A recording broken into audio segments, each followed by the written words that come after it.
on, enough procrastinating. Let's go.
we made it to Sumeru, our next objective should be to head to Sumeru City and find a way to meet with Lesser Lord Kusanali. And speaking of Lesser Lord Kusanali, even though we haven't heard too much about her, she doesn't seem to be the same deity who abducted your brother. But even so, people call Sumeru the Nation of Wisdom, you know. If we can get a chance to meet the God of Wisdom, maybe she can give us some useful information. But, Paimon doesn't know the way to Sumeru City. Maybe we can climb up to that spot with the statue of the Seven on it. That'll give us a way better view of things. Even if we can't see exactly where the city is, at least we'll be able to check for some smaller settlements nearby.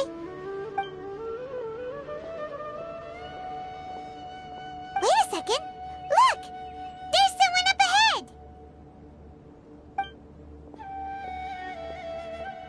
Perfect timing! Now we can just ask for directions rather than wander around like lost adventurers. Hey there! We're not from around here and seem to have gotten a little lost. We'd like to ask for some directions. Huh? Did they not hear Paimon? Hey! You over there! Could you give us some directions? Huh? What's going on here? There's no way she could have missed that. Wait! Could she be ignoring us? How dare she?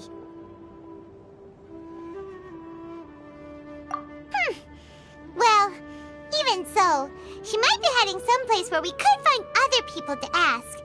Let's keep our distance and follow her. When we get the chance, we'll just ask someone else for directions.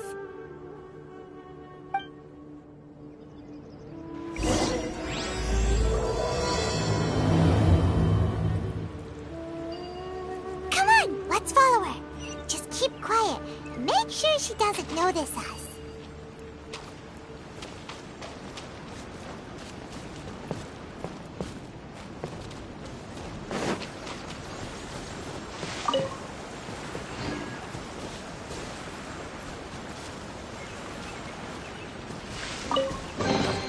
You give, you receive.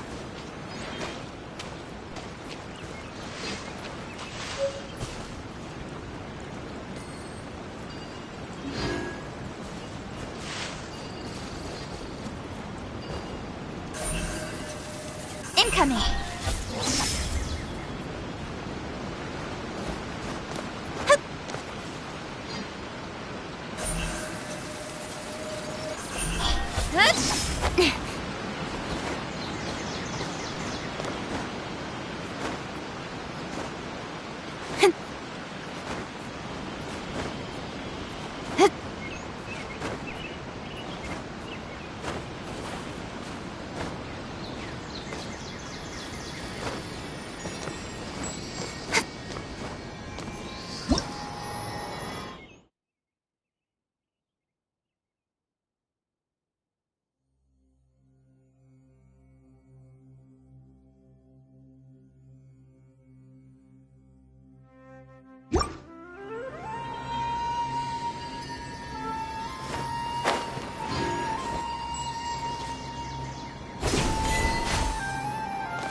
Let's go take a closer look.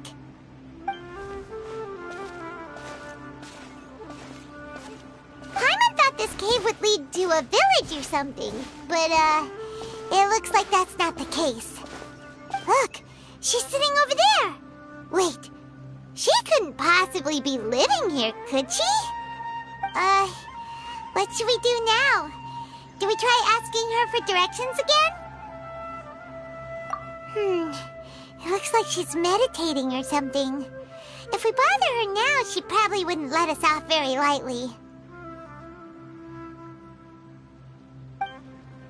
Oh! What a lovely smell! It's coming from that sensor over there. This is definitely not your typical place to call home, but at least it smells nice. Maybe living here wouldn't be too bad after all.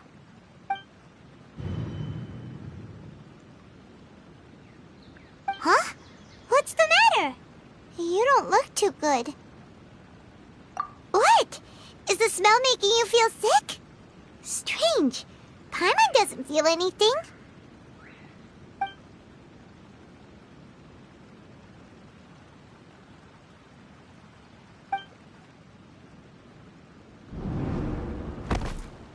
What's happening? Traveler? This is no time for a nap. Oh, come on.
Traveler's been out for a long time now. Yes, you can relax. Believe me, Master is extremely knowledgeable. If he says that she's going to be alright, then there's absolutely nothing to worry about. Oh, are you awake now? Oh, thank goodness! Traveler, you're finally awake! Well, we're at... Good question. Where are we? Paimon was in such a panic when you passed out that she even forgot to ask what place this is. This is Gandharvaville. It was originally built by scholars from Sumeru as a place to rest in the rainforest. Now it's mainly used by the forest rangers as a base of operations. My name is Kale. I'm a trainee forest ranger. My master and I found you passed out during our patrol, so we brought you here. Oh, no thanks are necessary. I didn't do anything really. By the way, How are you feeling now? Any discomfort? Oh, that's Master's herbal medicine you're tasting. He gave you some while you were unconscious. Before I forget, Master mentioned you should take more medicine once you wake up.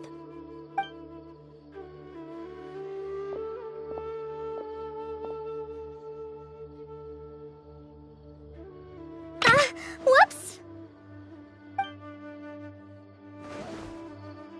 Kale, what's the matter? Were you trying to retrieve the medicine? As I've already told you, you must be careful with these.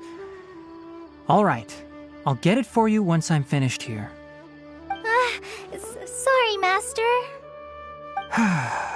Now, the guide to Avidya Forest's edible fungi is clearly posted on our bulletin board. But if Farbode forgets which mushrooms to avoid one more time, I'll have no choice but to leave the guide somewhere a little more visible. Like right smack on his forehead so others can remind him to be careful. Right? This is the second time he's come down with food poisoning this month. I'll be sure to give him a good talking to. Yes, please do. If, on the off chance, Farbode simply enjoys having little imaginary fairies dance before his eyes, then we'll just let him be.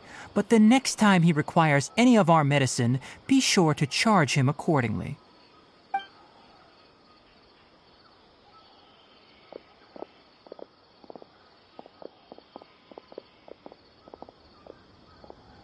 So, how are you doing? Feeling better? Oh, this is my master, Forest Watcher Tainari. He is chief officer over all the rangers here in Gandharvaville. I already informed Paimon about the reason you fell unconscious earlier. But now that you're awake, let me explain it for you as well. It is common practice for Sumeru scholars of certain darshans to dedicate themselves to training and meditation in isolated areas, particularly the nearby forests. While meditating, they use a certain incense known as spirit borneol to help calm their minds as they enter a state of deep rumination.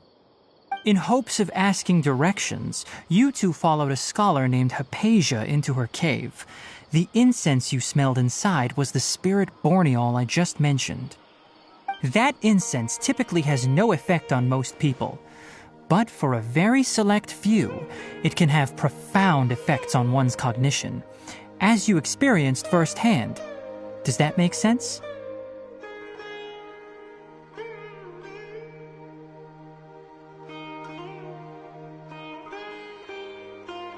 Very good. Now, answer me this. Did you feel anything after passing out? Say, any out-of-body experiences? Or did you see anything while unconscious?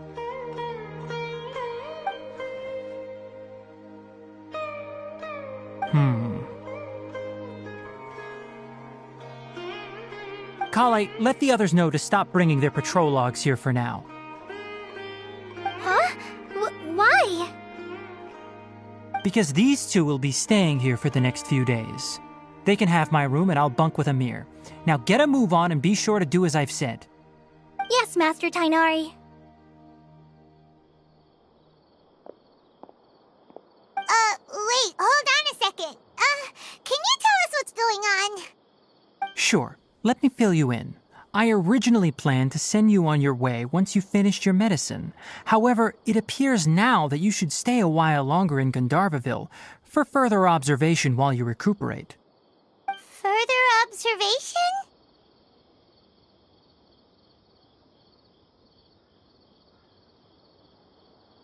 No need to be hasty. As long as you have the capacity to judge between right and wrong, I promise that you'll understand the gravity of the situation once I explain everything to you.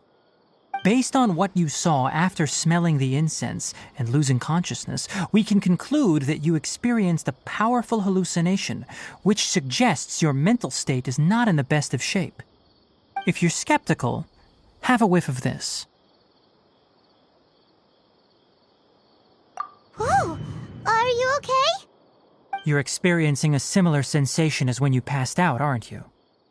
So even though your condition is stable as of now, if I were to haphazardly let you leave, it's highly likely that you'd suddenly pass out again somewhere else. The rainforest is home to many fierce animals and hazardous areas. If something were to happen to you again, I'm afraid you might not be so lucky.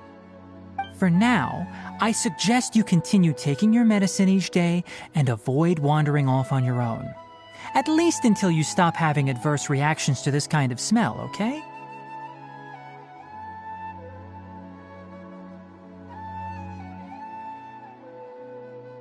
Good. Now continue resting while I fire up another bowl of medicine for you. Seriously? We just arrived in Sumeru and we're already having problems left and right! Paimon knows we're set on meeting Lesser Lord Kusanali as soon as possible, but you really don't look too good. It'd probably be best to let you recover first. Hey! Are you even listening to Paimon? Paimon's over here worrying about you, you know!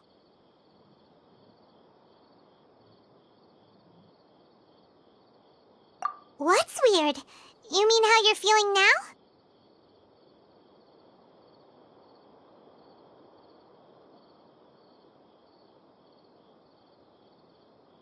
You mean the vision of tree roots and red skies you saw? But if those weren't hallucinations, what could they be?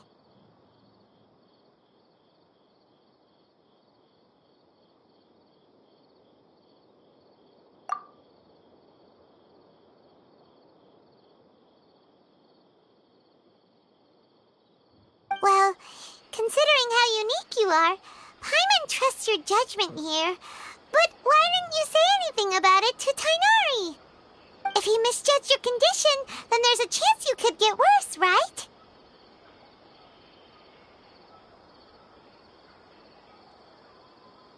Huh?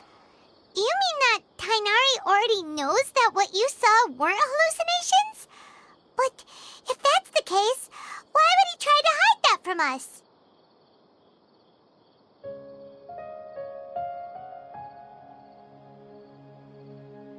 Oh, Paimon gets it now. That explains why you were so quiet earlier. Well, that settles it then. We'll stay here to rest up and figure out what's going on with your hallucinations. But it seems like asking Tainari might not be an option anymore. What do you think we should do?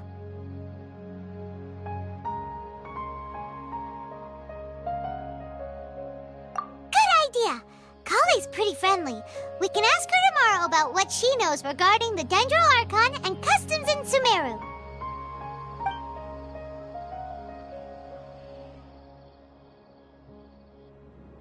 Rise and shine! Come on, it's time to go find Kale!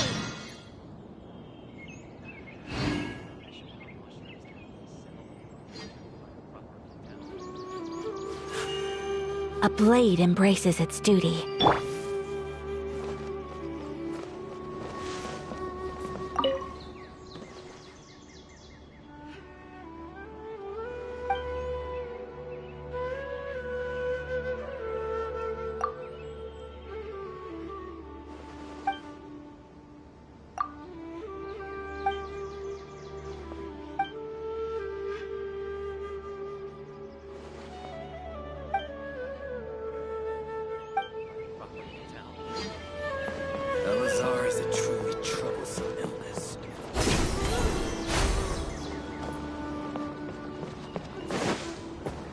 Yesterday, a total of 5 dozen.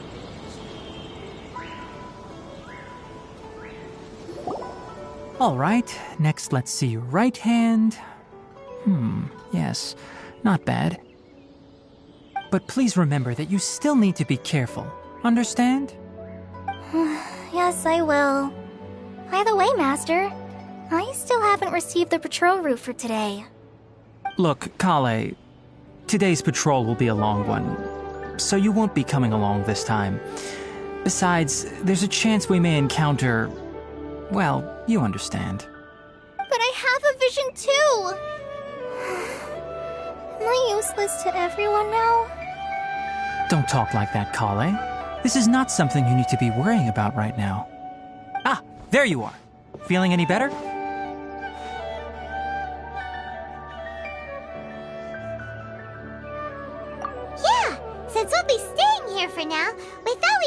try lending a hand around here. Seems you're not the type to sit back and take it easy for a while, huh? In that case, perhaps Kale could take you two for a patrol south of Gandharvaville for the day. And if you're feeling up to it, you can be responsible for cleaning the Statue of the Seven. Tighnari, we're ready to head out. Roger, I'll be right there. All right, we'll be heading into the forest now. I'll leave any further details to Kale. Yes, you can count on me. So, Kale, what exactly are we going to be doing today? Tighnari mentioned cleaning the statue just now, but, that doesn't really sound like the job for a ranger. Well, a forest ranger's responsibilities can be pretty diverse. They handle a variety of tasks, like checking the condition of outlying roads, maintaining forest facilities, ensuring fire prevention standards are met, and providing assistance to travelers and locals. As for Master, well, he has to handle more dangerous areas of the rainforest. Today we can perform routine checks on the pathway lamps as we make our way to the Statue of the Seven. Paimon, traveler, this way! You can leave the task of checking the lamps to me. In the meantime, you two can keep an eye out for anything unusual.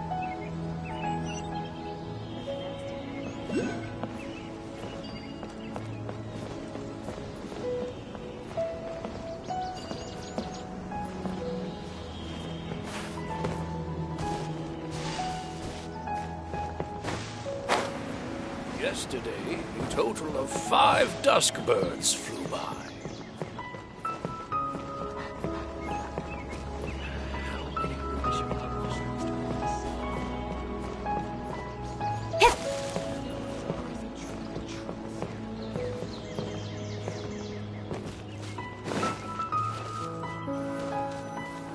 Nothing wrong with these 2 lamps. Let's move to the next ones.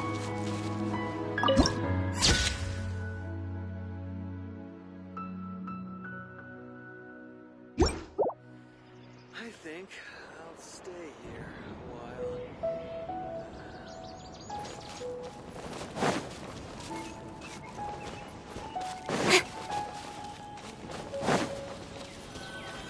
Oh, this lamp seems to be getting a little wobbly. Let me make a note of it.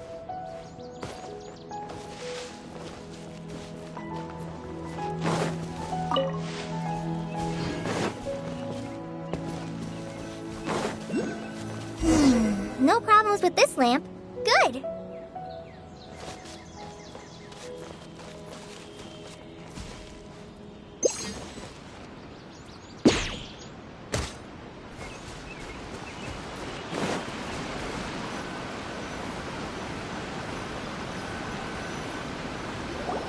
The Statue of the Seven is up on top of that large rock formation. You must have seen it when you came down this road before. It's pretty high up there, isn't it? Don't worry. If you're afraid you can't make it up there, I'm sure Master wouldn't mind if you don't clean the statue. Oh? I guess I'll leave it up to you then. There's not much footing once you reach the statue, so be careful up there. Paimon will fly up with you and help you with those hard-to-reach areas. By the way, Kale, do you know anything about the Dendro Archon? You know, what's she like? That depends. Are you referring to Greater Lord Rukkhadevata or Lesser Lord Kusanali? Huh? Greater Lord Rukkhadevata? Oh, is that the name of the former Dendro Archon?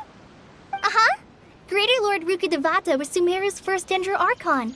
She created the rainforest as well as the wall of Samiel around the desert. Her works provided a means of peaceful living for everyone.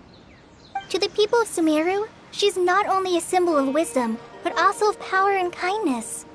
Unfortunately, she disappeared in a great calamity that occurred a few hundred years ago.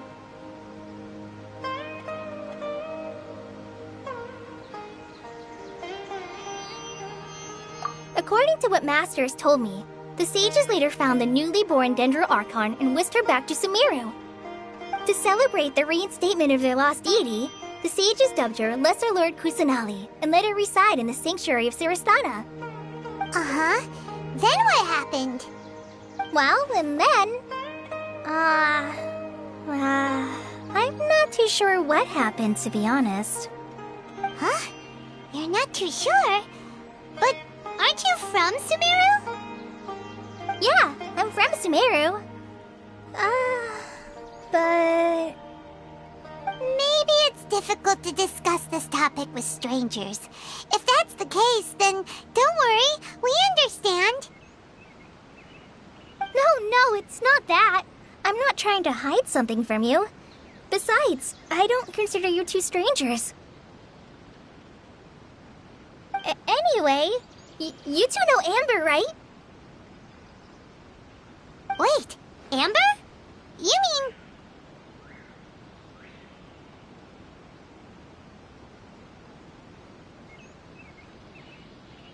Yes, that's her.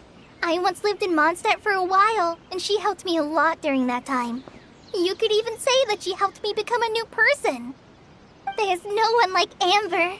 She lives life to the fullest while always adhering to her strong sense of justice. She's ready to answer the call for action at any moment, but is also very understanding of others. She's like the spark that lights the fire in everyone's heart around her. If you ask me, she's a prime example of a true outrider. She's the first person anyone coming to Mondstadt will meet. You can't help but be enthralled by her charm and enthusiasm, causing you to fall in love with the lands of Mondstadt and...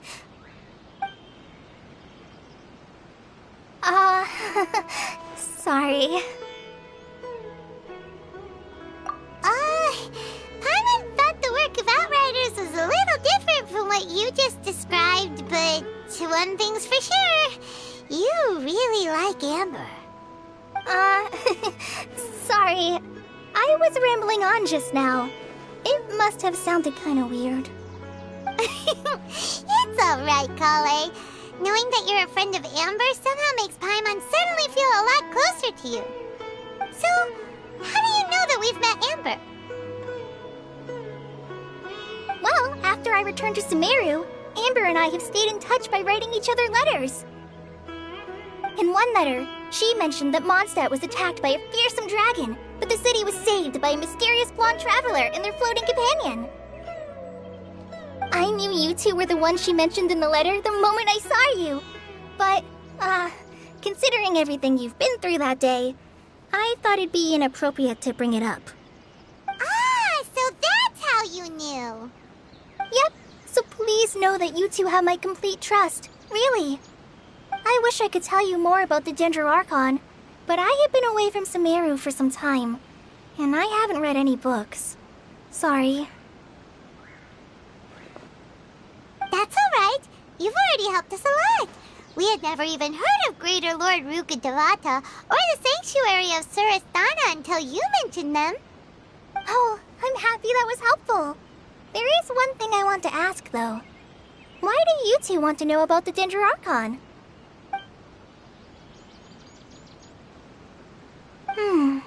So that's why you're here. Thank you for telling me your story. Don't mention it. We are friends after all, right?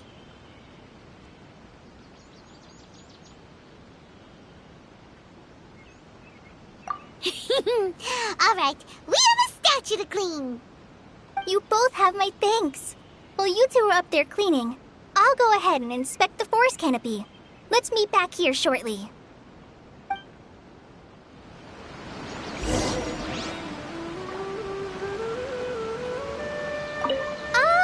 I'm not a very good climber, so I'll just let you handle the statue.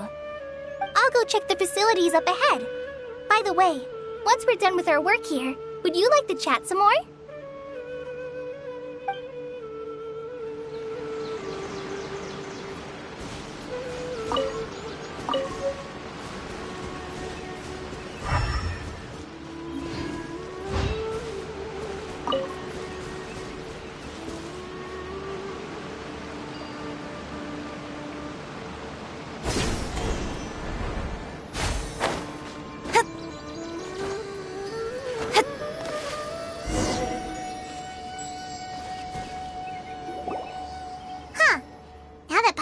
looks at it, the deity that's carved on the statue is kinda small.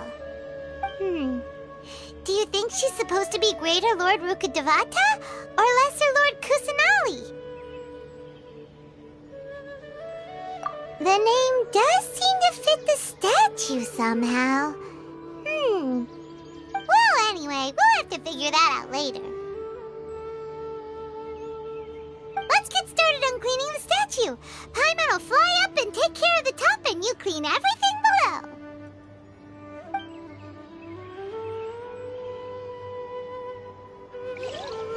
Nice work! That's one clean statue. Let's head down and meet up with Kale.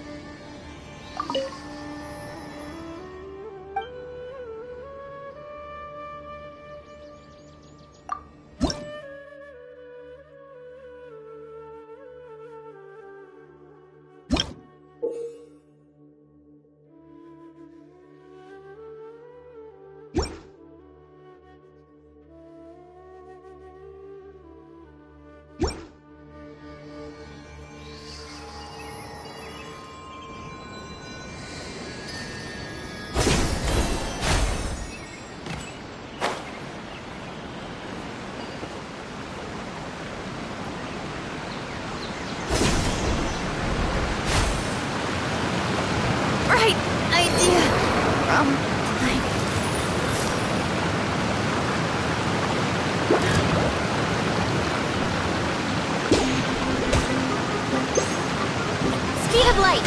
Hey!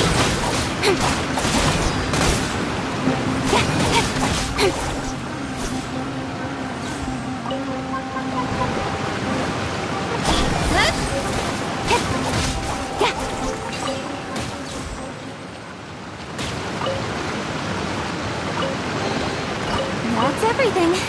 On to the next.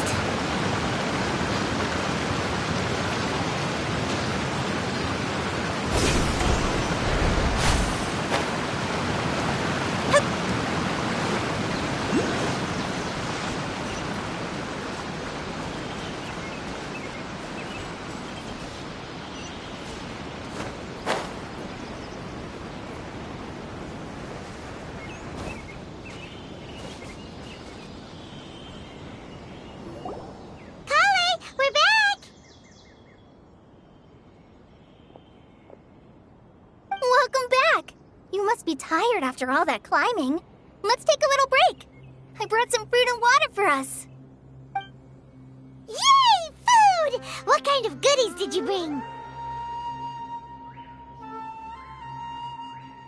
Hey! Don't be a party pooper. It's not like Kale is a stranger or anything. Besides, the best way to compliment a chef is to show passion for their food. Xiangling taught Paimon that. I prepared a nice portable dish that forest rangers like to eat called pita pockets. I hope you'll like them. Whoops! Ah, no! You dropped it on the ground! Not to worry. I wrapped a few layers of oiled paper around each pita. They should be fine.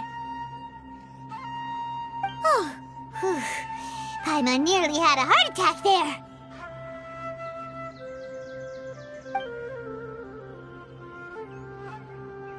Those pitas are amazing! You're quite the cook, Kale. Thank goodness you wrapped them in paper.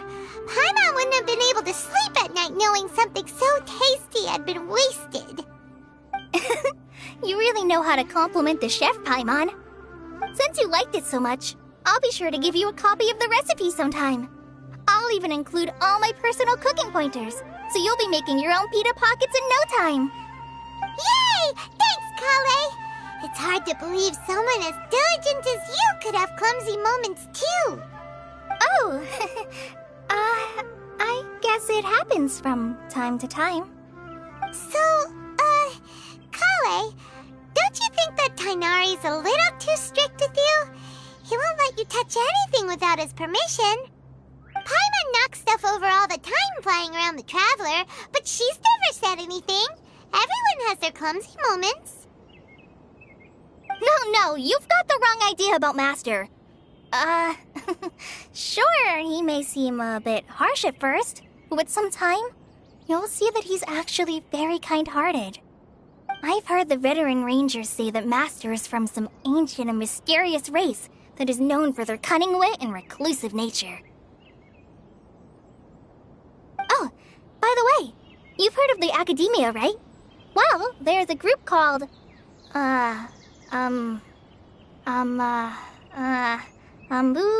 something? Well, anyway, because Master does a lot of research on plants, sages from the Academia have written him many times, inviting him to take up an official position there. But Master declines their offers every time, saying, Sumeru City is too noisy. It'd be bad for my ears.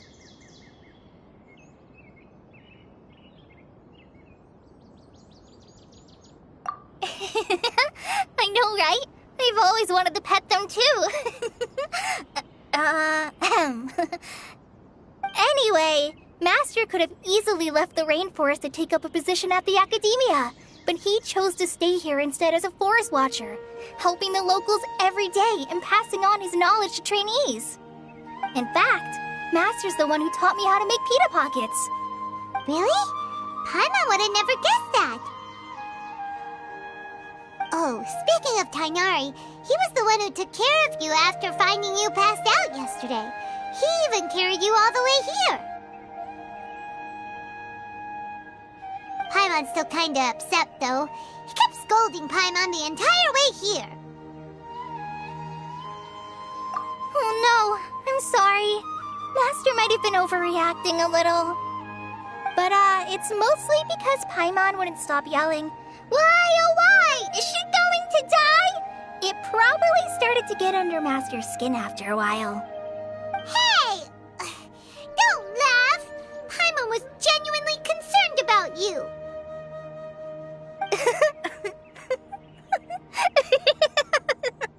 Hey! Now even Kale's starting to laugh. Ugh, that's it! Paimon won't forget this! It's time for some Paimonial wrath! No! Don't touch me!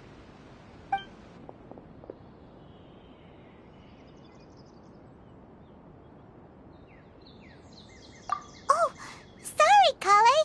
Paimon didn't mean to scare you. No, I just... I didn't mean that. Kale, are you okay? What's the matter? No, I'm... I'm fine. I'm sorry. I must have startled you both reacting like that. Oh, well, it's getting late now. Let's hurry back to Gandharville. I think Master and the others should be back by now, too.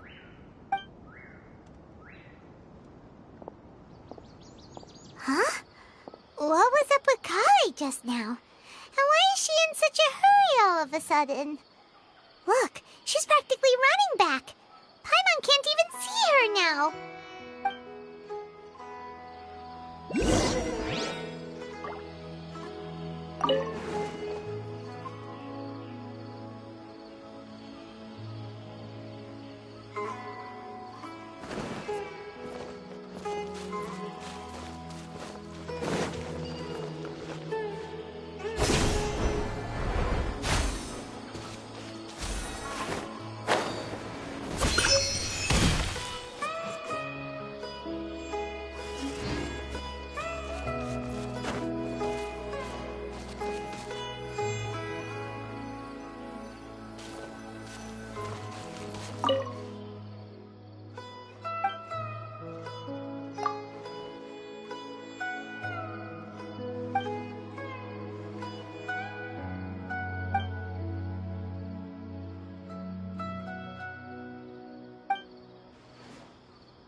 bad on my feet.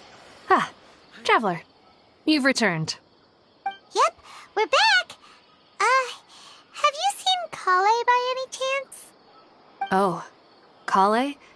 Yes, I saw her go into her room just a moment ago. Oh, okay. Guess we'll just have to wait and talk to her tomorrow then.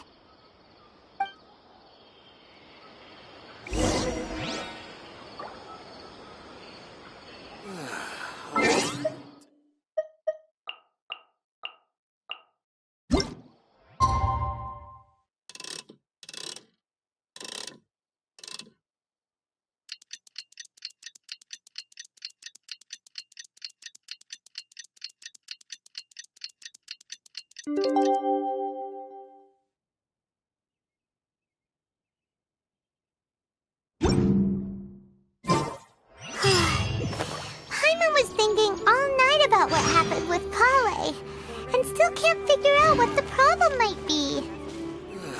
Maybe she's in a better mood now.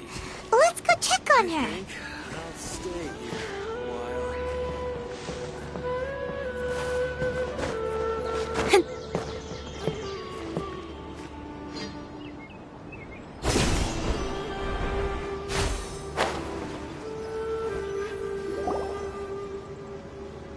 Ah, it's you two. I was just about to go look for you. Huh? Tainari? What are you doing here? Where's Kale? I came to check on Kale's condition. To put it simply, she's not well. You mean she's sick? How could she be... Oh, wait a minute. Could it be because of what Paimon did yesterday? No need to worry. Something as small as you could never harm her. This sickness is something that Kale has been dealing with for some time. Kale has been more excited than usual since you two arrived. A little too much so, to be honest. She hasn't remembered to take care of herself. I suppose it's understandable, though. She hasn't been around anyone she considered a friend for some time now. It must have been refreshing for her to have you two here. So, Tainari, what's really wrong with Kale? Let's take this conversation elsewhere. Kale just fell asleep after taking her medicine. She needs some peace and quiet.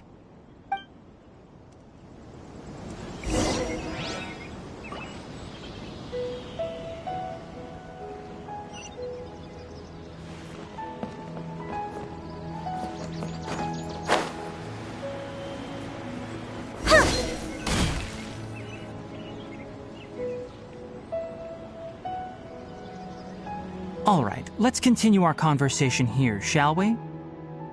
To be honest, I hadn't realized that you're that honorary knight from Mondstadt until Kale told me just now. I've also heard all about your deeds in Liyue and Inazuma. So, just to clarify, what I'm about to tell you about Kale is not because of who you are or your past feats. Instead, I am going to tell you because... well, because Kale asked me to.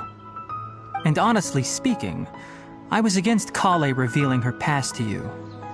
But she insisted, saying you two treated her with sincerity and as a friend. So now she wishes to reciprocate the gesture. So, Tainari, what exactly is wrong with Kale? You said this is something she's been dealing with for some time. Just how serious is it? Right. Ever since she was a child, she's been afflicted with a disease called Elazar. Elazar? Yes, it's a disease unique to the lands of Sumeru. It is characterized by dark and hardened scales that form on the body. At first, the afflicted may only feel mild numbness on the affected area of the skin. However, as the disease progresses, one may begin feeling fatigued and even experience peripheral paresthesia. In its final stages, the disease strips a person of the ability to control their own body, and they effectively become completely immobile. That sounds terrifying.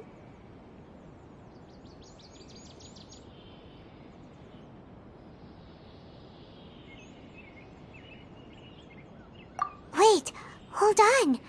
So when Kale seemed to be acting a little clumsy earlier, it was because... Correct. That would be the effects of Elazar, which is precisely why I do not want her carrying or holding anything, lest she ends up hurting herself.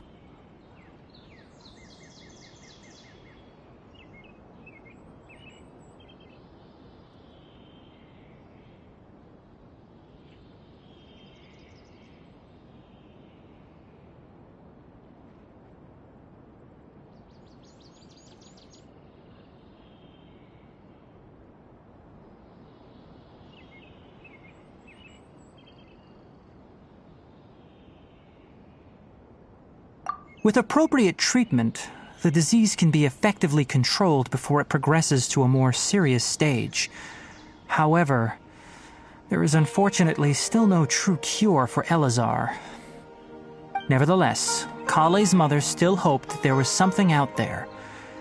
She handed Kale over to an organization known as the Fatui after one of their members lied and said they had a cure. What? The Fatui? Ah, it appears you are already familiar with them. That'll save me some explanation. Anyway, the person who eventually rescued Kale and brought her to me for care said that she had been given to a harbinger known as the Doctor. I have no idea how this doctor managed to do it, but her case of Elazar was completely stable for all the years that Kale was with them. However, Kale's days with the Fatui were anything but pleasant. Kale is a resilient individual and always tries to appear cheerful, but her experience with the Fatui has left deep scars. Even now, she can still feel deathly afraid of someone touching her. Oh, Paimon had no idea Kale's been through so much suffering. Oh, by the way, Paimon, Kale wanted me to tell you that she's sorry for scaring you yesterday. She also wanted both of you to know that she's sorry for hiding her illness. She doesn't need to apologize. None of this is her fault at all. Well said. I hope you'll get a chance to tell her that in person the next time you see her. Kale once thought that it would be impossible for her to have any real friendships. I trust that you two will never let my trainee experience such emotional pain again. Don't worry, Tainari. We'll take good care of her.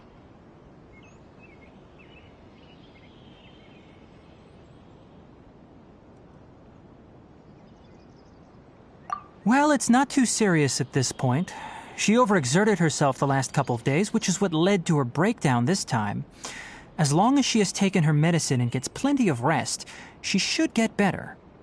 Though, I must admit that Kale's condition was much more stable when she first arrived here in Gandharvaville. She was interested in the work of the forest rangers the moment she saw us. I could see that she was serious about learning, so I felt compelled to ask her to join us.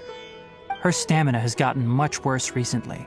Though a moderate amount of physical exercise is always necessary, I'm afraid the long-distance patrols are a little too much for her now. All right, now that I've told you about Kale's past, I think I'll head into the rainforest to find some ingredients needed for her medicine. I'll see you two later.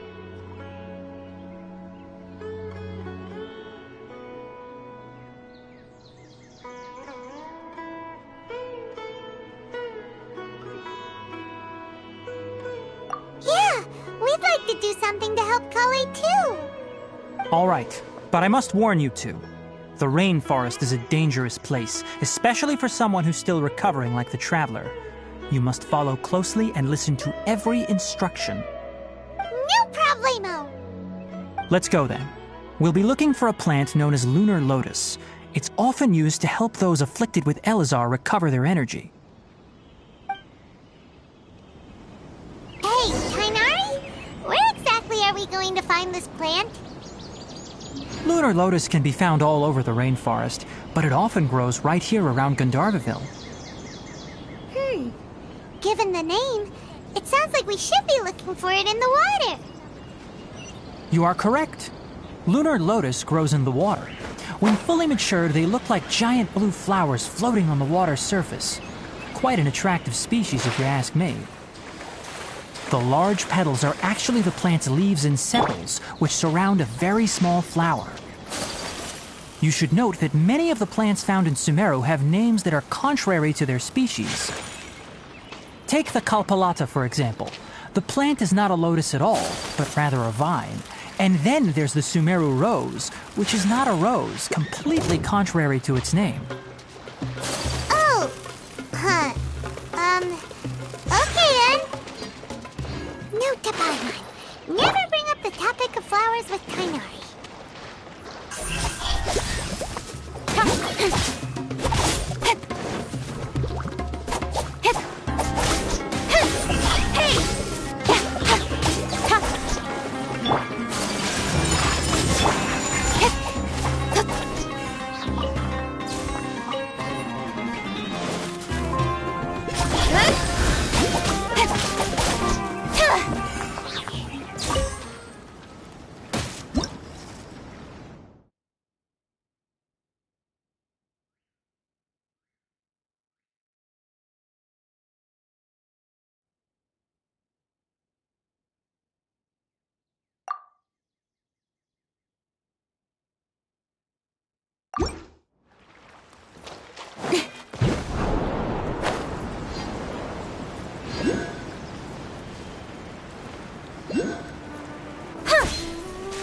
Don't blink!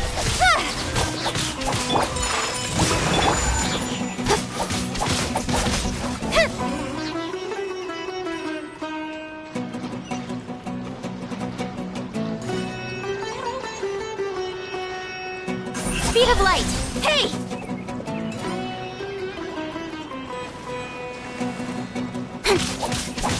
Incoming!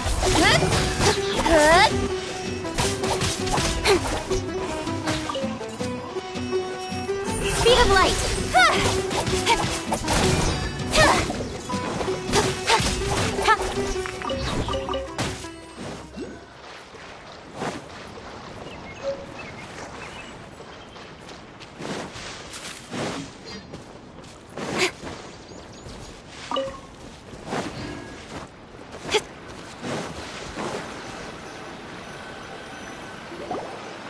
There should be lunar lotuses growing somewhere in this area.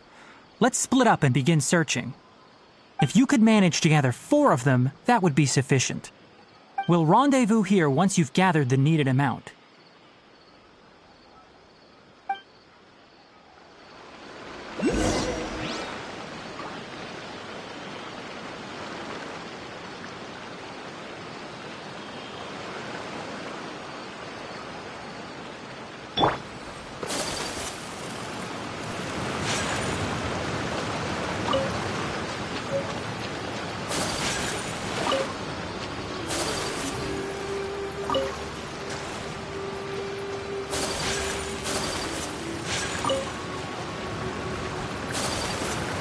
Alright, we've gathered enough lunar lotuses.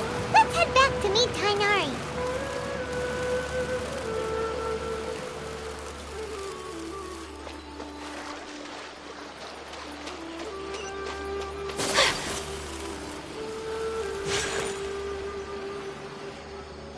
Hey Tainari, we found the lotuses you requested.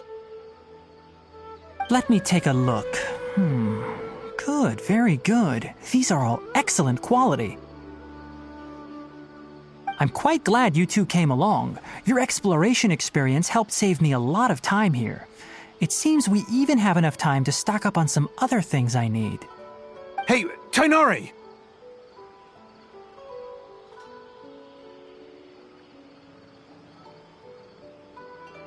Oh, Tainari, someone's calling your name. They're dressed like a forest ranger. Ah yes, that's Amir and the others. But didn't they just set off not too long ago? What are they doing back so early? Let's go find out what's going on.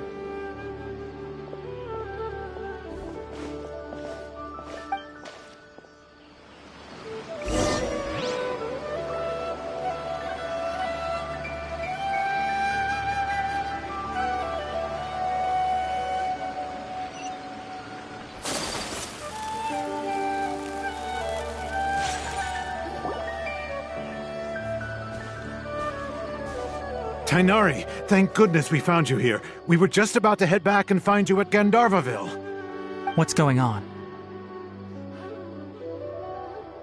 We just discovered a withering zone. The Withering is back? But the patrol route you were on should have been already clear just a week ago. It reappeared so quickly. Can you tell me the exact location? It's up ahead, deep in the river valley. It's appeared in a spot that blocks nearly the entire narrow part of the valley area, so we decided to come find you as quickly as possible. And the radius of the contamination? Sorry, I couldn't get a clear enough view to tell. No one in our patrol team had a vision, and it appeared to still be spreading, so we didn't risk getting any closer. Okay, I understand. You made the right decision. I'll go deal with it right away. In the meantime, please guide these two back to Gandharvaville. Wait, Tighnari, why don't you let us help you? You two have only just arrived in Sumeru. You're still unfamiliar with many things in these lands. There's a unique type of anomaly that occurs in the Sumeru rainforest. It's called the Withering.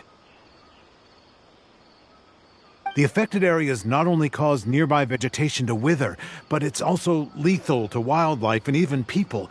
If you don't carry a vision, then you should think twice before approaching such places.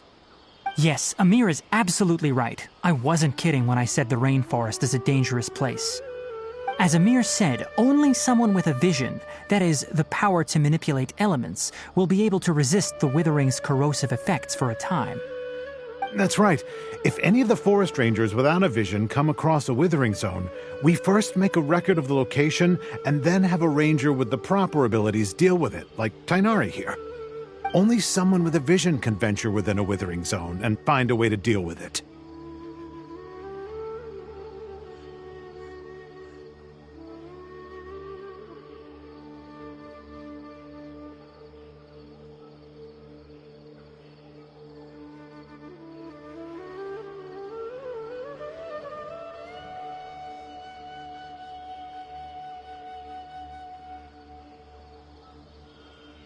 But you don't seem to carry a vision. Don't worry, she may not have a vision, but she's a real pro at using the power of the elements.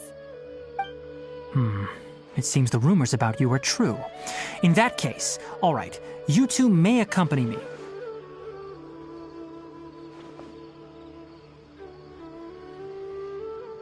We typically only teach visitors how to identify the withering as they're about to leave Gandharvaville.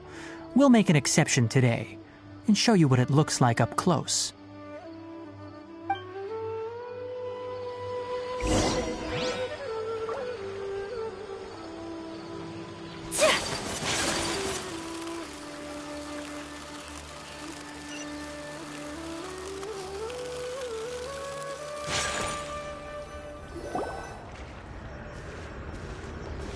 Stop. Don't move any further. Look there in the distance. Huh? Where? Oh, look! Those plants have withered! That whole area is kinda gloomy. Even the air looks like it's filled with ash. Oh, Paimon doesn't like the look of this. That is the withering. All right, traveler. We're going to have to enter that withering zone. Once inside, we'll need to look for what we call tumors of the withering. If we eliminate those, then the area will be saved.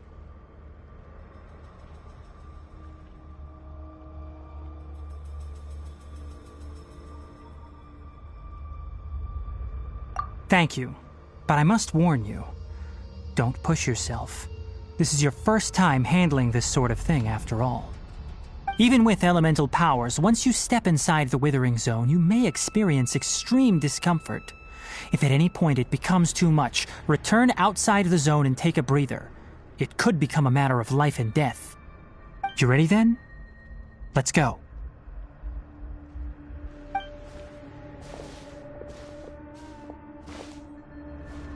First, we must locate any branches sustaining the withering zone.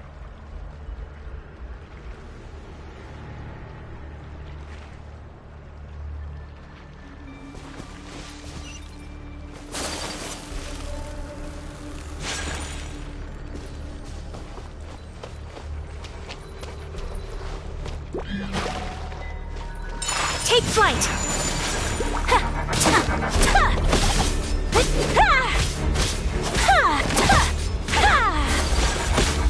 My apologies! Don't blink!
Incoming!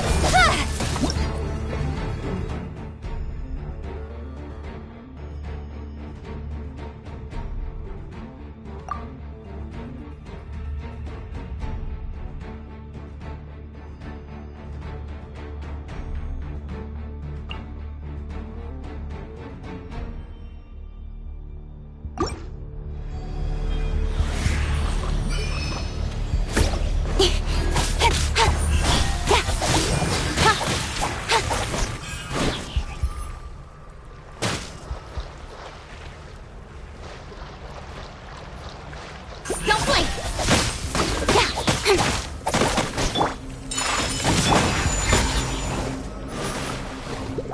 Incoming!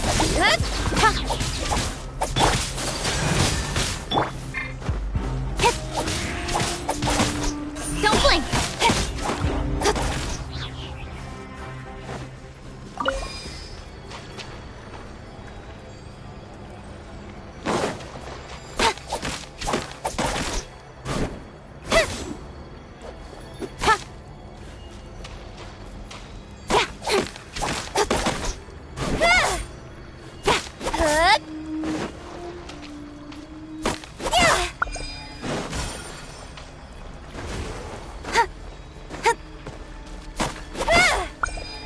Great work. Now that all the branches have been cleared, we'll need to take care of the tumor.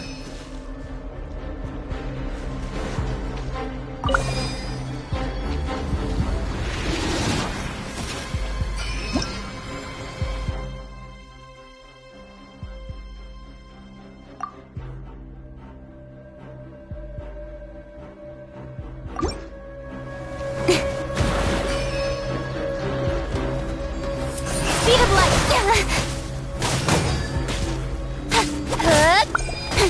Got lucky that time.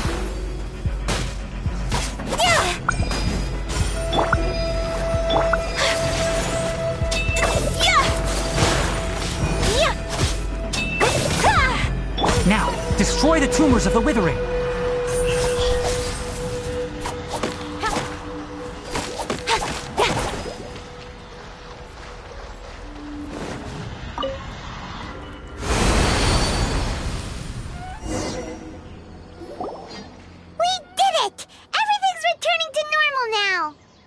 Yes, thanks to you two. We were able to quickly restore this area back to normal. Tainari? You make it sound like we did well, but why does Paimon have the feeling you're worried about something? It's that obvious, huh? Alright, it's like this. Recently, the rate at which the Withering Zone appears has been increasing. Even though we were able to quickly clear that Withering Zone, it won't be long before another one appears. If that simply meant more work for me, then that wouldn't be an issue. But it's far more severe than that. The withering is leaving lasting effects on the rainforest itself. For instance, even though we cleared out the withering zone, many of the plants that were affected will not recover. This presents a crisis for the ecosystem itself.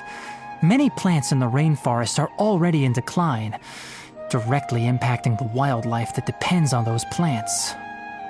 And most disturbingly, as the appearances of withering zones have started to increase, Kale's case of Elazar has also become more serious. Huh? Well, why's that? I'm still not sure of the exact reason. However, I've received word from acquaintances at the academia that similar cases are being reported for patients with other conditions.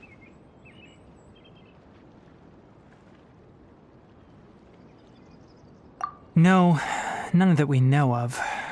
The withering has been recorded in Sumeru for millennia. It's said that it originates from the depths of the world.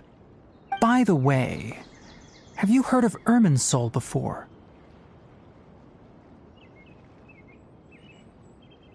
Irminsul is a tree located deep beneath the surface. Although it isn't like any tree we know in a biological sense, you can basically think of it as a large tree that grows downwards rather than upwards. I'm sure you've heard of ley lines, right? They're like the roots of Irminsul, spreading and extending from a massive cavern deep underground all the way up to the surface.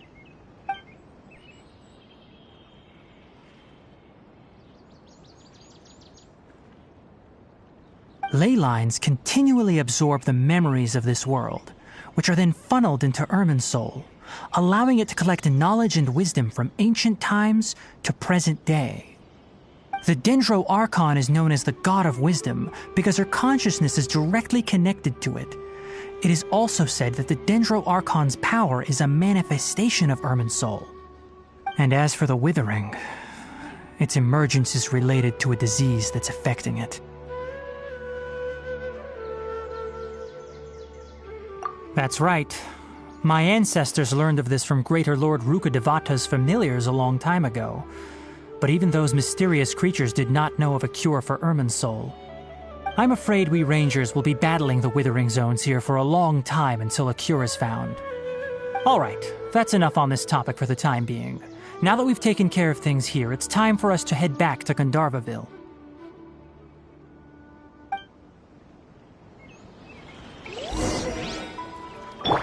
Let's dance.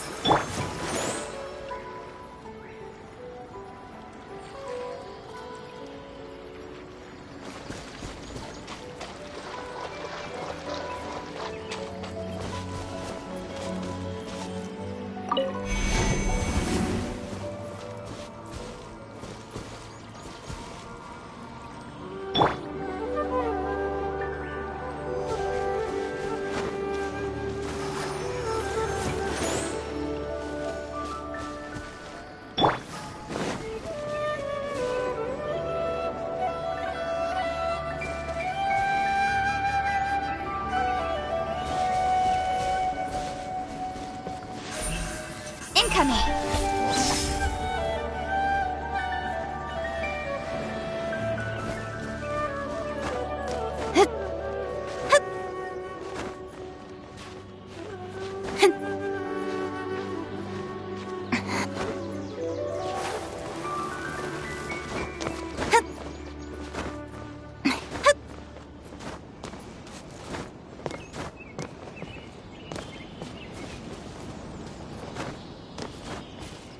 I'll protect us.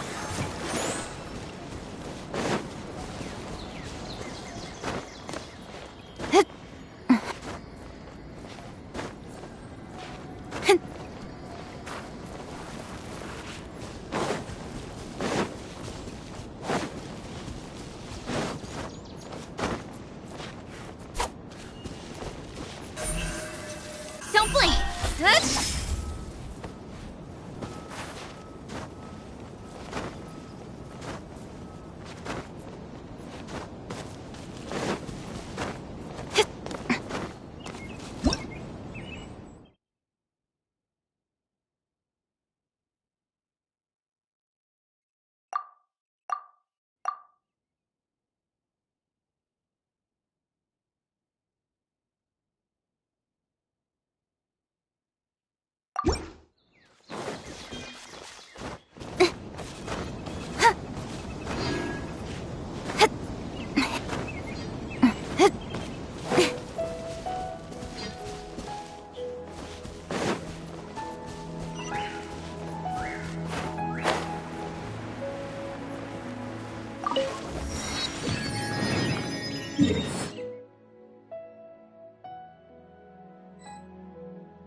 Tainari, you all made it back. How did it go? The withering zone you reported has been taken care of. No need to worry. Huh. Wait, is that? Oh no, Hypatia!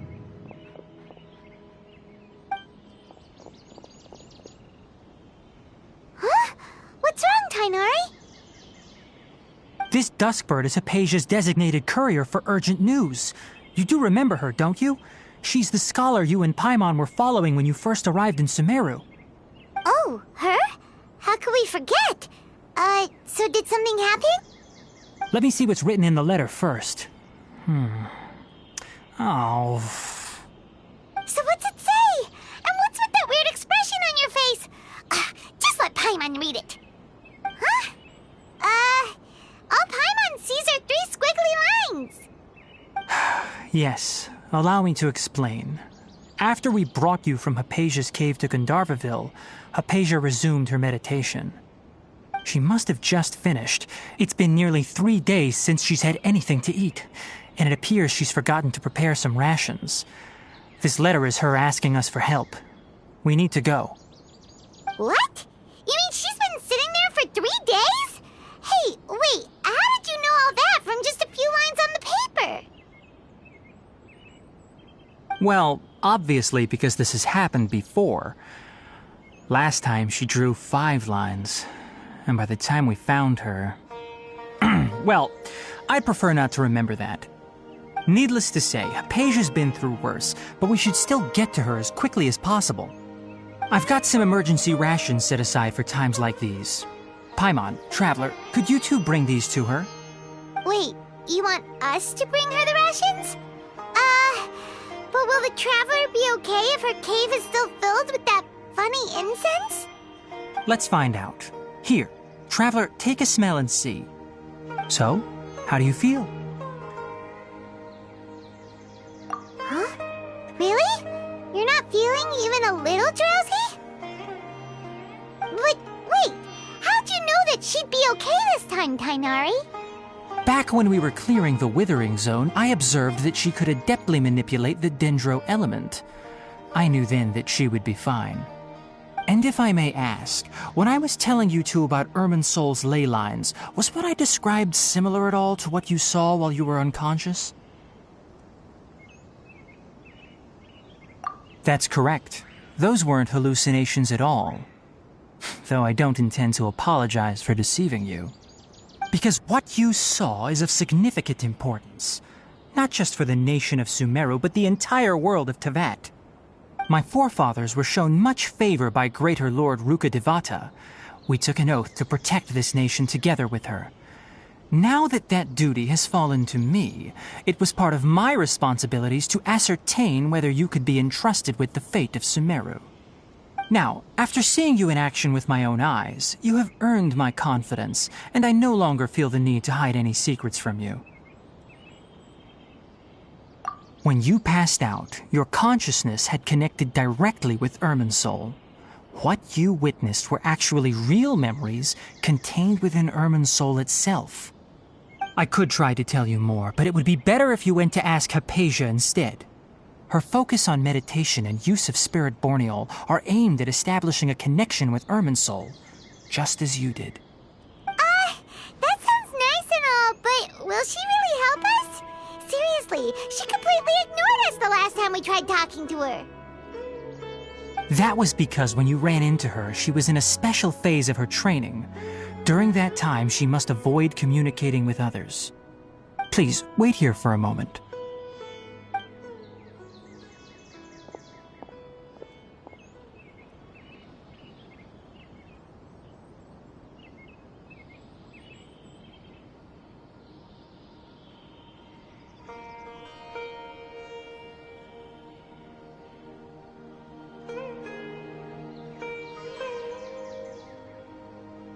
Here, take these. It's a meal I packed for Hypatia, as well as some other ingredients.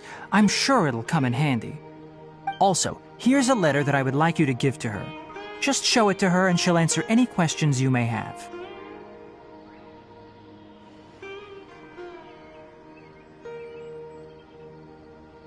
No. I should be the one thanking you. You've both been a great help these last few days. Hypatia should still be in the cave. Let's go inside and see how she's doing.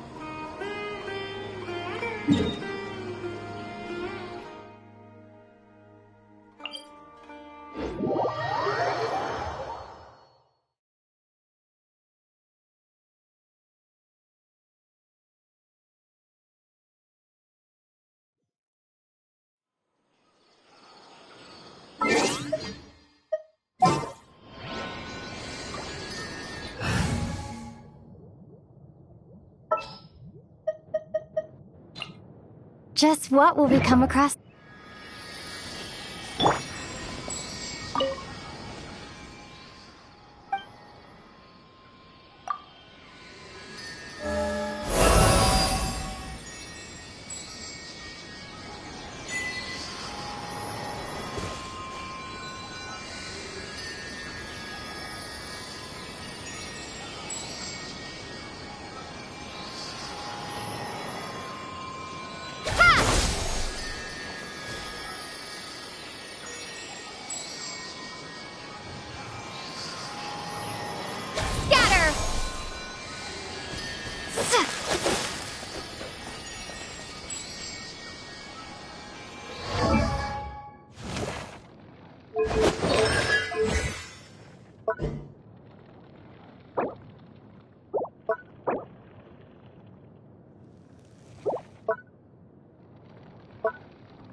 Hypatia should still be in the cave.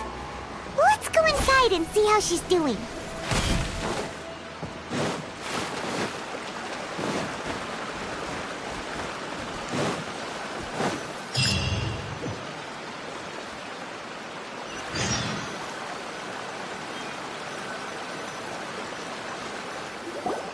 Hello? Hypatia? Hey, there's nobody here. Maybe she went out to look for some food. Let's try looking around the area.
Aisha, are you alright?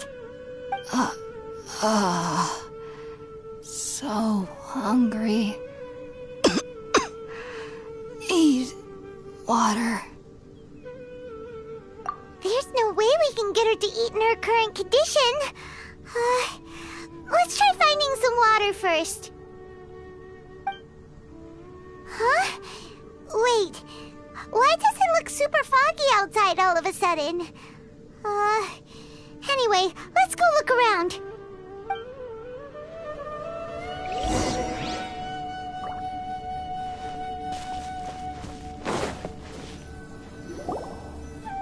Huh?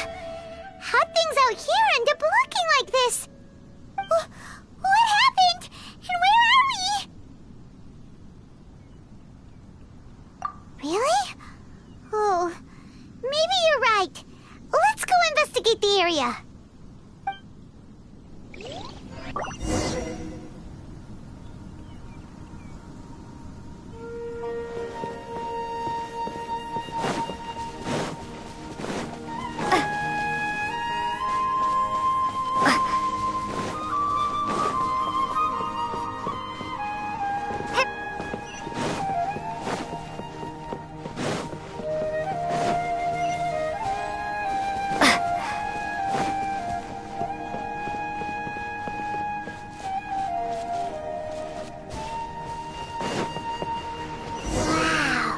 This place is huge! Paimon knew there's something off about that cave. Let's think of a way to get over there and have a closer look. Who knows? Maybe we'll find a lead of some kind.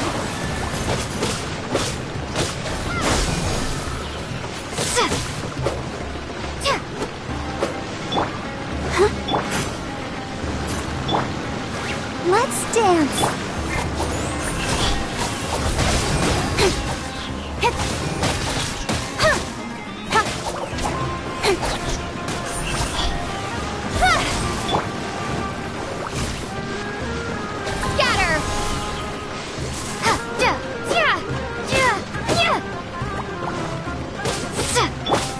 Speed of light!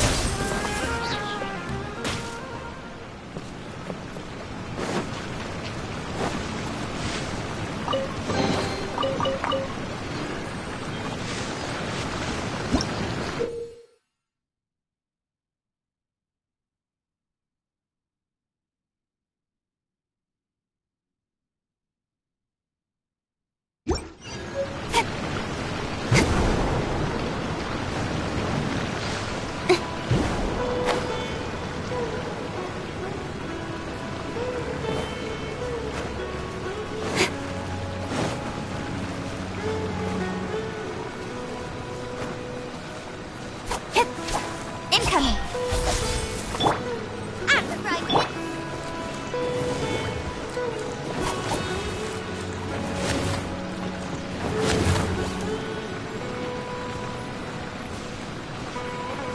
Speed of light!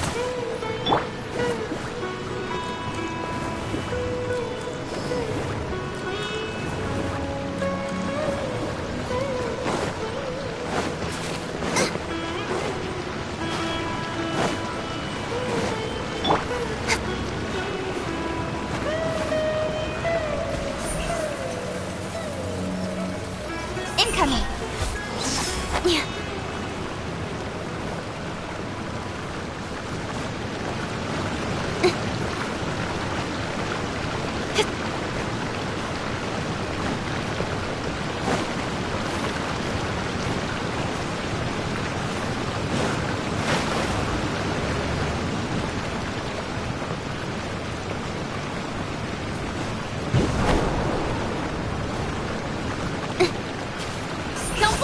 Hey!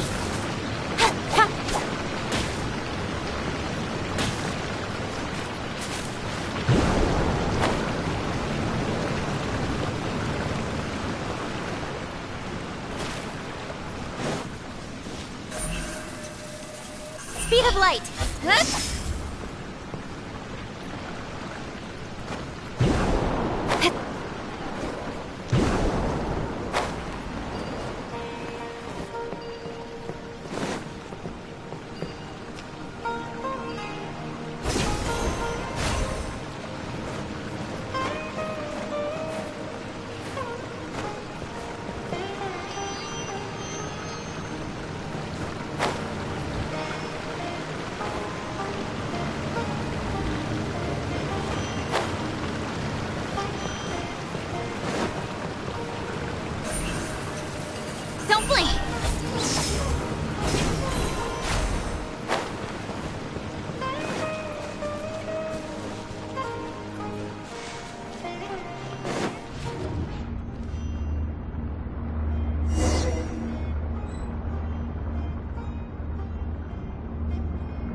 Incoming!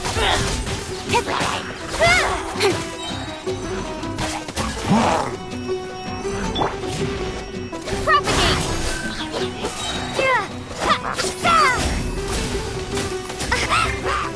Cut to the chase!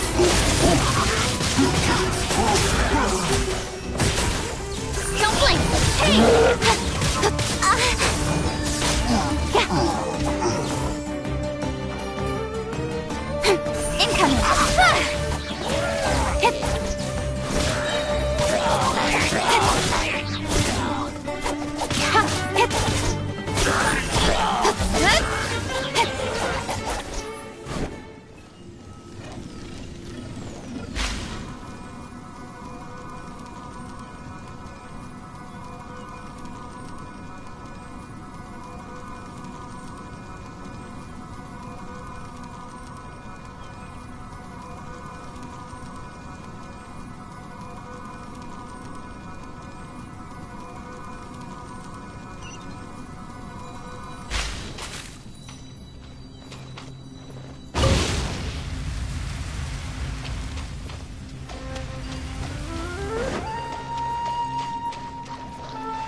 What is going on here?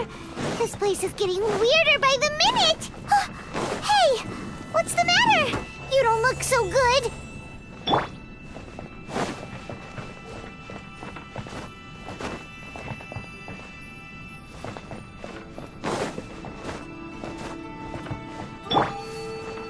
Speed of light! Hey!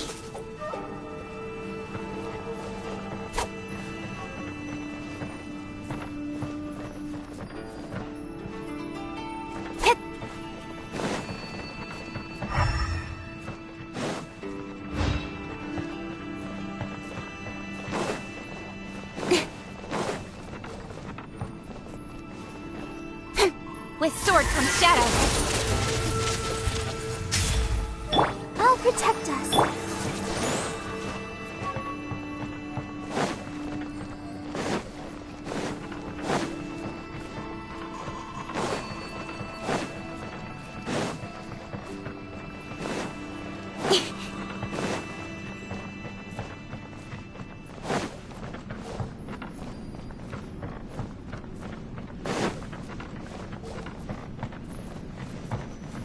Don't blink!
on, enough procrastinating. Let's go.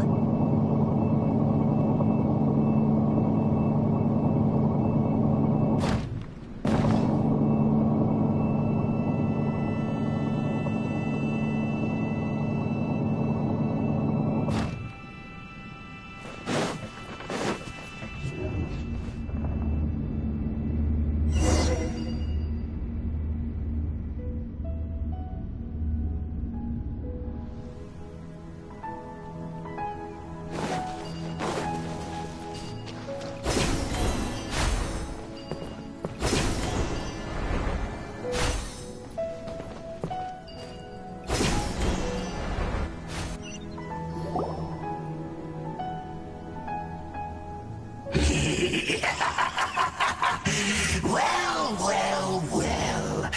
Looks like we meet again, traveler. The Abyss Herald! What are you planning to do in this strange place? Strange place. Plotting. You needn't worry about such things. They don't concern you.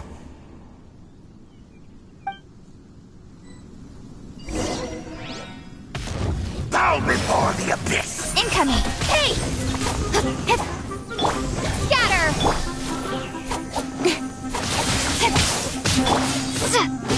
Yeah! Booba, get the...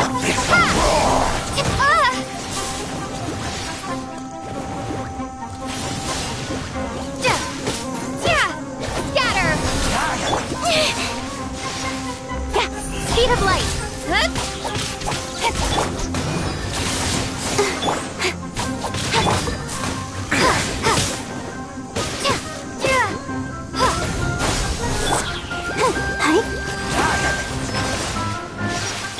Nice and spicy!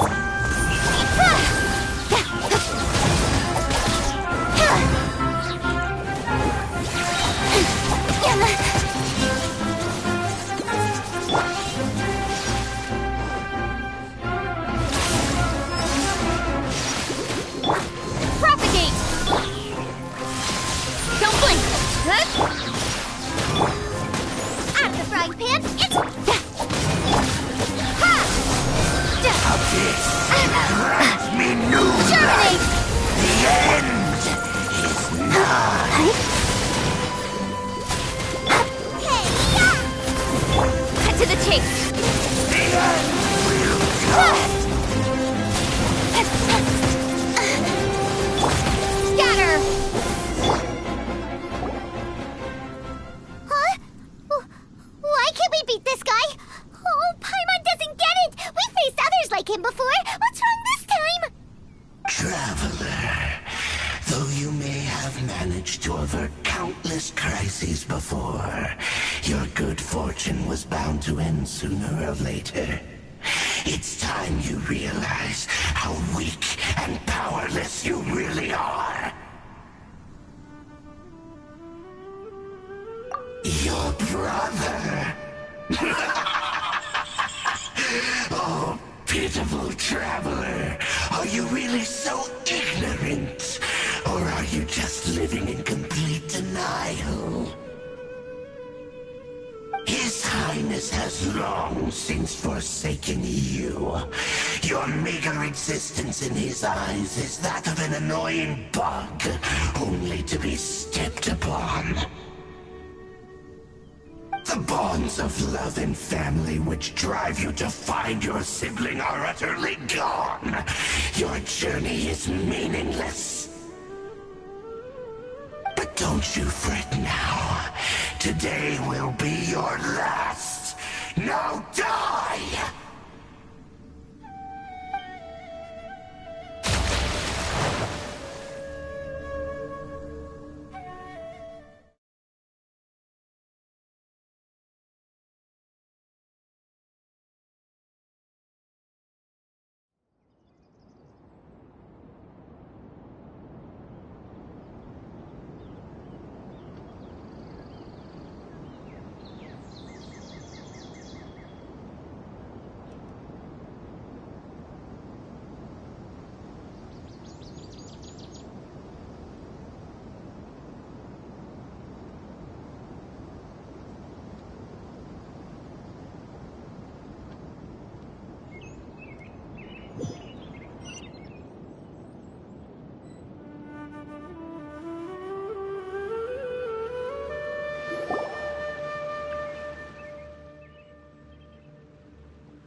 Hypatia anywhere out here. Oh, there she is! Quick, let's see how she's doing. Ah, so sweet. Well, the good news is that she's still conscious. Hey, why'd you drop her food on the floor like that?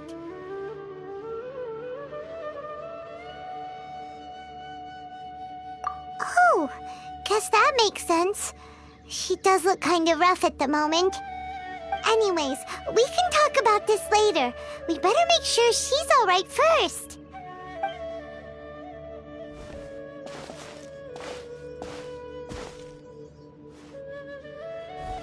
Whoa, wait a sec. Look at all this fruit lying around her. We can put that to good use.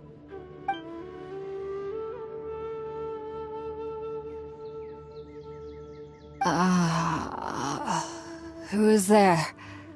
Tainari, is that you? Huh?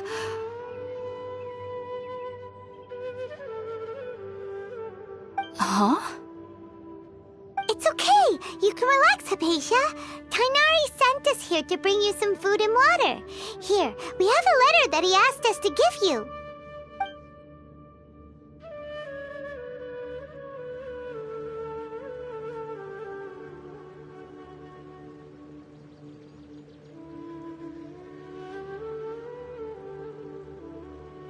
I see.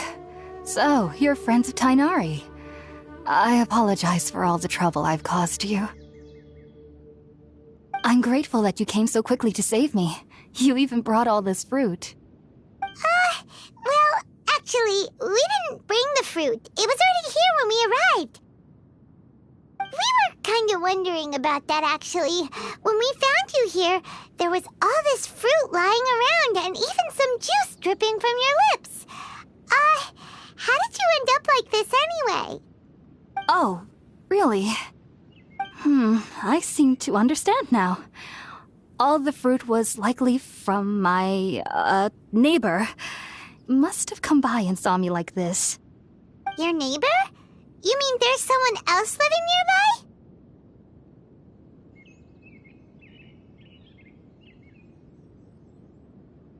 nearby? Oh? So you're able to see them too?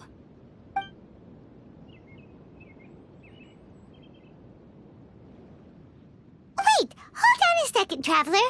You say that before we arrived, you saw some mysterious creature and suddenly had a strange dream? Isn't that a little too crazy to believe? No, I actually do believe what the Traveler is saying. I myself had a similar experience once before and ended up scaring my timid little neighbor here. You needn't worry. They mean you no harm. They only dragged you into the dream because they hoped to buy themselves a little time in order to scurry away. So, Hypatia, just what kind of creature is your neighbor exactly? I'm not sure what it's called, to be honest. But I do know that they have some sort of deeper connection with the Dendro Archon. I know this because the first time I saw them was also the exact day my consciousness was able to form a connection with Ermin's soul.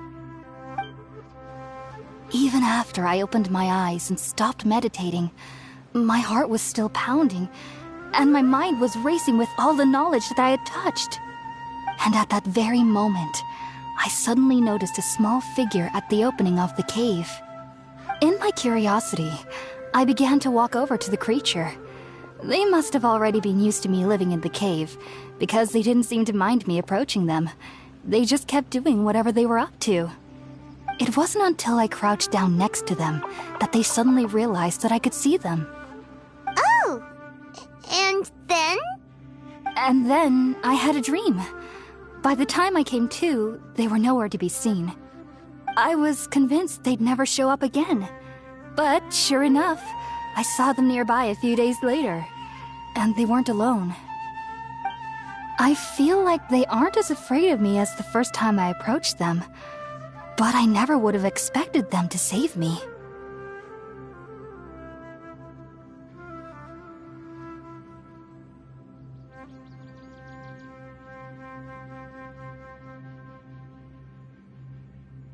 Yes, no doubt about that. By the way, Tighnari mentioned in his letter that you had questions for me regarding Irminsul.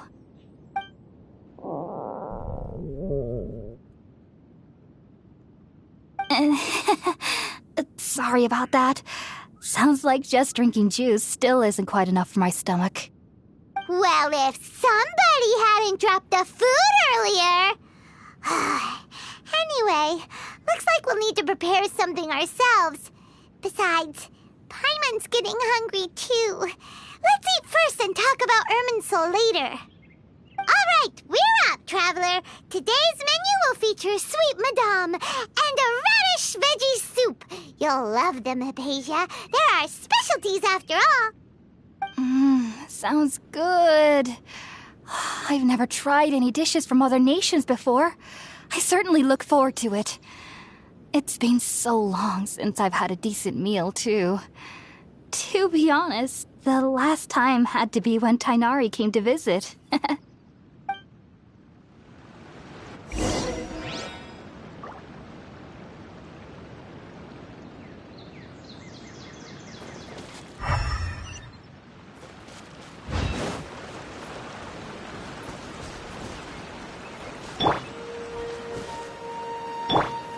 Nice and spicy.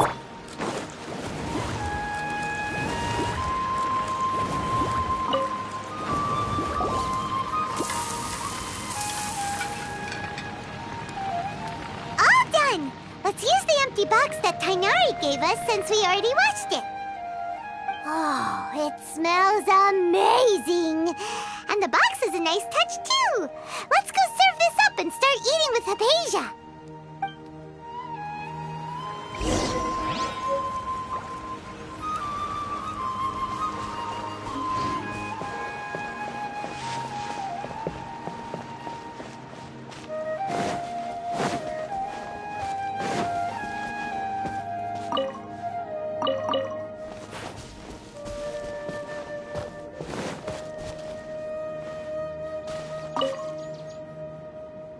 Are you already finished cooking? Smells delectable. I'm truly thankful whenever I can enjoy a proper meal like this. Cooking really isn't my forte.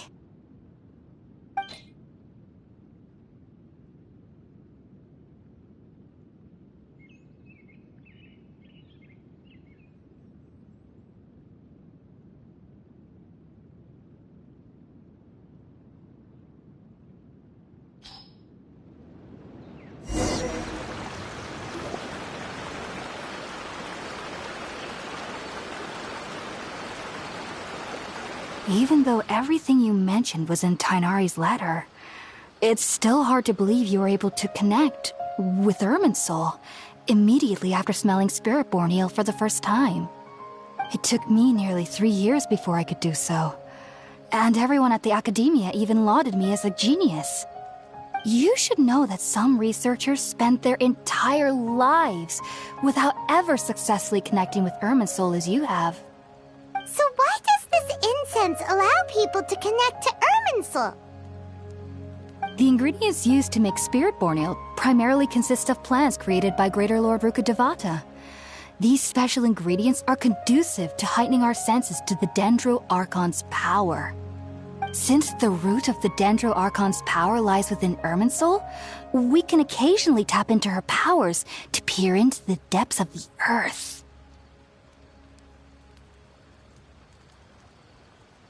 That's all right. I'm sure you'll come to a clearer understanding as you remain in Sumeru. Makes sense. But Paimon's got a question. Why was she sensitive to the smell of those plants for such a long time? That was primarily due to her body's unique constitution. Stimulated by the incense, she could perceive the Dendro Archon's power and experience the sensory overload, hence the adverse reactions. Taking in any scent similar to the ingredients of Spiritborn ale would cause adverse effects. Not to worry, though. It appears you've already fully recovered. Technically, your body should still be sensitive to the powers of the Dendro Archon, but unless you're using intentional meditation techniques, the scent of Spiritborn ale should no longer trigger such reactions. Whew. Well, that's a relief. I must admit, I am quite envious of your abilities. Even if it meant suffering from pounding headaches for the rest of my life, I'd consider it worthwhile so long as I could connect with Irminsul at will. Whoa, you're really serious about this whole thing, aren't you? I am a researcher after all. As a member of the Ritaoist Archon at the Academia, my main area of research is the stars and their connection to the fate of living beings. But there is still so much we don't know, especially regarding the mysteries that lie in the starry skies. Which is why I must turn to the all-knowing Irminsul for answers. If only my perception wasn't so limited. Unfortunately, I cannot guarantee that my every attempt to attune with Irminsul will be successful, or that doing so will leave my consciousness intact. I am currently in the stage of training known as Satyavada life. Many researchers in Sumeru have lost their minds while seeking to attune with Irminsul during this stage. Sages have said that Irminsul contains divine knowledge, and touching such knowledge without the proper preparations and abilities will only lead to one's mind caving in on itself. That's why we meditate alone. We need to ensure that our minds will be calm while minimizing the possibility of involving anyone else. Whoa, so knowledge from Irminsul can be super dangerous. Aren't you afraid of the risks, Hypatia? Of course I do. Especially during nights that are pitch black with no moonlight, and dead silent without even the sound of insects. However, I've been feeling better as of late. I don't get as scared anymore knowing that I have a little neighbor living nearby. I believe that being able to see them is a sort of blessing from the Dendro Archon.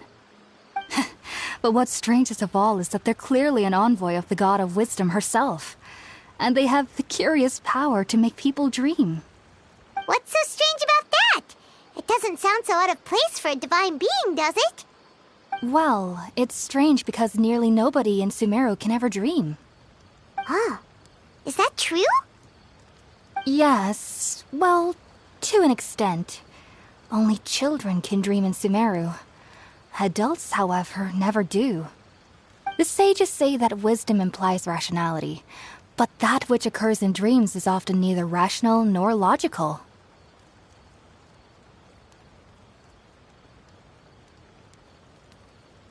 Yes, if one struggles with anxieties, those emotions could influence their dreams. The fact that the people of Sumeru do not have dreams is seen as a blessing by the sages. They believe that Greater Lord Rukkhadevata, the god of wisdom, is keeping us away from the foolish delusions you encounter in your sleep. I was born into a family of scholars in Sumeru City. Ever since I was a child, my parents would always tell me that I'll know I've grown up once I stop dreaming. I studied hard, enrolled as a student in the academia, and went on to become a researcher. Sure enough, I never dreamed again. But then, on the day I scared the little Aranara, I suddenly saw a dream again. It was incredible. Though I don't exactly remember what I saw, I clearly recall the feeling. I suddenly felt like I was a child again. Back then, I was foolish and ignorant as any youth would be, but I was free of fear. Maybe dreaming isn't as bad as we've made it out to be. Just be sure not to speak of this if you travel to Sumeru City. They'll look at you as if you've lost your mind. So, do you have any thoughts about the things she saw when she connected with Irminsul? Sorry. I'm afraid I don't have any answers as of now. All I can say is that what you saw is a memory contained within Irminsul itself. World forget me. What could that possibly mean? If only I could ascend past Satyavada life and begin Paripurna life. I might have some more answers for you. If you two are ever in the area again, please be sure to come and see me.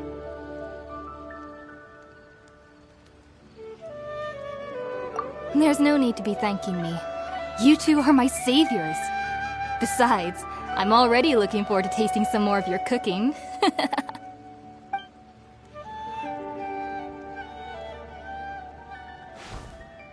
Now that we know is alright and had the chance to ask her some questions, Paimon thinks it's about time to head back to Gandharvaville.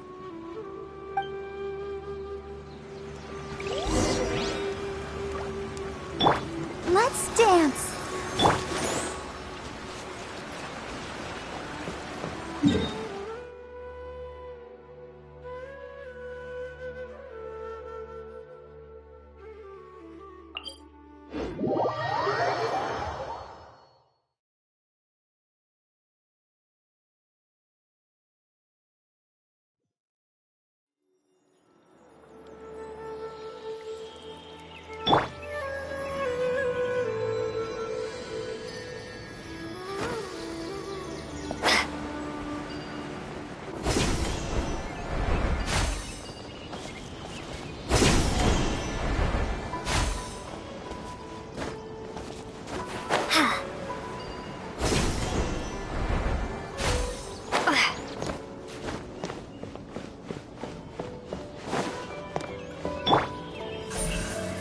Speed of light.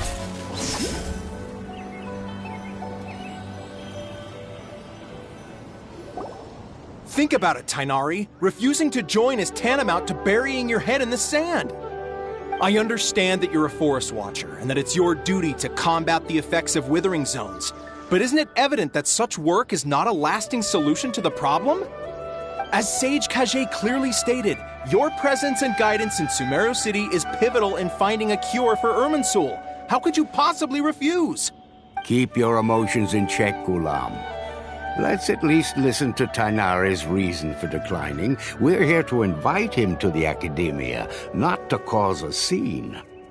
Sage Kage, I am truly honored that you came here in person, but I'm afraid I must still decline your invitation. I am merely a forest watcher. How could the great minds of the Haravatat have any need of someone like me? Well, it turns out that your refusal letter had some implications on your master's reputation. He is a renowned sage of the Immorta, after all. So now I've come here in his stead. I see. Huh. And I figured that given his temper, he would come here and berate me personally. Tainari, your master is an integral part of this effort, and now he requires your assistance.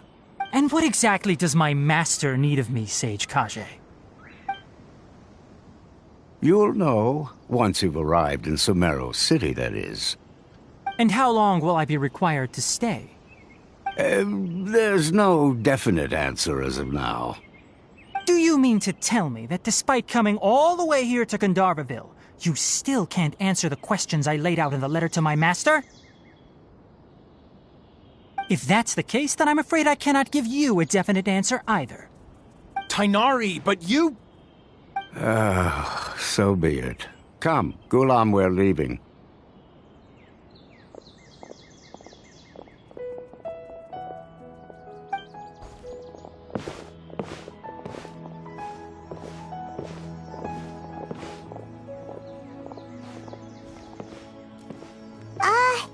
Tainari, what was that all about?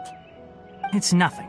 Some people from the Academia wanted me to go to Sumeru City to assist them with a project, but I had to refuse on account of all my responsibilities here.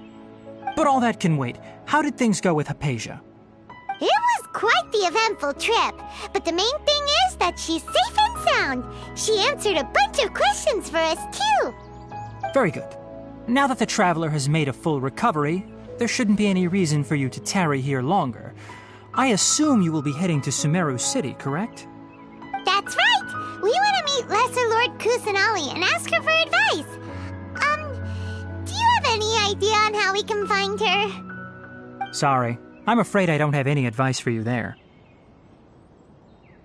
Well, do you at least know anyone we can try asking in Sumeru City?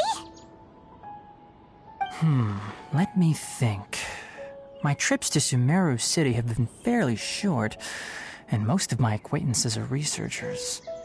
How about this? I'll write you a letter of introduction that you can give to a researcher I know.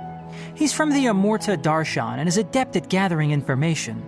Asking him might prove worthwhile. Also, when you enter Sumeru City, you'll probably end up receiving something like this item here. I'm not sure if it will ever come in handy for you, but maybe you can give it a try. Oh? What is it? It's called an Akasha Terminal. It's a tool produced by the Academia that utilizes the legacy of Greater Lord Rukkhadevata. Some say that this very item is the basis of Sumeru's reputation as the City of Wisdom. Needless to say, this device and its usage fall under the Academia's expertise, so I'll leave it to them to show you how to use it.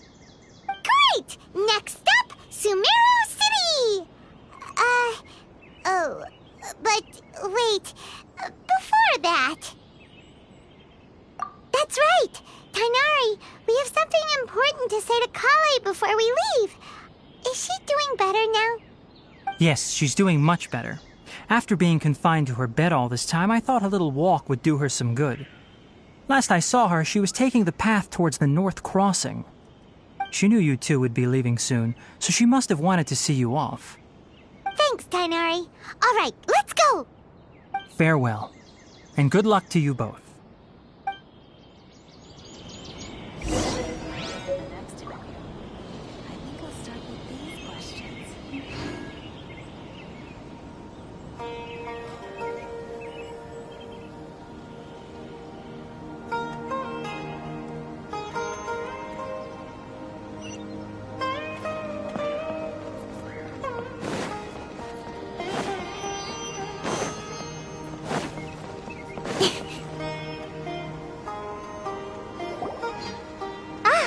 I've been waiting for you two.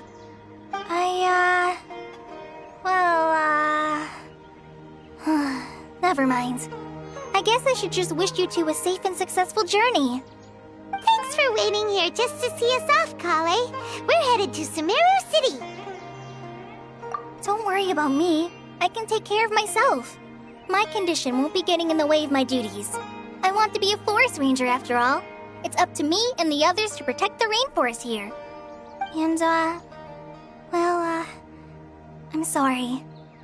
I should have told you both about my condition when we first met. I just wanted you two to treat me as a normal friend, not some girl that needs your sympathy. But I guess now I understand that the most important thing is for friends to be genuine with one another. There's no need to apologize, Kale. We should be thanking you for trusting us enough to be your friends and sharing your past with us. We're probably still gonna worry about your condition, but that's because we're friends and we care about you. Thank you. That means a lot. Before you leave, I have something for you. Oh? What is it? It's my recipe for pita pockets. I told you that I'd give you a copy, remember? My handwriting is a little, messy, so please don't laugh. Yay! Thanks, Kale. Now we can eat those scrumptious little pitas whenever and wherever we like. I hope that whenever you eat them, you'll both remember your time here in Gandharvaville.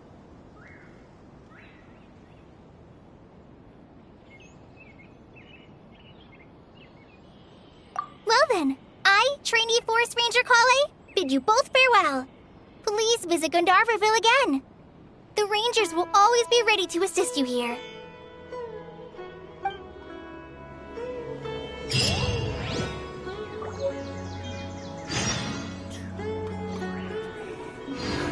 There isn't a single one missing.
Incoming!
You give, you receive.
entered the city, something on their heads lit up.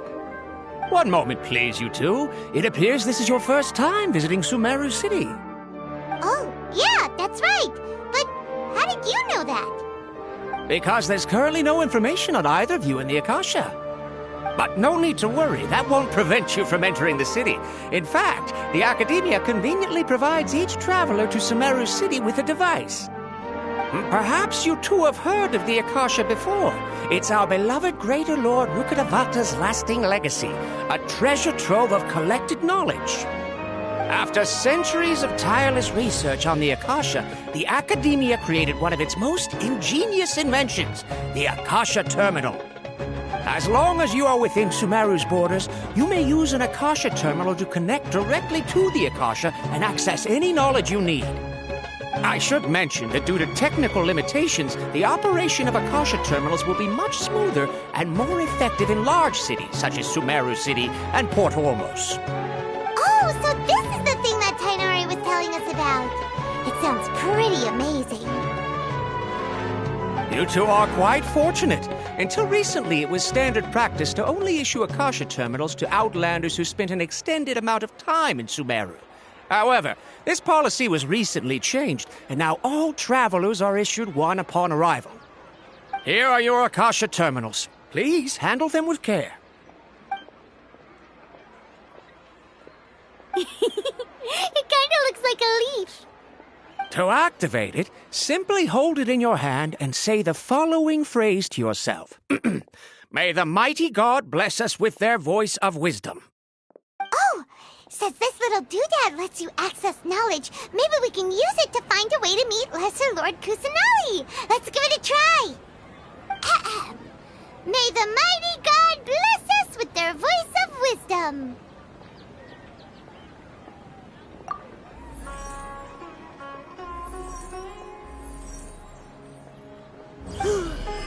Whoa! Just now, something clicked, and Paimon suddenly knew how to use this thing. It seems all we need to do is concentrate on what we want to know, and bam! You get it. Oh, that'll come in real handy. Exactly. That is the power of the Akasha. And with that, let me officially welcome you both to Sumeru City. May the wisdom of the Dendro Archon always be your guide. Okay, now that we're in, we can check the Akasha about Lesser Lord Kusanali. Let Paimon try. 500 years ago, the sages found a newly born deity from within some scorched ruins. The deity now resides in the sanctuary of Suristana. Seems pretty similar to what Kale was telling us. Okay, next, let's concentrate on asking how to meet her.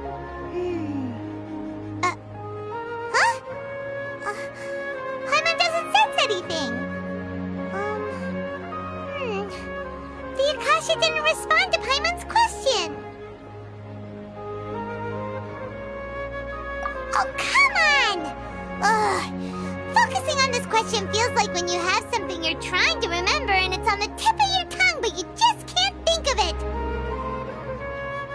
Ugh. Paimon's brain is exhausted.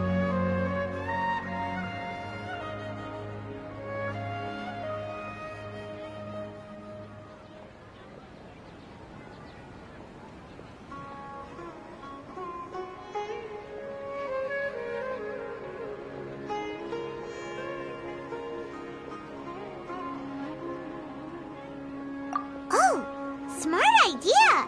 But what are you going to ask it?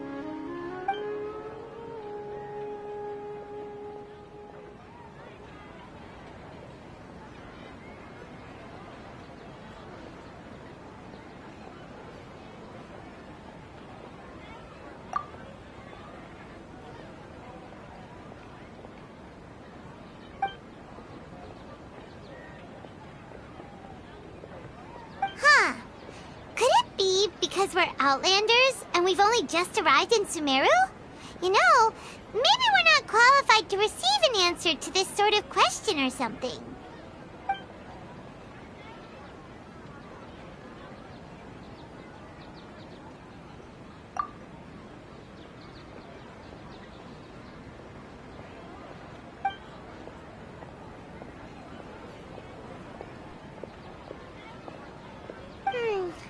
You too? Well, glad it's not just Paimon.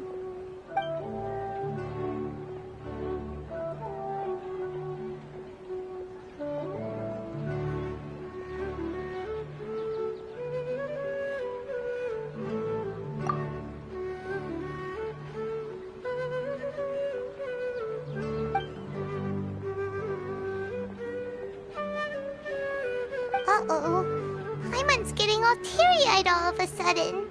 It feels like the people of Sumeru really missed their Archon.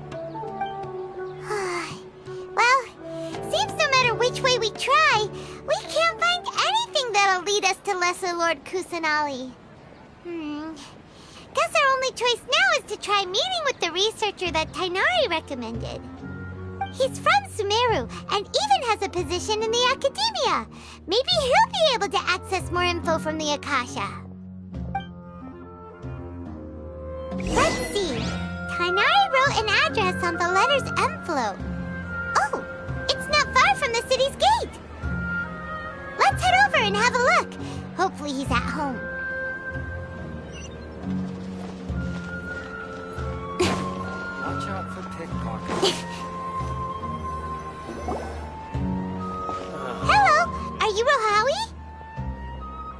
Yes, that's me. Can I help you? Great! You see, Tainari sent us here and... What? Tainari? Please, there's no need to say anything, really. Sure, I admit that the article I published last month wasn't my best work, and maybe the data didn't produce the most convincing results, but...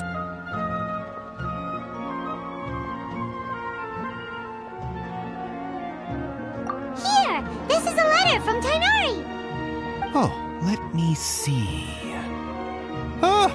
Ooh, what a relief. You two nearly scared the life out of me. So, you two just have some questions for me? Seems even Tainari acknowledges my innate ability for procuring information. So, what is it you two would like to know? We want to meet with Lesser Lord Kusanali. Do you know a way we can do that? You mean you want to meet the Dendro Archon herself? This isn't exactly my area of expertise, but let me see what I can find in the Akasha.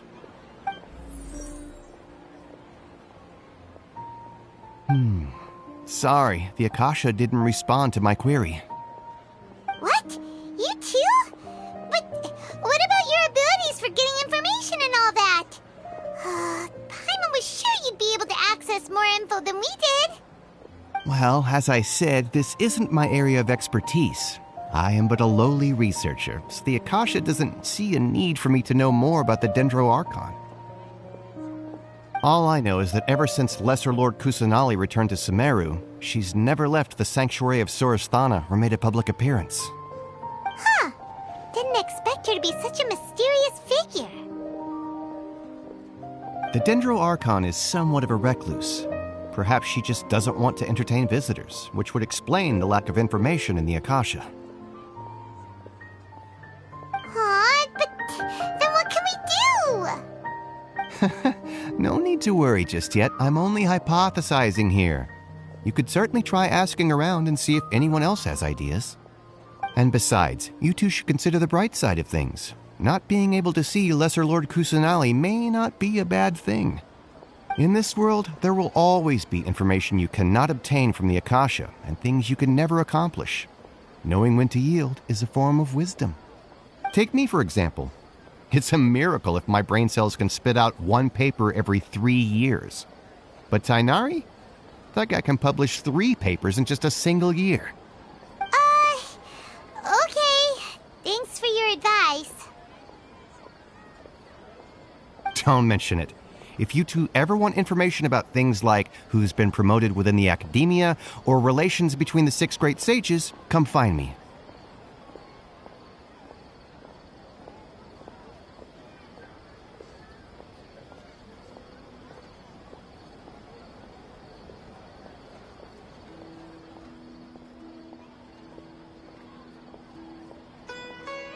Hey, come on! This is a survival skill at the Academia. Oh, Paimon's expectations were pretty low, but this is so low, it's like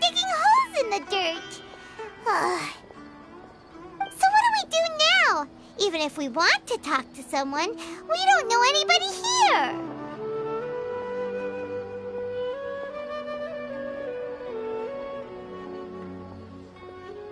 Huh?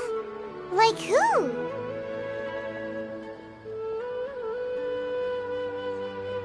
Oh, you're right!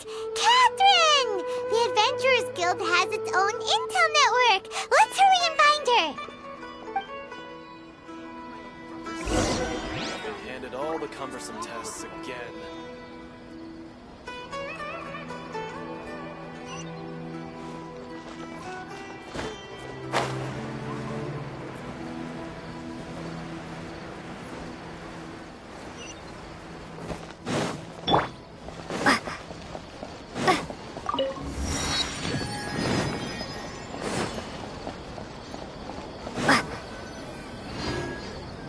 Ad Astra Abyssosk. Hello, Traveler and Paimon. Catherine, we need your help with something. Understood. The Adventurers Guild is always ready to serve you. With what do you require assistance? We want to meet with Lesser Lord Kusanali. Do you know a way we can do that? You two wish to meet with Sumeru's Archon. Understood. Please wait.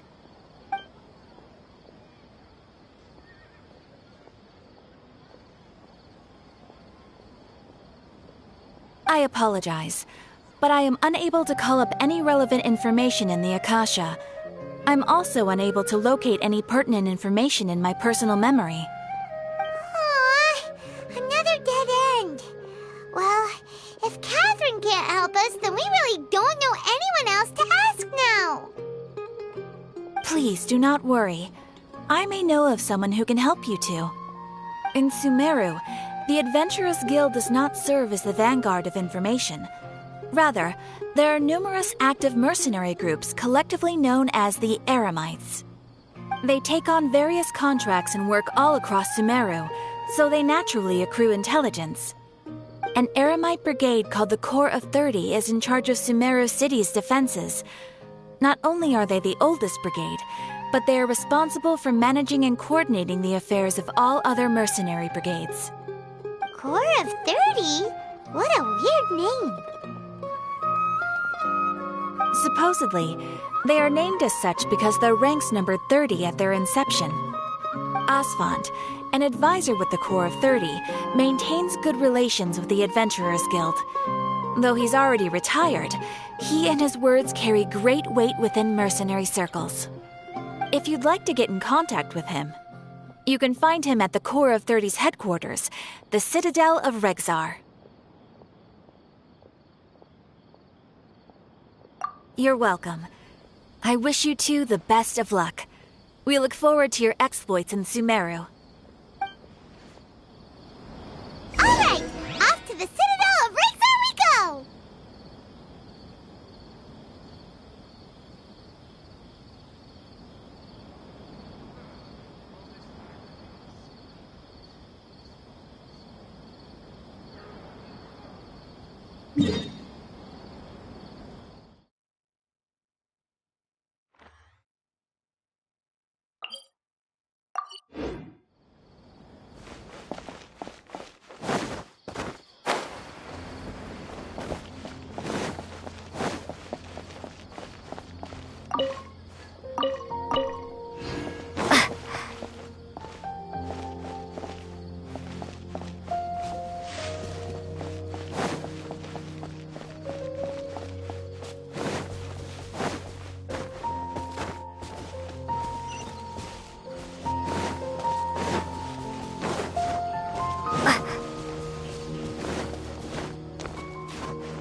Speed of light!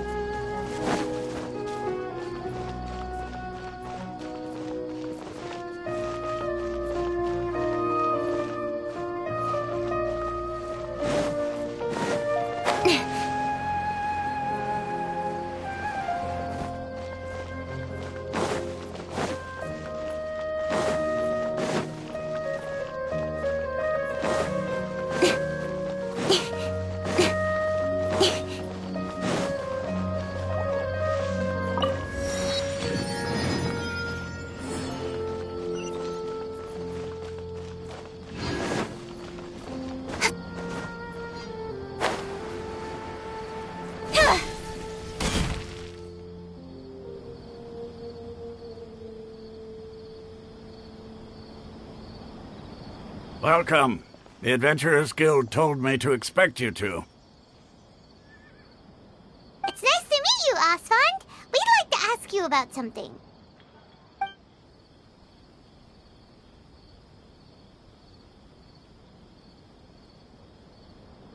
I see. So, Catherine's the one who sent you this way.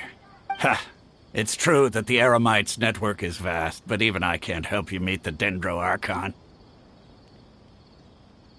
Wait, seriously? That's it? Afraid so. The Eremites aren't terribly religious, so we don't know much about divinities. As far as the Akasha goes, we can access even less than you. We originally came from the desert. The gods there died off long ago. Since those days, we've used our own two hands to carve out a living. We don't beg gods for their aid. It isn't just us, though. If you ask me, I think most in Sumeru aren't interested in Lesser Lord Kusanali. Oh? Why's that? Just take the Academia, for example. They're the ones who truly rule Sumeru. Although they believe in gods, most of them only care for the late Greater Lord Rugurdevada. In their eyes, she was the one who founded Sumeru and gifted us with the Akasha. Lesser Lord Kusanali just happened to inherit her legacy. Because of the Academia's influence, most citizens are more familiar with Greater Lord Rugurdevada and hold her in greater esteem. Not to mention that Lesser Lord Kusanali never makes an appearance, and the Academia never announces anything about her.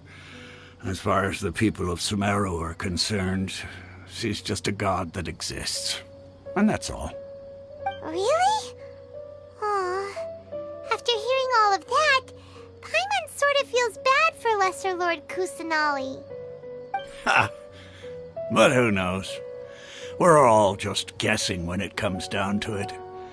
Besides, I'm sure the God of Wisdom doesn't worry about her reputation among people like us. All right. Well, thanks for the info, Osfond. No problem. Always happy to help out the Adventurers Guild.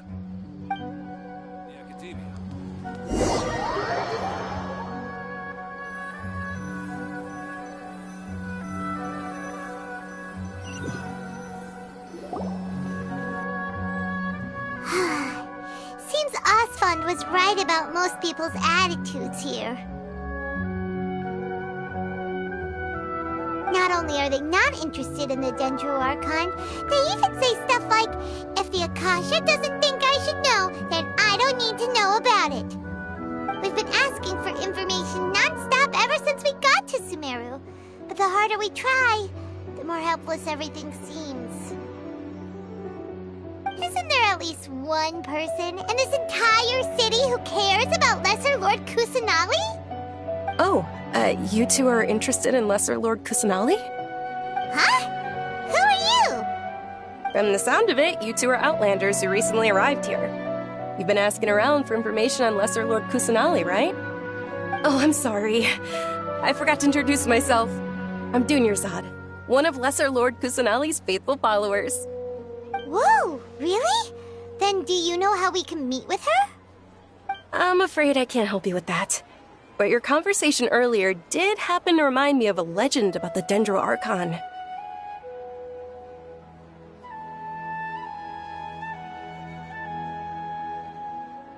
Sure. It goes like this. Long, long ago, there was a man who heard a prophecy. It predicted that a great calamity was about to befall him. Panicked by what he heard, the man sought out the Dendro Archon in hopes that she would bless him with the wisdom to help him escape his predicament. The man journeyed across deserts and through rainforests and experienced tribulations of every kind. However, he still couldn't find any trace of the Dendro Archon. In despair, he thought, alas, the Archon has abandoned me. He then had no choice but to sorrowfully resign to his fate. Okay, and then what happened? And then, The calamity came. But to his own surprise, the man felt somehow emboldened by the trials of his journey. By relying on his own strength, he managed to overcome the adversity. At that moment, a bird perched upon his shoulder. This bird was, in fact, an avatar of the Dendro Archon. She said, "O Archon Seeker, do you now understand? She and her wisdom have long been found by you. Along your journey, we were in every flower and blade of grass, every ray of sparkling sun, and every breath of dancing wind. So long as you continue to think and ponder, we'll be wherever you go."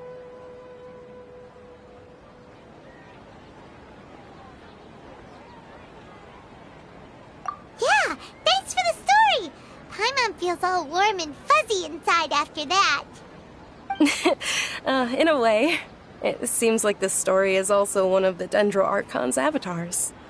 Dunyarzad, since you worship Lesser Lord Kusanali, can you tell us anything else about her? Of course. So did you two know that, I'm terribly sorry, but it seems something's come up now. Let's chat another day.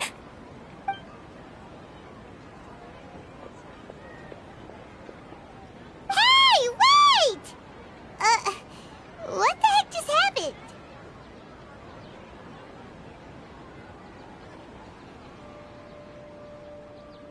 It looks like they're searching for someone. Dunyarzad was acting super nervous just now. You think they're looking for her? This stinks! We finally managed to find a lead about Lesser Lord Kusanali! We can't let them get in the way now! Let's see if we can get rid of them. Then we can catch up with Dunyarzad! Hey, have you two seen a brown-haired girl wearing a purple top and a long blue dress? We're looking for her. Did she have bandages wrapped around her wrists? Yes, that's her. Did you see which direction she went? Yeah, she went that way. Quick, after her!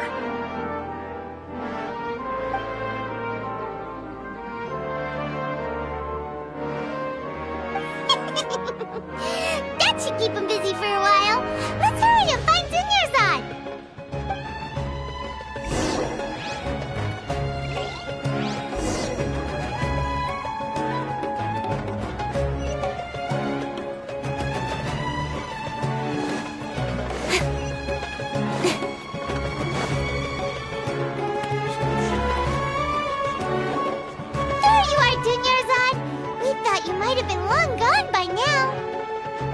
It's you two.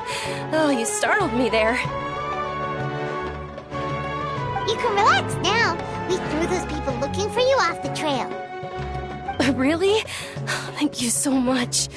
Unfortunately, I believe there's still more of them out there looking for me. Uh-oh, looks like there's some coming this way. Huh? More of them? Then what are we standing here for? Run! No, wait, my body isn't in the best shape. It's difficult for me to run.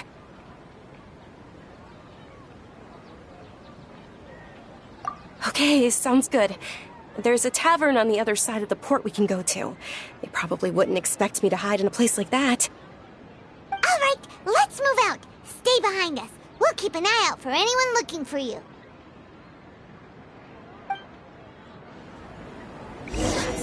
Just take my word for it. Ridiculously over-designed. I need some of these now.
We made it. Oh, they shouldn't be able to find us now. Wait! Stand down, Dia!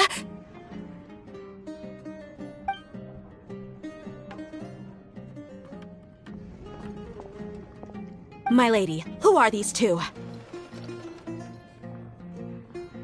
They're travelers that I met on the street just a moment ago. They happened to notice that you were all searching for me, so they helped me hide. I see. In that case, you two should scram. There's nothing here for you. Wait a sec! Who the heck are you? And why are you shooing us away? I'm Miss Dunyarzad's bodyguard, here to see that she returns home safe and sound. My lady, let's get going. You've been gone for so long that your parents are worrying themselves sick. And if I refuse to go with you? It'd be easier for the both of us if you cooperated. But if you insist on not going, then I'll have to carry you like a sack of potatoes. Hey! Dunyarzad already said she doesn't want to go back. Why are you still pushing her? Stay out of this. You don't understand the situation. Sorry, my lady. Even though I'm your bodyguard, your parents are my employers. I have to answer to them. How much? Wait, what? How much more do I have to pay you to become your employer? So you never listen to my parents ever again. Double? A triple? Give me some time and I'll get that much. My lady, this isn't about Mora. I don't know what you think of us Eremites, but let me say this. I like Mora, but I'll never go against my principles. That's why I'm here looking for you. Sure, it's an order from my employer, but my conscience was also telling me it's the right thing to do. And knowing your health, carelessly running around like this is gonna hurt ya. For the sake of those who love you, don't be stubborn. No, you're wrong. I'm aware of my limits, and I know what I'm doing. Honestly, the only people being stubborn right now are my parents. And they know perfectly well that it makes no difference if I'm at home or not. They still won't accept reality. And every time I bring this up, they just change the subject. Dia, you've been living with us a long time already. This should be old news to you. Dia, I know it hasn't been easy for Mother and Father, and I'm grateful for everything they've done for me. But there's someone else in this world I'm also grateful to. Because she saved me. The love I have for her is the same I have for my parents. This is my life and my last chance. So I want to do something meaningful.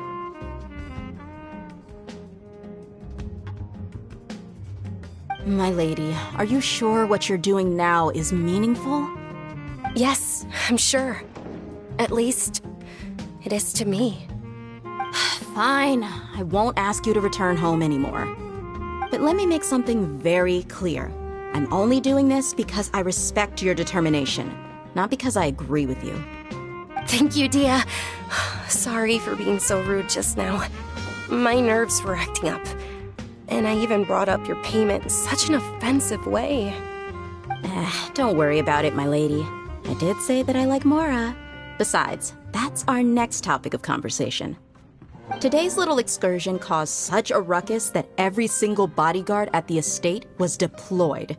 It wouldn't be easy to hide things from your old man. Since this definitely won't be your last escapade, here's a little tip.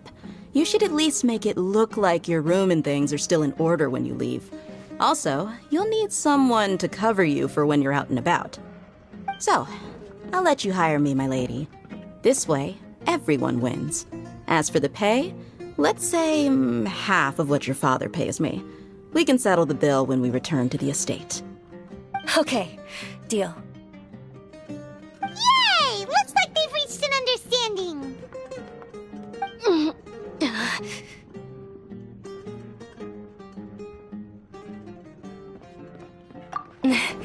I'm fine, really.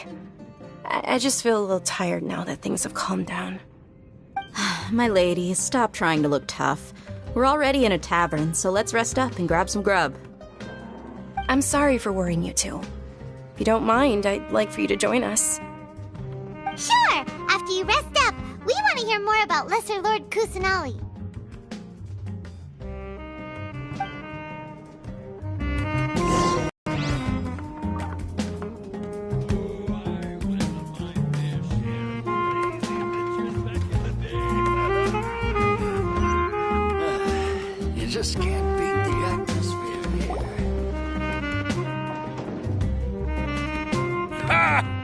if it isn't Dia. Haven't seen you in nearly half a year. Word on the street is that you're a bodyguard for the Homayani family now. Ha! Don't you find that kind of work boring? Nah, you get used to it. How about a menu over here? You got it. Huh? Isn't this little Miss Homayani herself? We don't get to serve personages like you very often. We'll be sure to prepare our very best. Thank you, sir, but there's no need. I don't have a lot of Mora on me, and I really ought to save as much as I can. But please bring these two the best food you have. They're my new friends, so I want to be a good host for them.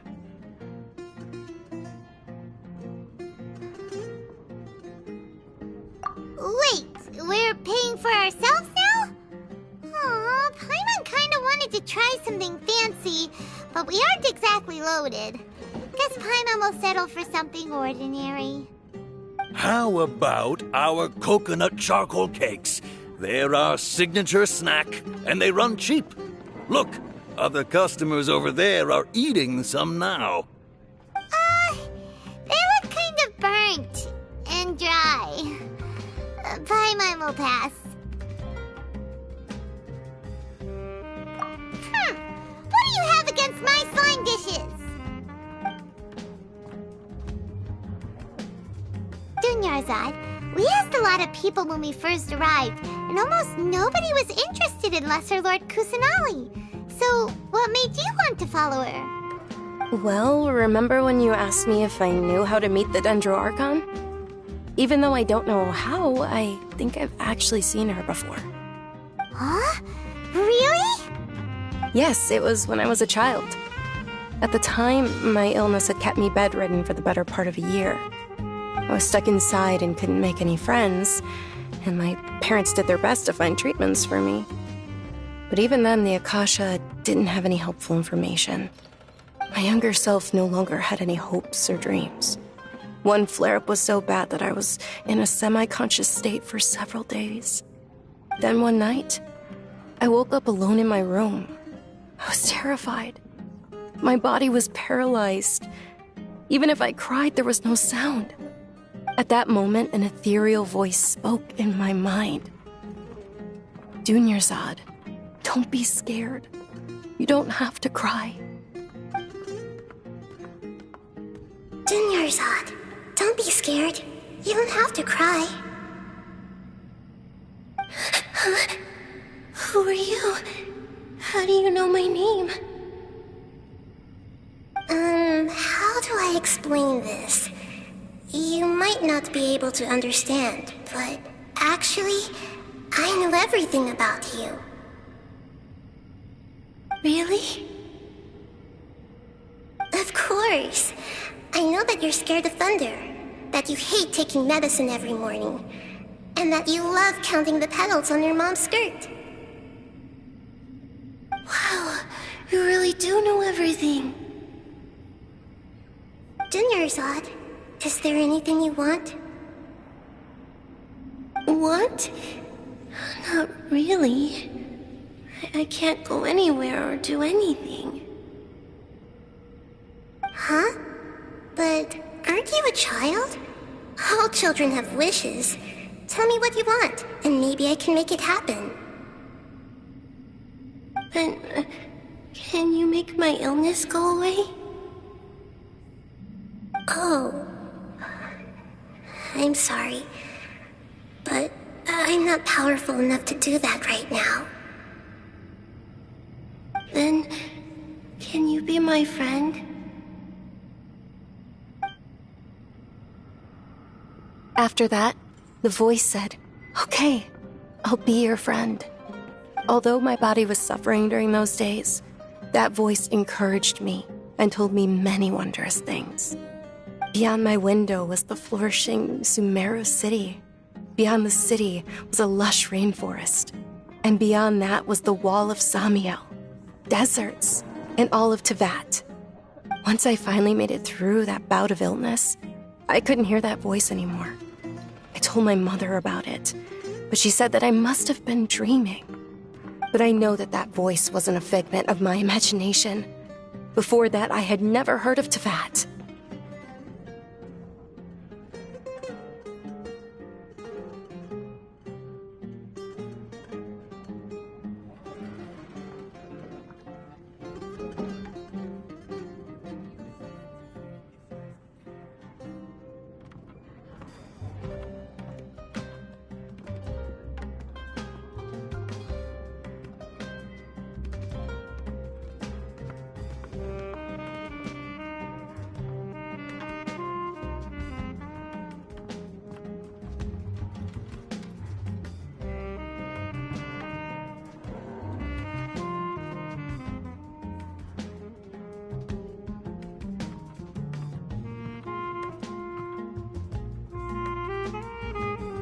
Yes, for sure. If it weren't for that voice, I would have never grown curious about the outside world, nor would I have learned how to read and enjoy so many books. That voice sparked a desire for wisdom. It had to have been the Dendro Archon. I've been hoping for a chance to repay her kindness. In fact, I was running around today to help prepare the Sub-Zerus festival for her. What's the Sub-Zerus festival? It's Lesser Lord Kusanali's birthday, which was the day that she was found by the sages. It's actually an old holiday that originally celebrated Greater Lord Rukkhadevata's birthday. When she passed away, the holiday eventually became a celebration of the Lesser Lord's birthday. I heard everyone was overjoyed when they welcomed her back to Sumeru. In those days, the festival was a huge deal. But because of the Academia's influence, people have gradually lost interest in the festival. The Academia actively participates in Sumeru's many holidays dedicated to Greater Lord Rukkhadevata. But when it comes to the Sub-Zerus festival, forget any funding. They practically act like it doesn't exist. Maybe they see Lesser Lord Kusanali's birth as confirmation of Greater Lord Rukkhadevata's death, so they're reluctant to celebrate it. Aw, but that's awful. It is. It's absolutely terrible. Sure, the Greater Lord founded Sumeru, but hasn't Lesser Lord Kusanali been the one quietly protecting us for the past few hundred years? Just remember that we're still out in public. Don't get too carried away now. I know that people over by the Grand Bazaar still hold the Sub-Zerus festival to this day. But I hadn't met any of them before, so I was never able to contribute. But recently, I made a friend there who also follows Lesser Lord Kusanali. I gave her my savings because I want her to throw a wonderful festival this year. That's the least I could do for Lesser Lord Kusanali. Hold on, my lady. Does this friend happen to be Nilu, the one who sends flowers to the estate? Yes, that's her. I saw her leaving the other day with a nervous look on her face. It seemed like she was hiding something in her arms. Did you give her something? Yes. Initially, I didn't have much Mora prepared, so I had Nilu sell one of my skirts. I've agreed with Nilu to meet up at the Grand Bazaar today and see how things are coming along. Dia, would you accompany me? Sure. That's quite the trip, though. I'll carry you. No, that would be too much, even for you. You might as well just accept the lift. If I let you walk, who knows how long it'll take us. And if anything happens to you, then I'd really never hear the end of it from your father.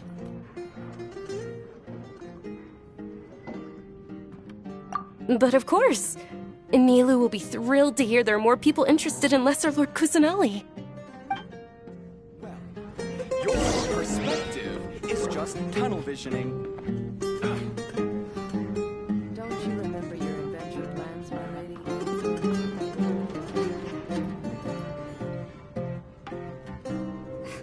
Your theory is just putting the cart before the horse.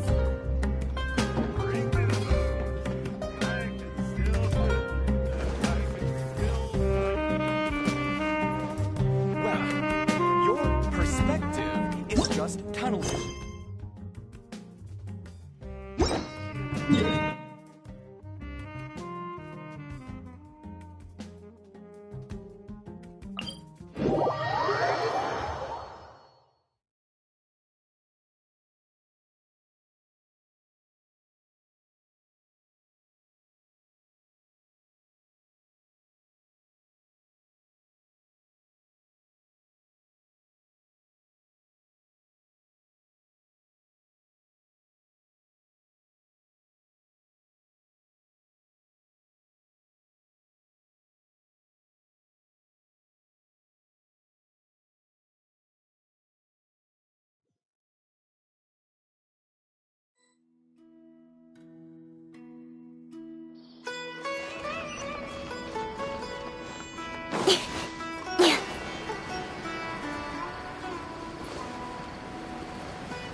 Jaws with its own fascinating story. Sorry I'm late, Nilu.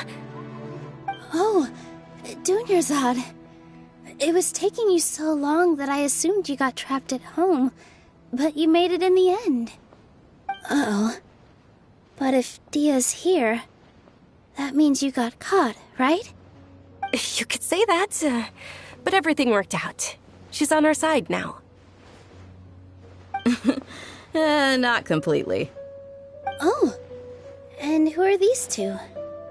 Oh, meet the Traveler and Paimon, my two newest friends. They're visitors who just arrived at Sumeru City and are looking for information on Lesser Lord Kusanali. So you're followers from another land?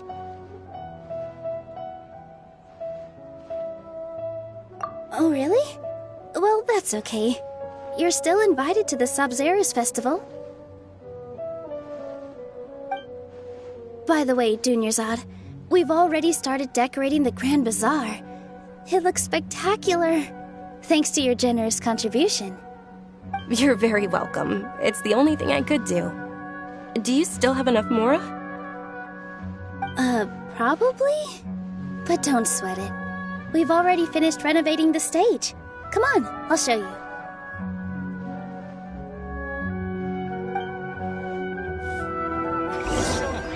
Every item I sell here comes with its own fascinating story.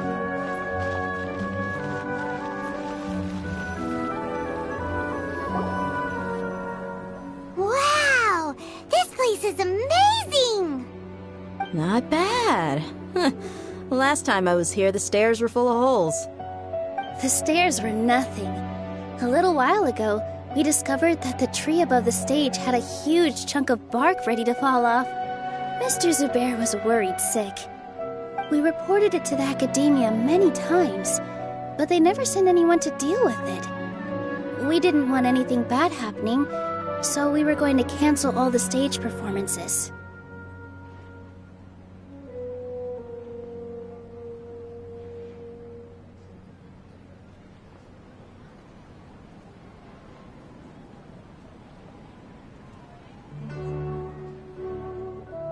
Oh, probably because it was the theater asking. The academia looks down on performers like us. They probably think it would be best if the theater closed down completely. We can't let that happen, though. Not only would everyone involved in the theater go hungry, but then we wouldn't be able to hold the Sabzeruz Festival anymore. Thank the Danger Archon for Dunyarzad. But the more she gave us, we hired someone to patch up the tree, and we also gave the stage a much-needed makeover. The stage is going to be even prettier when it's festival time. I can't wait for you to see it. And I can't wait to see you on the stage. You've been practicing so long already. It's almost time for your dream to become reality. It's our dream. I'll do my best for the two of us. Nilu, what are you gonna be doing at the festival? She'll be dancing the dance of Sabzeruz, the most important performance at the Sabzeruz Festival. Dunyarzad, have you told him the origin of this holiday? I only told them about the Greater Lord and Lesser Lord so far. Okay, then I'll tell you two about how this holiday came to be. According to legend, the Sabzeruz Festival was originally the Goddess of Flowers' birthday celebration for the Greater Lord. A long, long time ago, on one of Greater Lord Rukadevata's birthdays, her friends threw her a celebratory banquet. Some of the gods got drunk. One started playing music, and the Greater Lord started singing, so the Goddess of Flowers began to dance.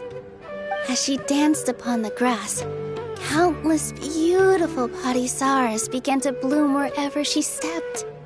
Those brilliant purple flowers became her dazzling stage. All the gods clamored, "Oh, if only time could stop at this very moment."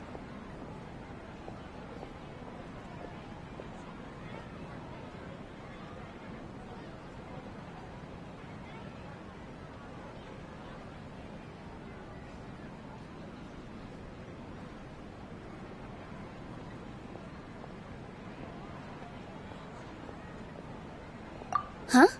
Really? Oh, you probably mean because all the gods in this story are no longer alive.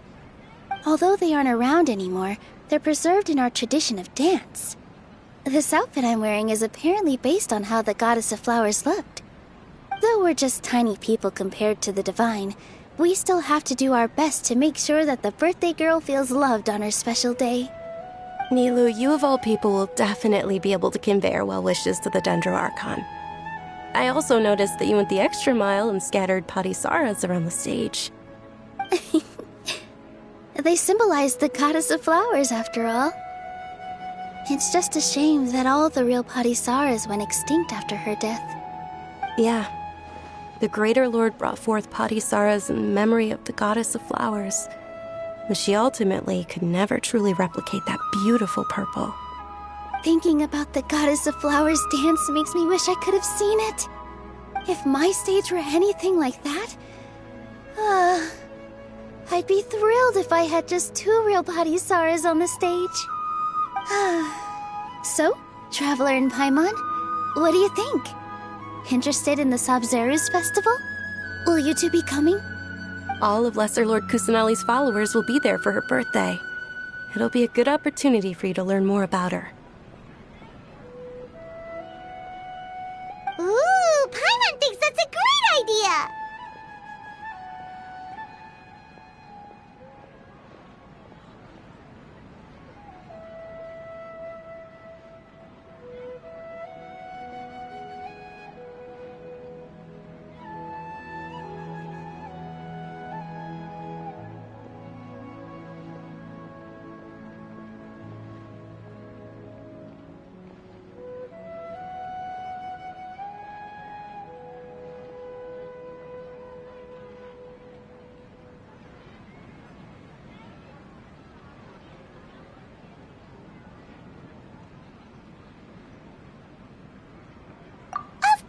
Paimon wants to watch. Those 2 things aren't mutually exclusive, you know. So how about we all attend the Sabzeruz festival together?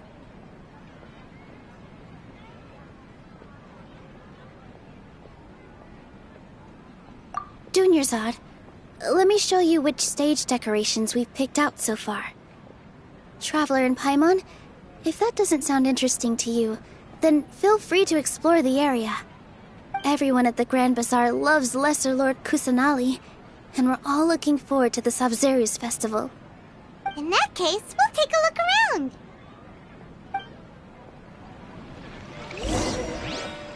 I wonder if the treasures I discovered in my youth might have been left by Greater Lord Lucanivata.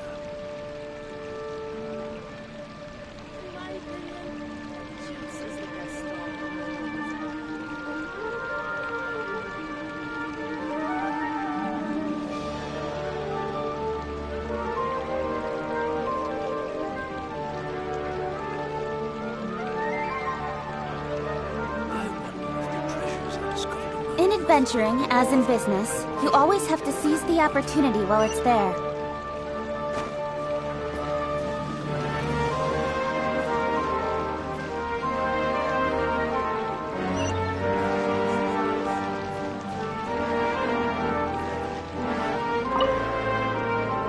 Whoa! What's with your yellow hair? And why do your clothes look so funny? Are you an outlander? Did you know that the Sabzeruz festival is about to happen? There'll be loads of fun things to do at the festival. But the best part is when Ferris, the Knight of Flowers, passes out candy to everyone.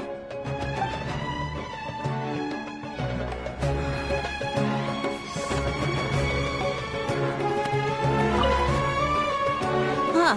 Revamping the stage for the festival couldn't have been easy, that's for sure.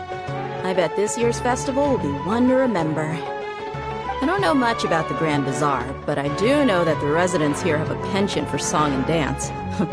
2 things that the academia doesn't particularly approve of. Oh, and the perfume sold around here is a lot better than what you'll find elsewhere. The fragrances are longer lasting and they're gentler on your skin and... I mean, that's what I've heard at least.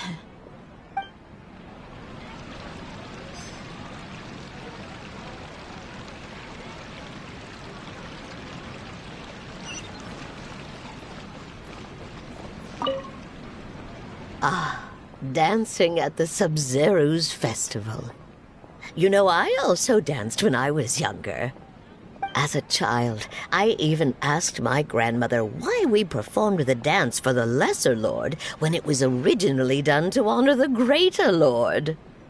My grandmother said that Greater Lord Rukkhadevata is a beloved deity and honored by all, and Lesser Lord Kusanali is too.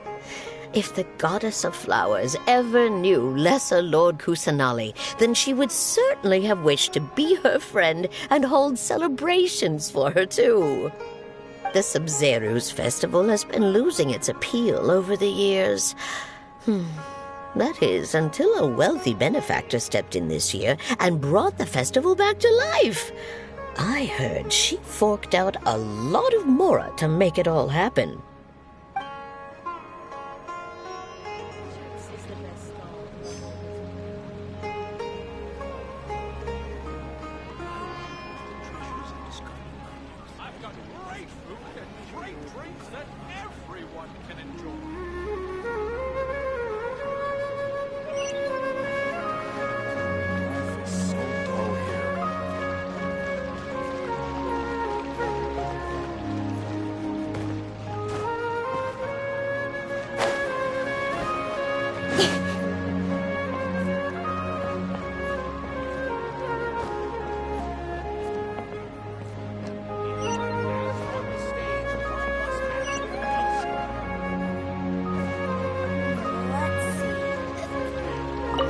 Nilu, your outfit looks amazing.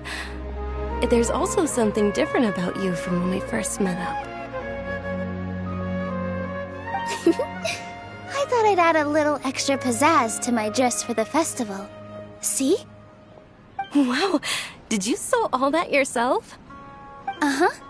Sewing is a fundamental skill for everyone in the theater company because we make all our own costumes. Did you know that Mr. Zubair not only can make costumes, but props too? I've noticed that you can't keep your eyes off that crown over there. Would you like to try it on?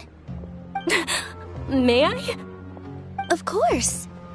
The legends say that the goddess of flowers had beautiful horns on her head, so this crown was made to reflect that. Dunyarzad, you look absolutely stunning with it on. It's like I'm looking at the goddess of flowers herself.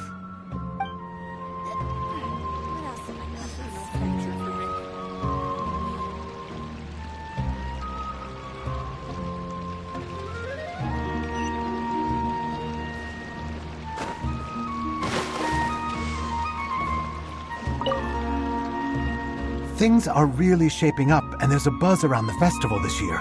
We're expecting people from all over to come by this year and buy things during the festivities. Don't be fooled into thinking that Sumeru City has the best of everything. Some festival snacks are only offered here in the Grand Bazaar. And when it comes to musicians, dancers, or singers, the Grand Bazaar's got the best of the best. Sure, those folks at the Academia might not like it, but what's a festival without song and dance?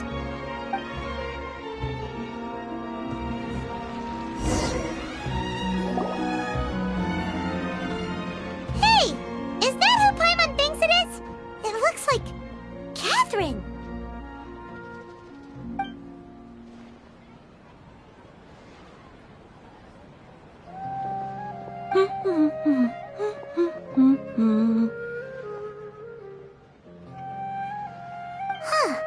Come to think of it, Paimon's only ever seen her behind the counter at the Adventurers Guild.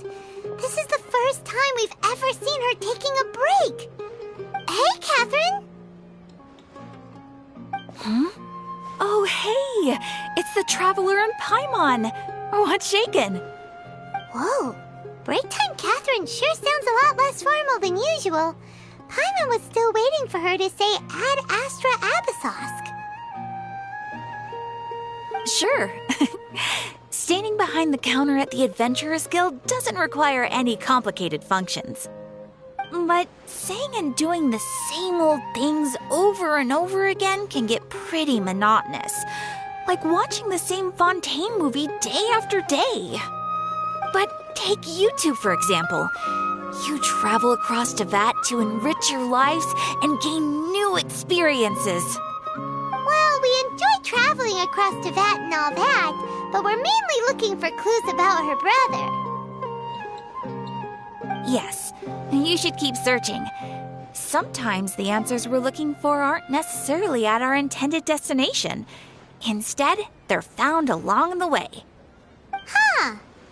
Haven't we heard someone say something pretty similar recently? Anyways, what brings you out here, Catherine?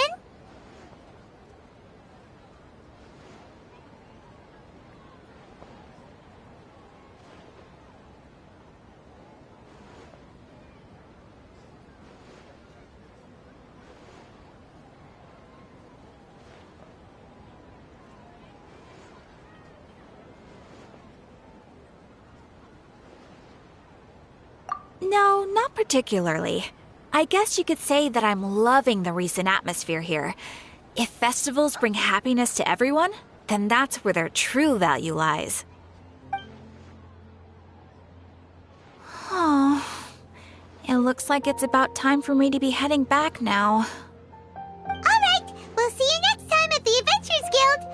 Oh, by the way, thanks for connecting us with the Eremites. We've already made some great friends in Sumeru City thanks to you. I'm sure you two will get along well with the people here. You've already been blessed by the element of Dendro after all. See you around.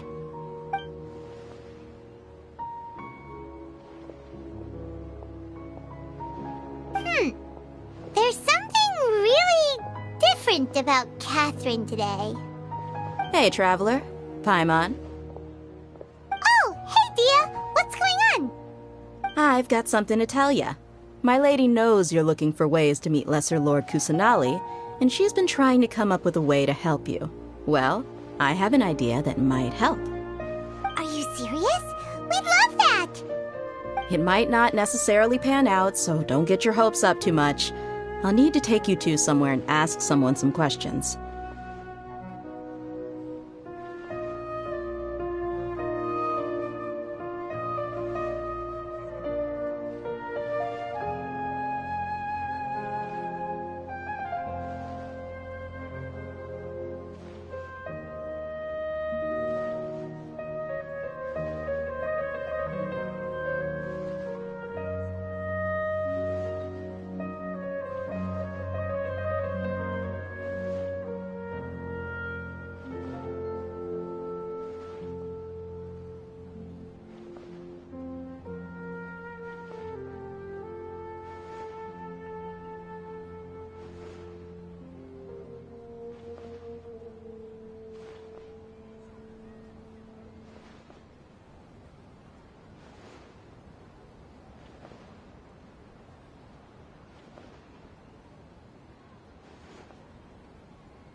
My lady is feeling a little worn out at the moment. Nilu's found a place for her to rest. After I take my lady home, let's meet in front of the Citadel of Regzar. Sounds like a plan. Let's head over to the Citadel of Regzar and wait for Dia. The best stall in the whole bazaar. What's so great about Smeja comes with its own...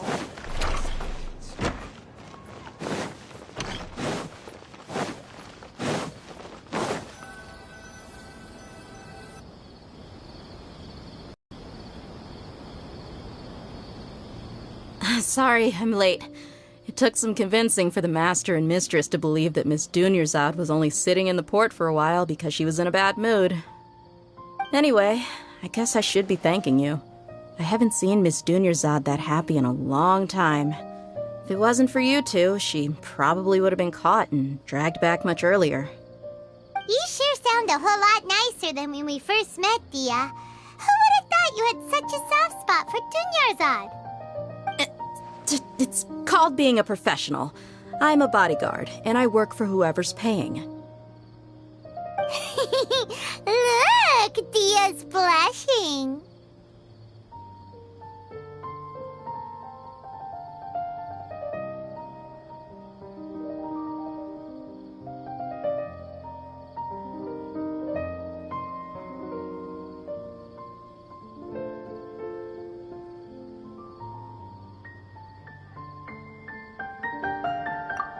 Listen, you two. I don't expect to be working for Miss Dunyarzad very long, but I hope to finish things on a positive note if possible. Let's cut the chit-chat and head into the Citadel. We'll see if the person I know has a way for you two to meet with the Lesser Lord.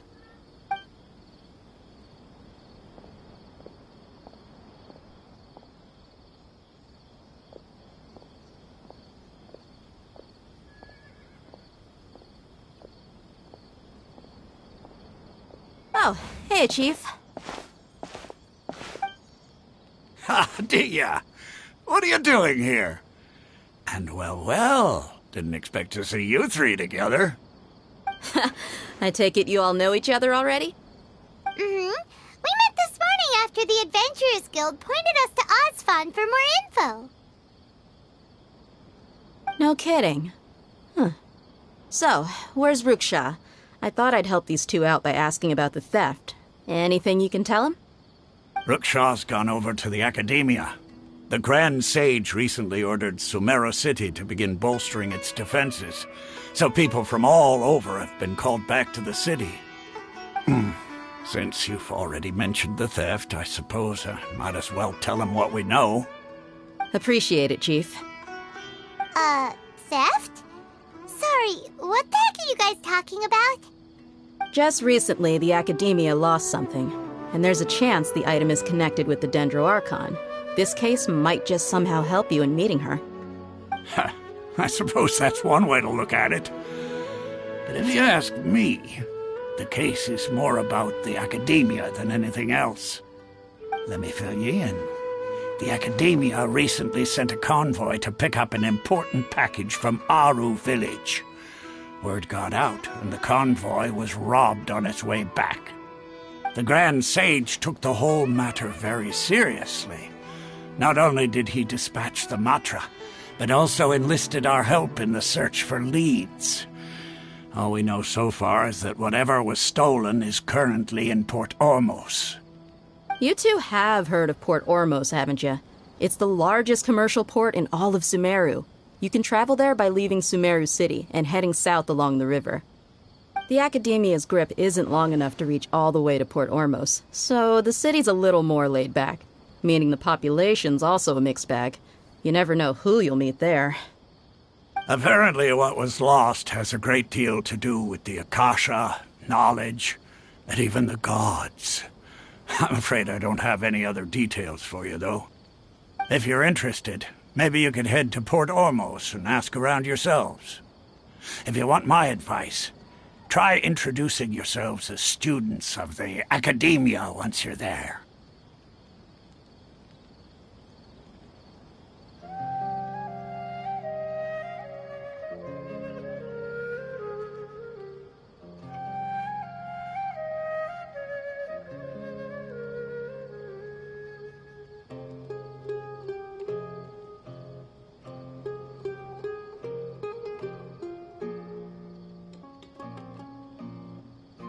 Are you serious, Chief? All the Academia students are in Sumeru City, you know. Why should they pretend to be students in Port Ormos? If you're all so interested, just go there and see what happens. Count me out. I've got plenty of work to do here for the Homayani family. And take it from me, if you two really do decide to visit Port Ormos, you'd best watch your backs. Let's just say that the Eremites there aren't nearly as friendly as those here in Sumeru City. There are even some extremists who go around shouting slogans like, "Retake Sumeru for the Scarlet King." Word is that more and more are joining their movement. They're becoming a real headache for Chief and the others. You bet they are. The Scarlet King's been dead for thousands of years. Now they start spreading rumors of his return. Ridiculous. Not everyone's like you, Chief. Even the desert natives who abandoned their homes in the wilderness still wish to have a god of their own. Well, Traveler, that's about all the information we have for you. Thanks, Dia! And you too, Osfond! Since we've gathered all we could for the moment in Sumeru City, let's head to Port Ormos and see what we can find next. Miss Dunyarzad is looking forward to seeing you both at the Sub-Zeru's festival, so be sure to get yourselves back here in time for that.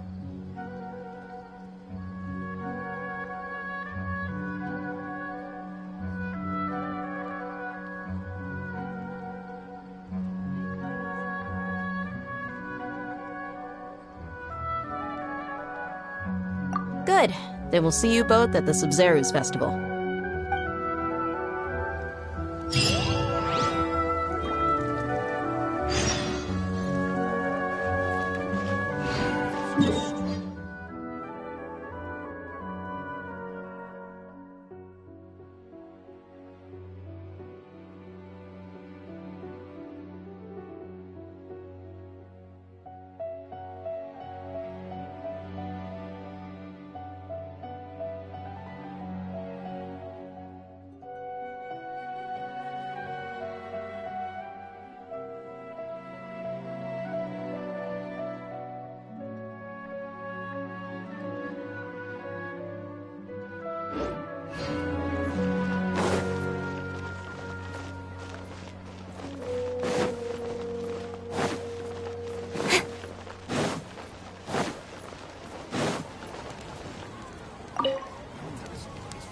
It's been a while since I visited the Citadel of Rexar.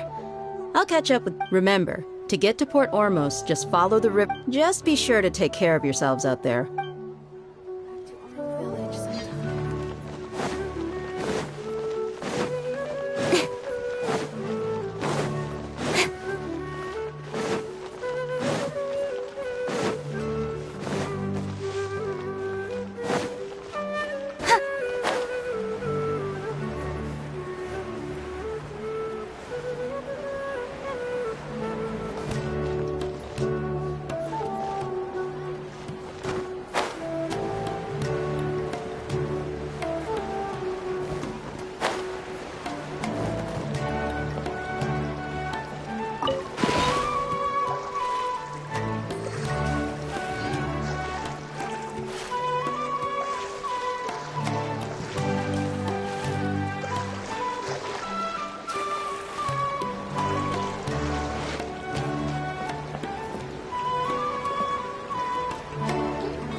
Saved enough money.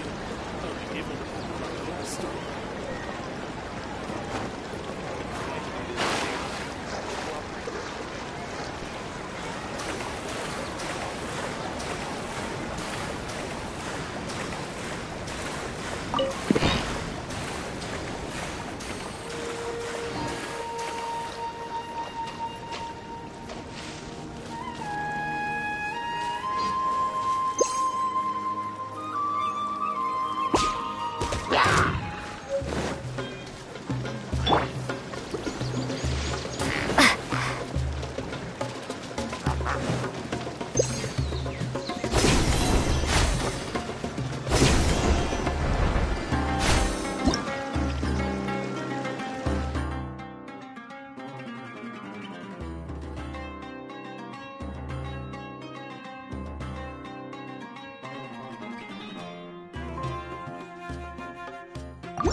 Happy to apply.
Oh, the hall today is pretty great.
Don't blink! Nowhere to hide.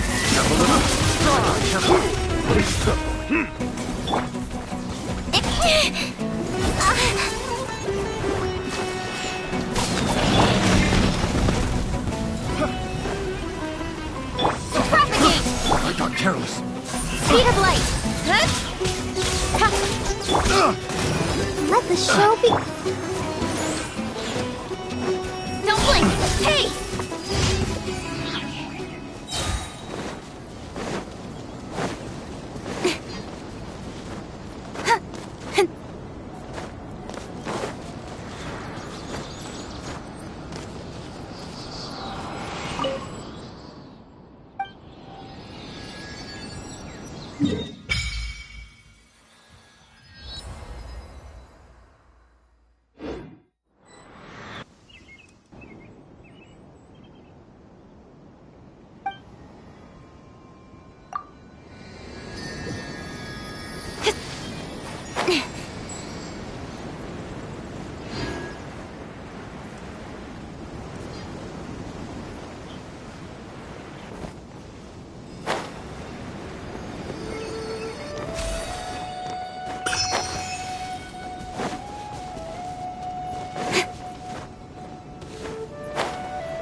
Come and have a good look yourself. Traditional spices of the highest quality, made with pride and experience. You've got a deal. I can't thank you enough for always looking after my business. Believe me, I'm not making this up. Several Eremite mercenary groups are nearly in open conflict, but does the core of 30 care? And that's not all. Did you know that... Wow! Talk about hurly-burly! This place is busy! Guess that's only to be expected for the largest port in Sumeru. Maybe it's because of what Dia told us earlier, but Paimon can't seem to shake the feeling that there's also danger lurking in these crowds. Ooh. Let's get our bearings so we can start looking for leads. We know that whatever the Academia lost is related to the gods. But other than that, we don't have much else to go on. Osfun told us to try posing as Academia students while asking around. Paimon checked the Akasha on the way here, and the Academia doesn't seem to have any research facilities in Port Ormos. Paimon doesn't get it. Won't we look even more suspicious going around saying we're Academia students and asking about the stolen item?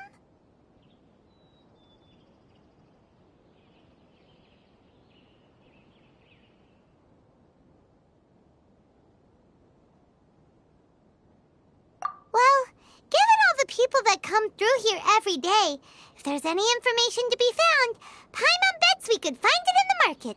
Let's ask around and see what we come up with.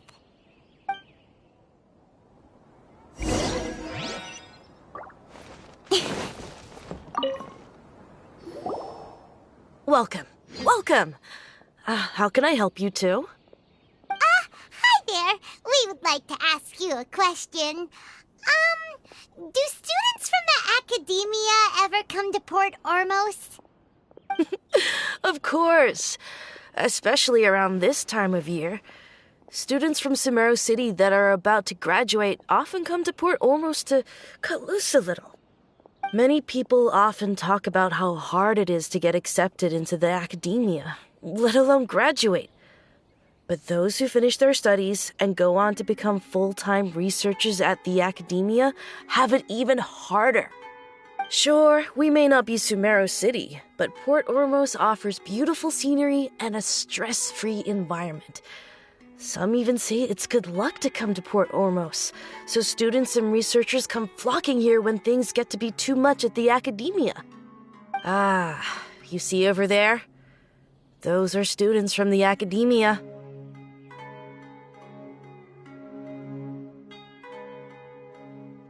They've been looking worried and miserable ever since they got here a few days ago.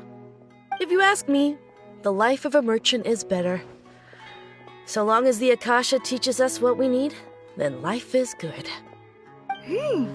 Those students seem to be discussing something. Let's see if we can listen in.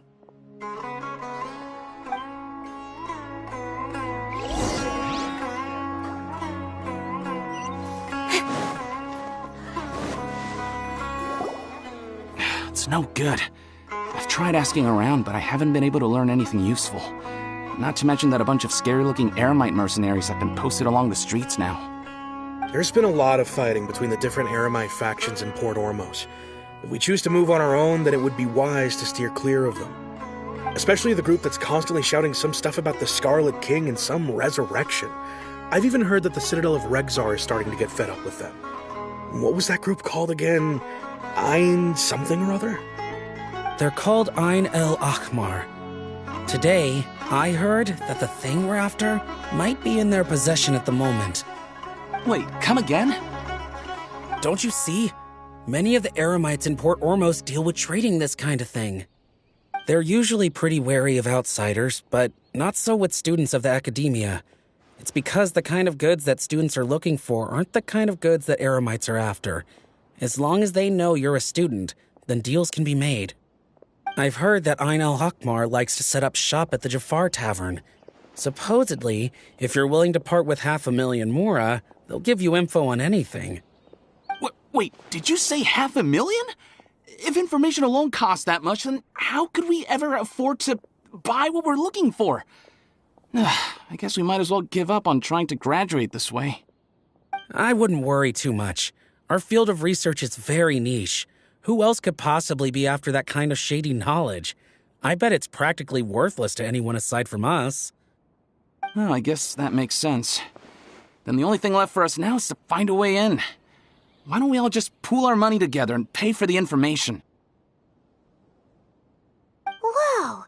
Did you hear that? A niche field of research and shady knowledge? It all sounds pretty suspicious to Paimon. Is knowledge something people just buy and sell like that? So, what's our plan?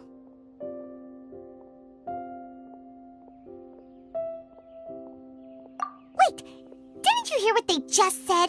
Buying information is going to cost us 500,000 mora! Have you lost your mind? Oh, all right. Paimon never thought she'd agree to parting with that kind of mora. But if you know what you're doing, then we should give it a shot.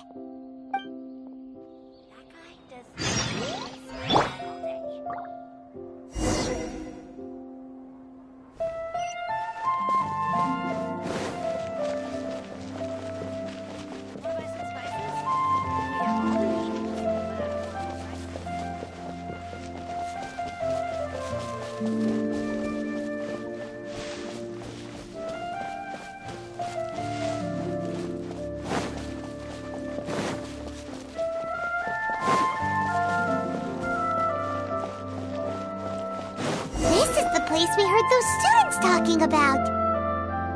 Let's find a seat somewhere and see if we can spot the group they mentioned.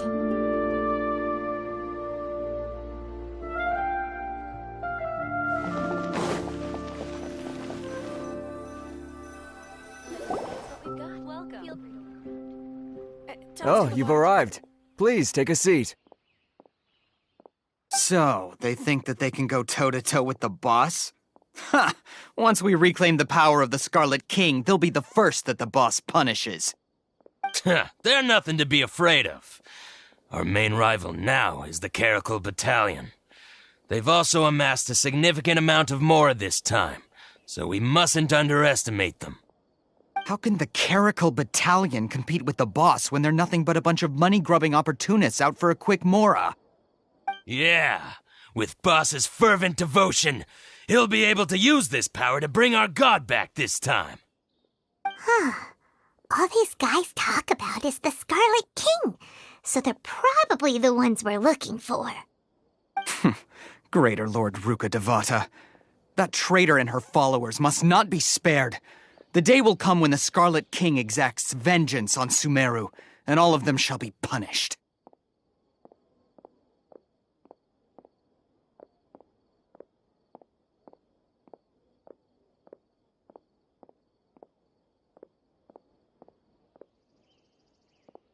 Yeah, Paimon was wondering what they meant too. We should ask about that if we get the chance later.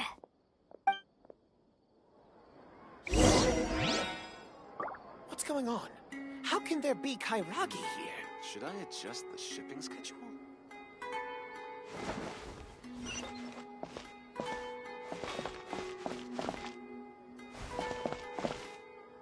Talk to the bartender if you want a drink. Well, Huh?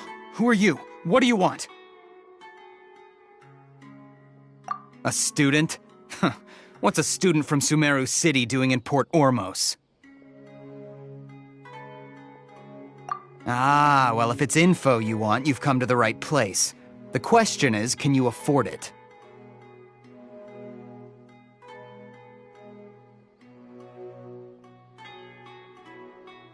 Oh, Paimon can't stand to see so much more go. But there's no other choice right now. Here, this is the merchant's address. Whatever you're looking for, you'll find it there.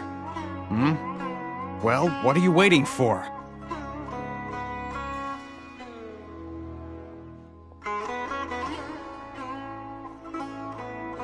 Oh, that's That's right! We heard you mention the Scarlet King just now. We're actually interested to know more because we're, archaeology students! Fine. Since you've already handed over the Mora, I guess I can throw in a little extra info. As you can see, members of Ain al-Ahmar are devout believers of the Scarlet King. Years ago, the Scarlet King founded the great desert nation that was our homeland. It was an advanced civilization, far beyond anything you'll see in present-day Sumeru.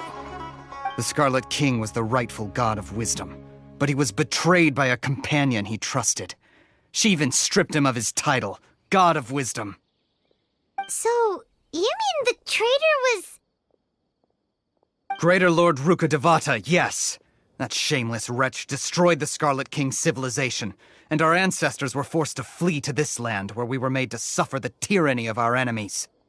Furthermore, she conspired with the Academia to cover up the truth of her actions, and create the merciful and benevolent facade for which she is now known. Ugh, just thinking about it sickens me. But the story doesn't end there, oh no. The Scarlet King isn't truly dead. The voice of the Oracle has been heard in the desert, prophesying his resurrection. Mark my words, our god shall return. And when that day comes, all followers of the traitor and all the desert dwellers who have forgotten their true god will suffer retribution together. If what I'm saying makes you shiver with fear, it might not be too late for you to become a believer of the Scarlet King.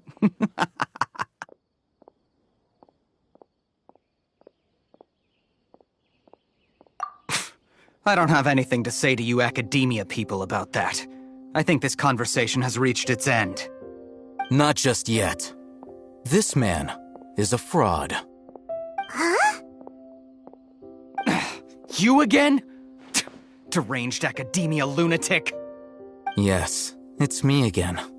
I already warned you that if you weren't willing to sit and discuss things with me, I'd take measures to make things uncomfortable for you. Listen to me. That address he gave you is fake. Or at least, you won't find a merchant waiting for you there. This group has been boasting all around that they can provide information on a certain item as a means of luring people into their territory. Once you show up, they keep up the act until they have hard evidence that you want to purchase said item. Then they use that to squeeze you for all the more you're worth. Hey! Shut it all, Hatham! What are you playing at, trying to ruin our business like this, hmm? I told you the other day. I wish to discuss my terms with your boss. Ha! The boss made it perfectly clear that he won't negotiate with you. Yes, and in no uncertain terms. But that was then. It does not preclude him from changing his mind in the future. I'm warning you. Don't push us, or this could get ugly. We don't usually get rough with people from the Academia because it just complicates things. For a lunatic like you, though, we might just have to make an exception. If you're suggesting that we escalate this from a verbal exchange to a physical one, I accept. After all, even the Archons used war to negotiate the ownership of Teyvat. If, on the other hand, we can't agree on any means of negotiation at all, then I'm afraid my next course of action will sting a little more than the mere falling through of a few business deals. I will jeopardize the Eremite's reputation, which I know you value above all else. I am quite confident that if I began to take such action, your boss would willingly approach me himself. However, I fear that by then, some things will have happened that cannot be undone. Also, a word of advice. I suggest you tell your boss exactly what happened here today. Otherwise, he might blame you for not telling him in the future. What did you say? Consider this. Have I ever failed to follow through on my word in the past? This guy is really out of his mind. Okay, then. If you really have a death wish, let's meet a week from today. The pier in front of the Pharos Lighthouse, 4 o'clock in the afternoon, sharp. Don't expect us to hold back. Not so fast. First, you return the 500,000 Mora to them.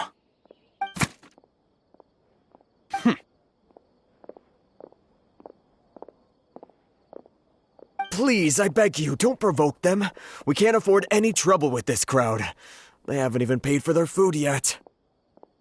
Ah, Mr. Iman. There appears to be fewer staff in the restaurant recently. This wouldn't happen to be because they're all busy spreading the word to the students, would it? Well... Someone who chooses to do business with a group like that really can't afford to get so flustered the instant someone confronts them about it. Consider the meal compensation for our silence. I'd say you're getting an excellent deal. Whoa, did you see that? He not only got us our Mora back, but sent the Emirites running too! Plus, he seems to know a lot about what's going on around here. Let's catch up with him and ask some questions! He went that way! After him! It doesn't have to be this way.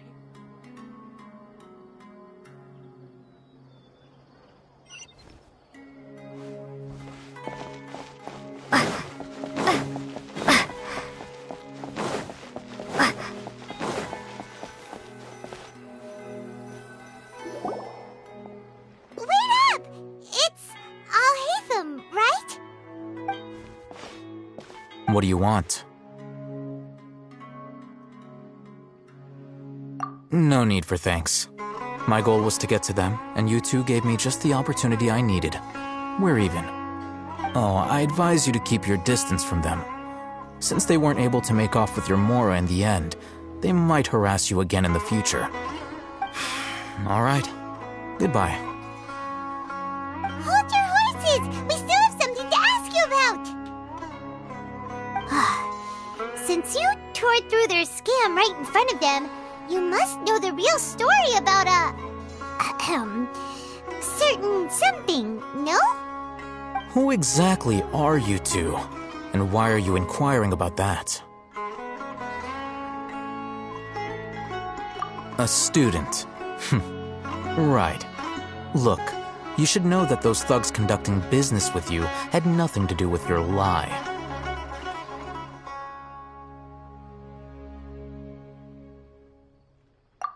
Huh? Oh, yeah! She's really strong! Weren't you saying something about a physical exchange? We can help with that. She doesn't even have a vision. Forget it. Maybe not, but she can still use elemental energy. Otherwise, there's no way we'd go asking for info from from guys like that. Those hot-headed thugs are definitely gonna bring a lot of backup for your next meeting. Even if you don't go alone, you won't regret taking us with you.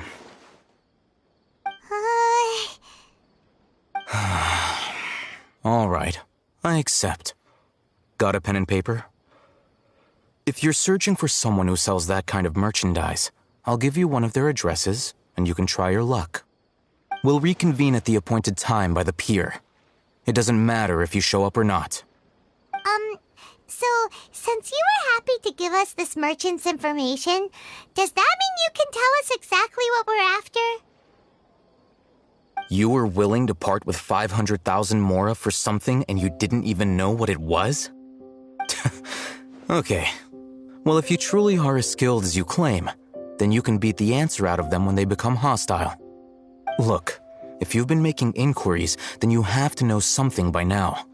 Tell me what you know so far, so I don't waste time repeating information. We know it's connected to the academia somehow, and that not only do the Eremites deal in it, but some students want to get a hold of it too. What else? You know almost everything there is to know, but you're unable to compile this information because you've never seen the object before. This is what you've been looking for. Paimon can't tell what it is. It looks like some kind of ornament. This is a knowledge capsule. To put it simply, it's a vessel that can store a fixed quantity of canned knowledge. It's like a miniature Akasha. Anyone who links it to their personal Akasha terminal instantly becomes privy to its contents.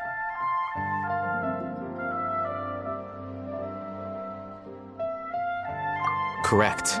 Anyone. Unlike the Akasha, which heavily regulates who can access what information, knowledge capsules confer their contents without any requisites. That's amazing! It's essentially a convenient and harmless vestibule for knowledge. Unfortunately, it's illegal in Sumeru to privately possess or trade them. They were created as a means for scholars to transfer knowledge gained from Irminsul into the Akasha, and are intended to be destroyed immediately after use. But despite strict regulations, some of these knowledge capsules will always escape destruction. After all, there will always be those in this world who are dissatisfied with life as designed for them by the Akasha and wish to change their fate. Over the past century, a wide variety of canned knowledge has been leaked from the academia. Now, in Port Ormos, the valuable ones are a means to Mora for the Eremites. Meanwhile, those which the Eremites deem to be useless to them occasionally prove useful to the common citizens and hapless academia students. Well, I think that about sums it up.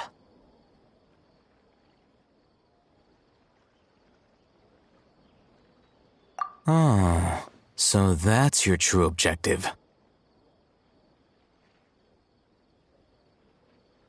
With our current arrangement, I don't believe I can offer an answer.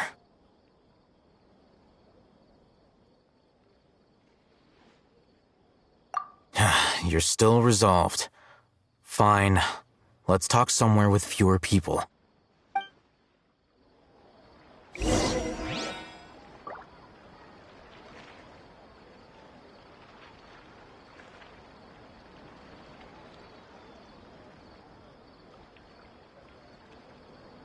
Fresh fruits and veggies, both at once.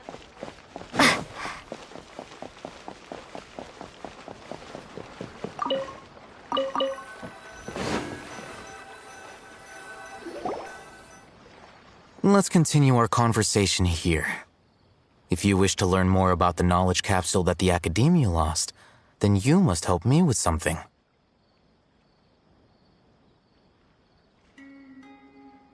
I need you to find someone named Dory, a traveling merchant. Unlike the peddlers who hawk inferior knowledge capsules, she often has quality goods in stock. Some say that as long as there is profit to be made, there is nothing she won't dare to sell. She's guarded against people from the Academia because most of her wares don't comply with Academia regulations. I think she blacklisted me.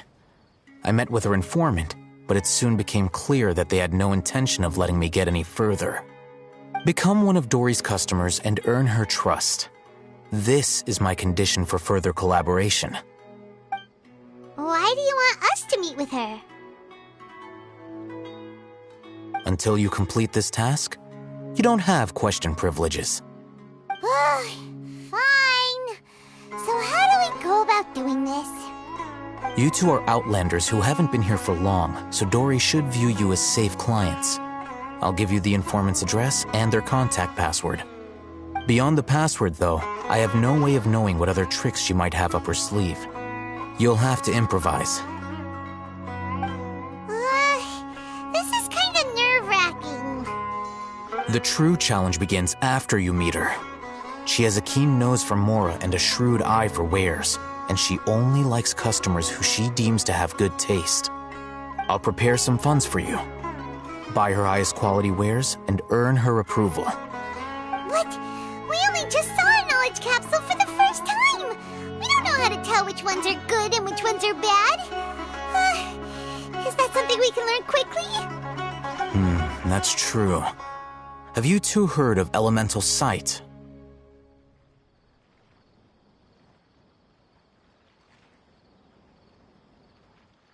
Oh? That's a surprise. Guess I'll have to hold you in higher regard. Anyway, that ability should resolve your issue.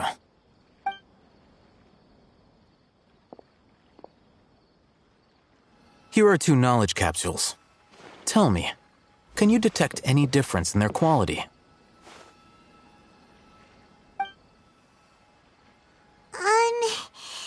They look the same to Paimon. Try inspecting them with elemental sight. How'd it go? Did you see anything?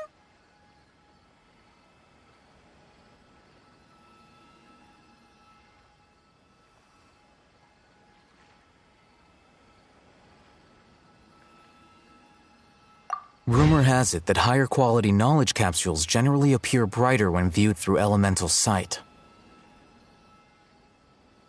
That's because knowledge originates from Irminsul, the root of Dendro power itself. The more powerful the knowledge, the richer it is in Dendro energy. However, some canned knowledge with a high concentration of elemental energy is of little use in contemporary times, so those capsules are of little value.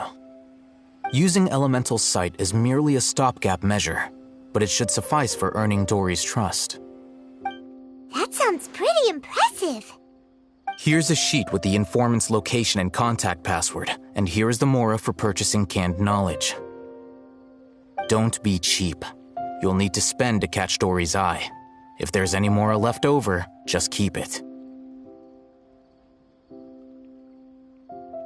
Oh, and be sure to exercise some caution. There have been Matra present in Port Ormos lately. Your efforts will be for naught if they catch you. Matra?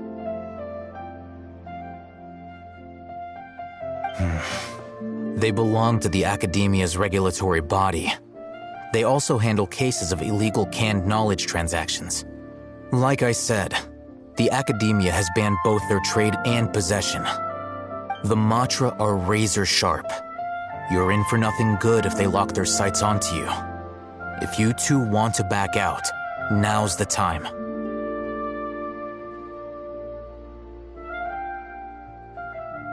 Okay, then we have a deal.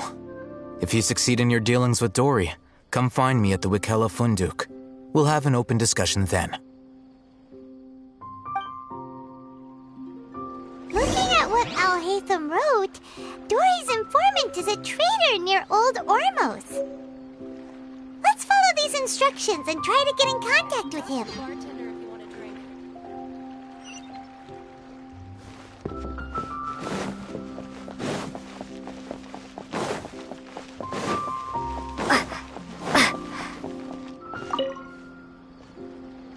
Hello. What are you two looking to buy?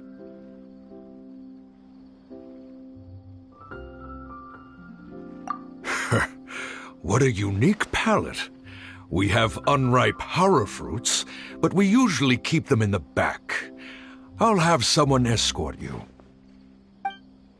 Following the paper got us past the first round.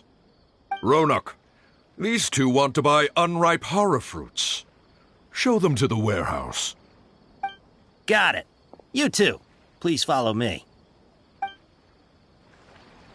You two have a fascinating fashion sense. We haven't seen a customer wearing a Sumeru rose for quite some time. Hold on. Let me think. Sumeru rose means common merch. No, look again. We're obviously wearing morning flowers. Ah, my mistake. I do apologize. Whew. That pop quiz sure was scary. The warehouse is up ahead. Please follow me.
great. There's so many new and interesting things, not to mention all the tasty food. Sumeru's largest commercial port sure lives up to its name.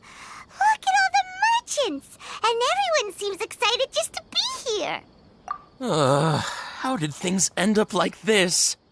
All thanks to your artistic license. That's how. I should have made you wait until we got an update from Tanja. But when I finished the prototype Aranara yesterday, you agreed that the kids would like it. That's why we tried bringing it out for a test run today. Well, I never thought they'd dislike it so much.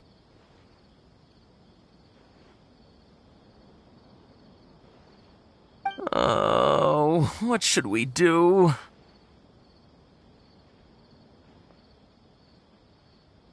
Whoa. Yeah. Compared to everyone else, they seem really down in the dumps. Let's go find out what's going on. Hey there! Paimon's name is Paimon, and she's a traveler who was just passing by. Is there something bothering you? Oh, I noticed you two a moment ago. Welcome to Akara Crafts, the best toy store in Port Ormos. At least for now. What's bothering us is this prototype Aranara. To start with, could I get your opinion on it? Prototype Aranara? You mean this wood carving here? It looks like a mushroom monster to Paimon. There we have it. The verdict is in. What a headache. Not the first negative feedback we've had. So, what exactly is a prototype Aranara? So for context, Aranara are magical creatures in Sumeru fairy tales that live in the forest. For the store's 20th anniversary, we plan to release a series of hand-carved toys based on the Aranara stories that kids know and love. This is a prototype we made to get an idea of how they would react. But when we put it out there, the reaction was not quite what we'd anticipated. They thought it looked like a mushroom too, huh? No, worse than that, actually. I can't quite describe it, though. And I'm also not very good with kids. Maybe you could ask them for yourselves.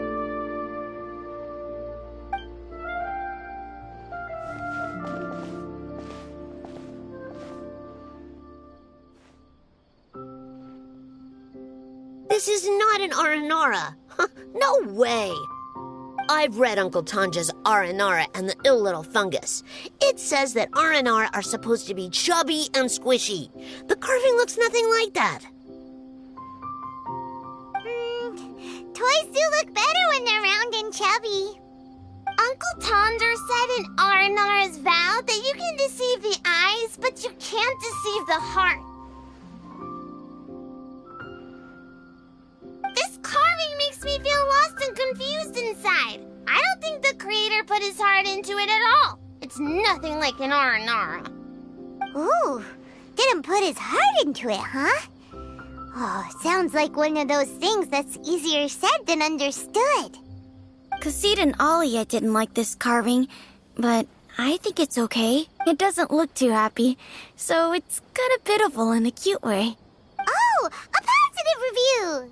Yeah, so I would totally ask my dad to get it for me, if it wasn't meant to be an Aranara. Oh, well, that took a sudden turn for the worse. We asked the children for their opinions. Oh, how did it go? Has it maybe, grown on them at all? Oh, this is such a shame. Why isn't Tanja back from Gandharvaville yet? Oh, the kids kept mentioning an Uncle Tanger, too. Who is he exactly? Uncle Tanger is a famous children's author here in Port Ormos. He wrote quite a few stories in the past, but none of them were popular among children. Just like our prototype Aranara. But around a year or so ago, he suddenly had a eureka moment or something, and suddenly the children loved every one of his stories. That's right. My little Ghaffari loves his stories, too. The whole reason we decided to make these carvings was because we saw just how popular the Aranara are among children. We asked Tanja for guidance, but right after he agreed, he went off to Gandharvaville with his son to look for inspiration. They haven't returned yet. We were running out of time, so we had no choice but to carve an Aranara based on our own imaginations. As you can see, this was the result. Oh, we have to do something. Hey, since you're the famous traveler, could you do us a favor and look for Tanja in Gandharvaville? He doesn't have to come in person if he's too busy. Just ask him to write down his suggestions and bring his notes back to us, if you could. Please, if only to put a smile on the children's faces. And, of course, you'll be well compensated for doing us the favor. They seem pretty desperate. Let's help them out. To see the kids smile.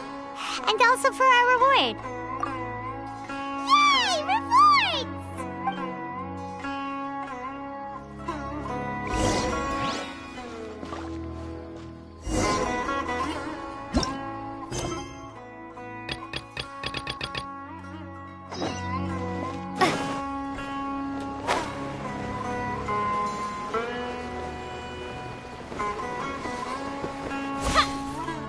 Before I retrieve your products, I need to confirm a few things. Please forgive me, but we may not have sufficient stock for you today. Earlier, many of our hara fruits were taken by mice.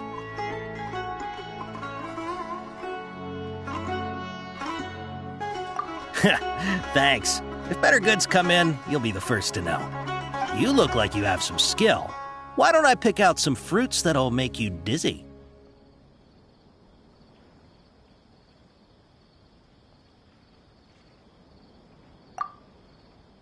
No, that's not it. The paper said that heat stroke is the answer to erudition.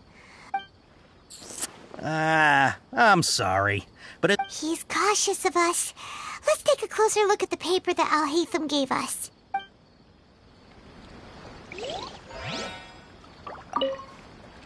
Before I retrieve your products, I need to confirm. Please forgive me, but we may not have sufficient stock for you today. Earlier, many of our hara fruits were taken by mice. Thanks. If better goods come in, you'll be the first to know. You look like you have some skill. Why don't I pick out some fruits that'll make you dizzy? Yep, that's the right answer. But eating hara fruit that makes your head and ears ring sounds like a bad life decision. Would you like your hara fruits to be packaged in the Sumeru City or Port Ormos style?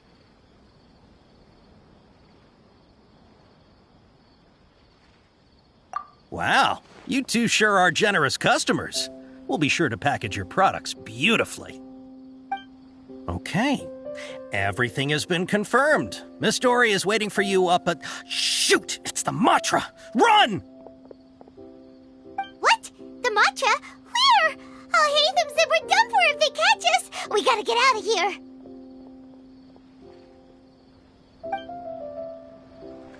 We don't know this area, so let's follow that informant.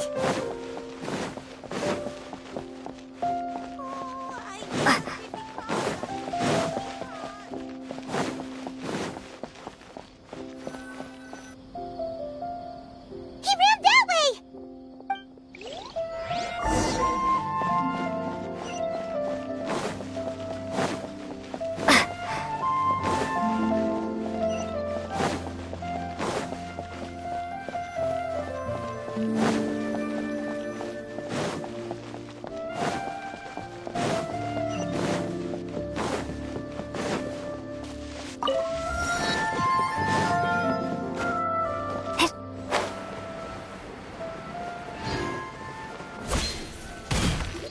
Look, he's over there.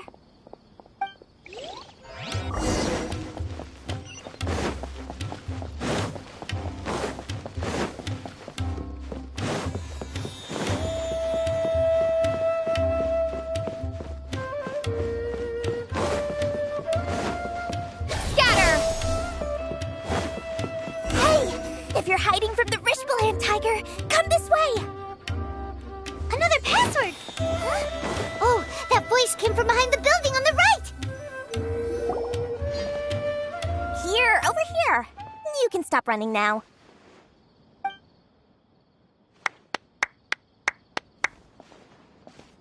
So you were the one who was calling out to us just now. But, are we definitely gonna be safe here? These two good customers wish to buy some horror fruit, Miss Dory. And if there's nothing else, I'll just excuse myself. Oh, very good. Thank you. Huh? Wait, you're Dory? Paimon sure thought you'd look a whole lot scarier.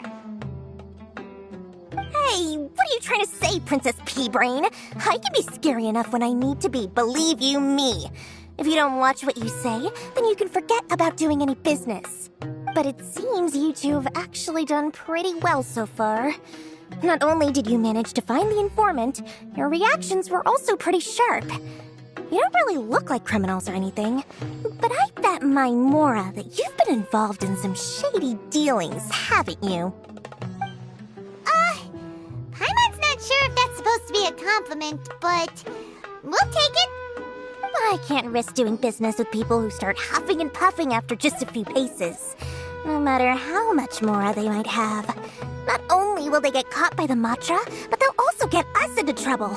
As decent folks trying to run an honest business, we don't need any of that. Wouldn't you agree? So that's why I prefer to have customers like you.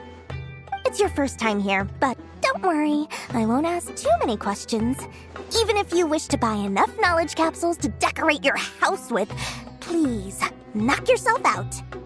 As long as you have lots of round, shiny Mora, then we're all good. Ah, yes, of course, of course. Go ahead, help yourselves. Voila! Wow, she has a trove of canned knowledge. Whew. She'd probably be in serious trouble if the Matra caught her with all this. What kind of products do you seek, my dear customers? Don't worry, I'm not interested in your reasons for buying.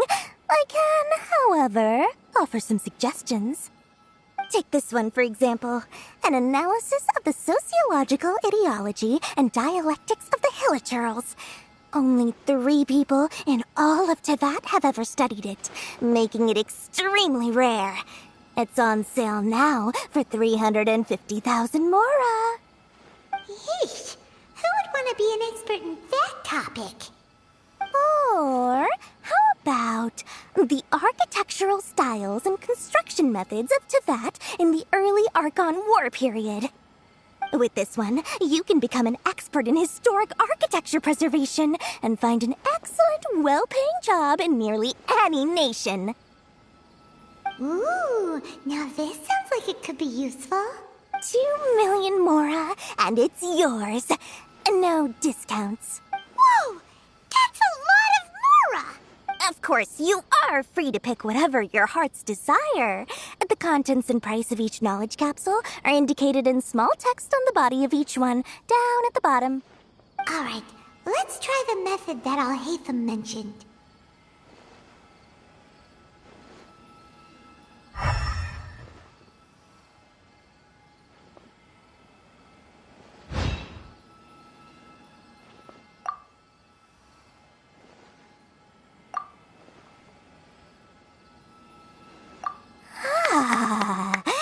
You've really got a good head on your shoulders, and quite the eye for quality. We'll take these, please and thank you. My, oh my, you are blessed with a taste for both the exquisite and the extravagant. Customers like you are a rare breed. 1 in 100. No, 1 in 1,000 even. Listen, I have a special offer for you two. If you spend just 100,000 Mora more, you can pick any knowledge capsule of your choice up to a value of 1 million Mora. Say what now? Hey, did you hear that? Spend another 100K and we get a capsule worth a whole million! But all the canned knowledge we just bought is easily worth 500,000 Mora. If we spend just a little more, we can get something worth 1 million Mora. Isn't that a fantastic deal? Think about it. We've gone to all this trouble to get this canned knowledge. And so far, everything we bought belongs to Alhaitham. Aren't you even the least bit curious about how this whole canned knowledge thing works? We're talking instant knowledge here. Don't you want to try it yourself? Come on, come on. We still have around 100,000 of Alhaitham's moral left. So let's put it to good use by finding something useful for you. Ahem. You've got a deal, Dory. We'd like to spend an extra 100,000 mora. Excellent. Then please, select from this fine collection of canned knowledge over here.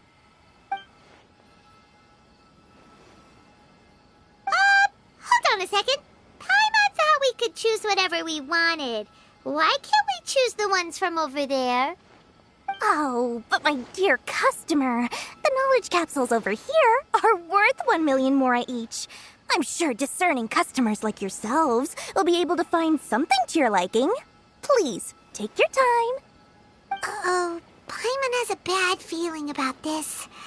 Let's use Elemental Sight again to check these. Huh? Why? Hey, we're getting a capsule worth 1 million mora here. Don't be such a party pooper. Well, anyway, the mora's already been spent, so let's at least try to find something useful. Let Paimon take a look here. An introduction to traditional Sumeru brewing techniques, the art of growing spices, an overview of ancient runes. Oh, how about this one? Sword Fighting Techniques 8. Not sure we'd ever find volumes 1 through 7, but at least this knowledge should be useful, right? Let's go. Dory, we'll take this one. All right, very good. I'm expecting some new goods in the next couple days, so be sure to check back again soon. Whether it's canned knowledge or anything else you need, bring your mora to Dory and doors will open. Our dealings with Dory went smoothly enough. Let's head to Wakala Funduk and meet up with Alhaitham. Hopefully now he'll finally tell us about what the Academia lost.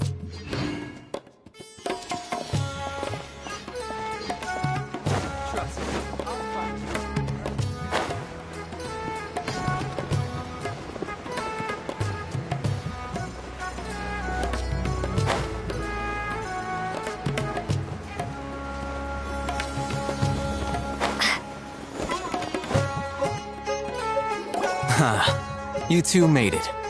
And from the looks on your faces, you were successful. Whoa, there's so many people from the Academia here. Why would you pick this place as our meetup spot? Well, Wakela Funduk is under the Academia's control, so naturally the Academia has people working here. I came to Port Ormos under the pretense of conducting official business. You're a pretty daring guy. Relax.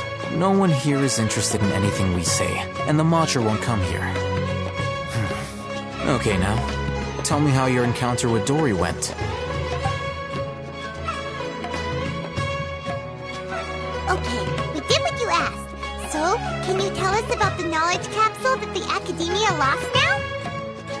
Before that, I have to ask, why are you two so intent on tracking it down? You don't have to answer, of course. Yeah, she just wants to meet the God of Wisdom and ask her about something important. We've been in Sumeru for a while now, but we still haven't found a way. When we heard that the Academia had lost something that might be related to the gods, we came here in case it turned out to be our lucky break. In that case, you're on the right track.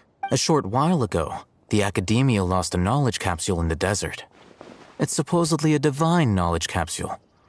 Use it, and you'll gain the wisdom of the gods. Wow, there's really such a thing as that? Hey, if we find it, do you think we could learn how to meet the Dendro Archon? Ooh, or even how to find your brother? I highly doubt it has any mystical properties, but it does indeed exist. And it's right here, in Port Ormos. So, where exactly? That's what we need to find out next. I won't deny that. I am investigating because I'm curious as to what the Divine Knowledge Capsule truly is. As you know, the Eremites in Port Ormos also have their eyes on it. It is an extremely precious item. The knowledge contained within may bring great power or wealth to whoever has it in their possession. Several brigades have been vying for ownership of it as of late, but there is still no victor. My personal finances and connections cannot compete with those of the Eremites. After attempting various methods, I finally managed to reach a tentative agreement with several brigades. I agreed to forego ownership of the Divine Knowledge Capsule in exchange for the opportunity to study it. After all, there's no harm in understanding what it is. However, there are those who are less amenable to negotiation, such as those from Ain al-Ahmar. They adamantly believe that the Divine Knowledge Capsule contains the Scarlet King's power, and that he will return to this world when they obtain it. They refuse to let anyone from the Academia tarnish their deity's soul. So you kept hounding them because they refused to cooperate with you? Yes. Ain al-Ahmar isn't exactly wealthy, but its members are determined to get that capsule by any means necessary. To that end, they've resorted to many methods more foul than fair in order to amass sufficient funds. So, I've been sabotaging their business to force them into negotiating with me. The Divine Knowledge Capsule should be up for a secret auction within the next few days. Each brigade will place their own bid, and the prize will be covertly given to the winner. To ensure the capsule's security and to evade the Matra's notice, the winning brigade will not publicly disclose their victory.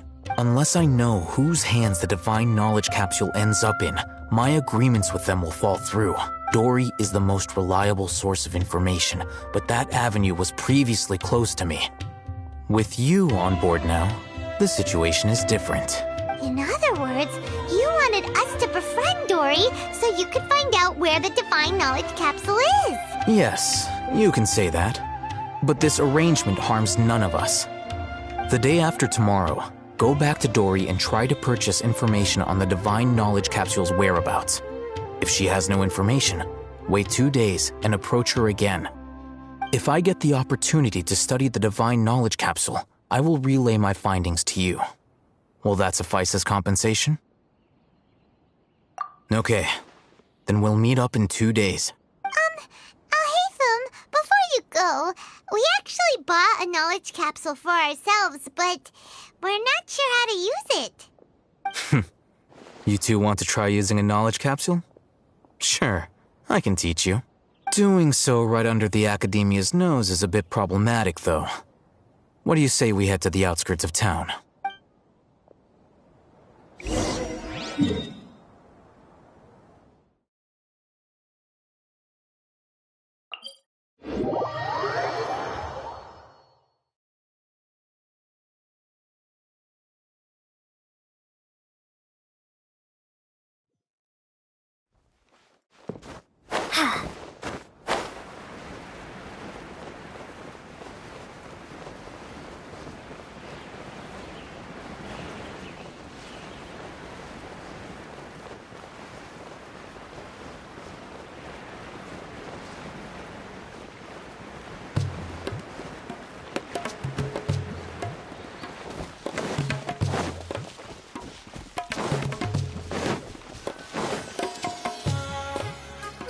All right, this place works.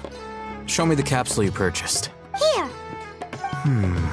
Sword Fighting Techniques 8. Huh. A combat class knowledge capsule. This class is something of a rare find these days, since most have been taken by the Eremites to augment their battle capabilities. Really? Aw, yeah, what a great buy! If you want to determine the efficacy of this capsule, I can evaluate your combat ability. However, effects will likely be minimal if you already possess a high amount of strength. We can conduct a controlled experiment where you fight 2 battles, one before using this knowledge capsule and one after. While you fight, we can use an Akasha terminal to monitor your various physical parameters. There may be variances in your physical strength between the 2 tests, as well as a disparity in your opponent's abilities. But don't worry, I'll run statistical analyses afterward to mitigate any confounding effects. One of those guys at the Academia who got top grades on everything. Paimon's curious about something, though. You definitely weren't one of those students who needed canned knowledge to graduate from the academia, right? So, why are you risking getting caught by the mantra for this capsule? When you are unable to understand a researcher's actions, most cases can be attributed to curiosity. This is but one theory. Sounds like you're trying to avoid the question. All right, let's begin the test. Just fight as you normally do.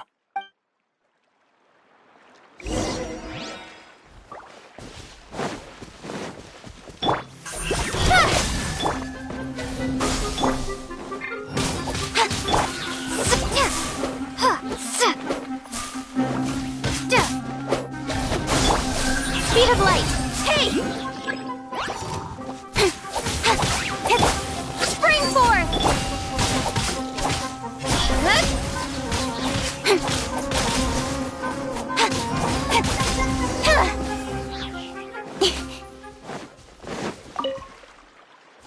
All right. I'll link your Akasha terminal to record data. The next step is to use this knowledge capsule. Hold it in your hand. I'll help you establish a connection with it so you can activate its power.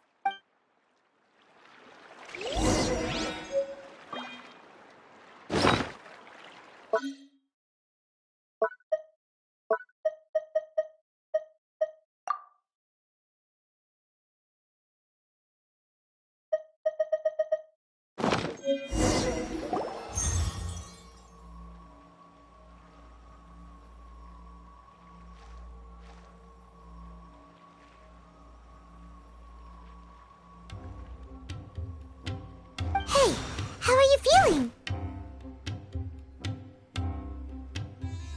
You mean that it worked? All right. Time for round 2. Fight with the same composure as before.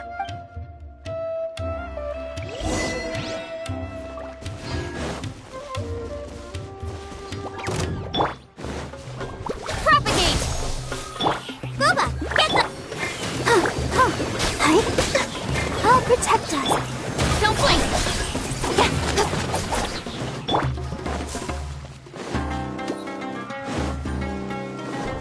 Scatter!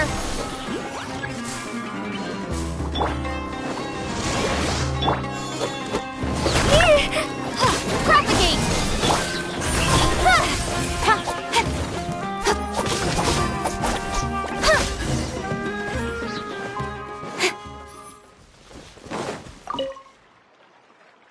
Now, I'll start recording data again. Oh, Hatham, how's it going? Well, the knowledge capsule you purchased did improve her combat capability. During the second fight, her overall fighting performance increased by 0.073%. Wait, how much?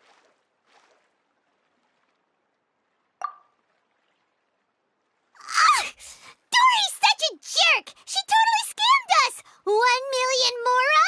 This thing isn't worth a tenth of that amount!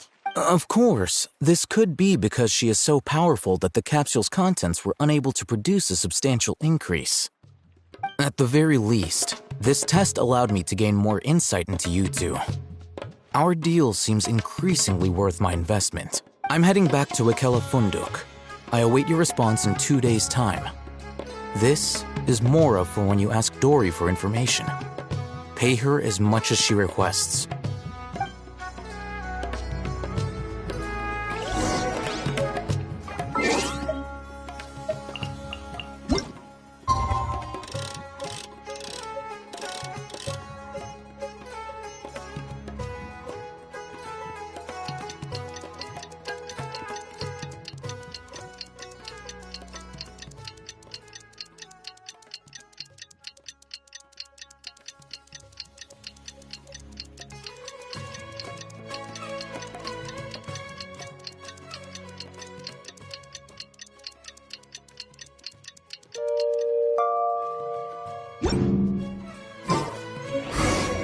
Let's see Dory today and ask her about where the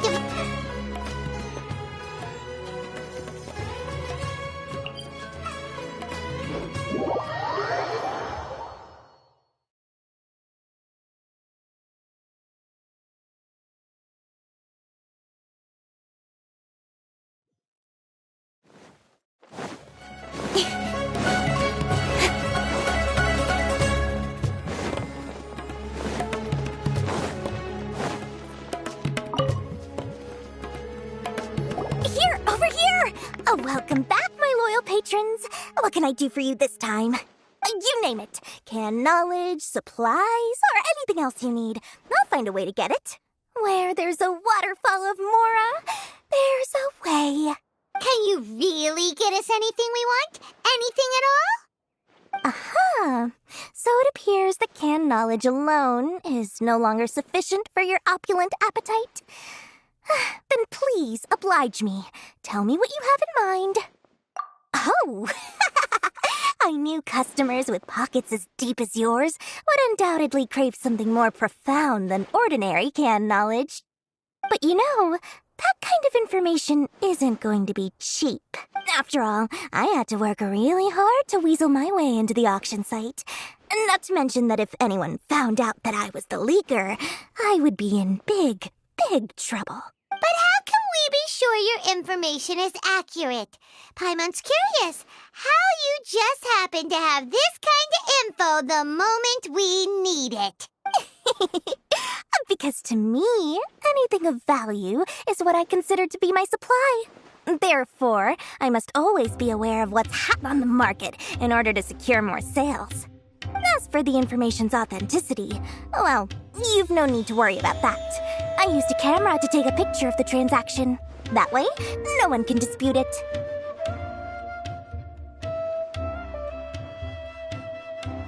It's always a pleasure doing business with such sterling patrons.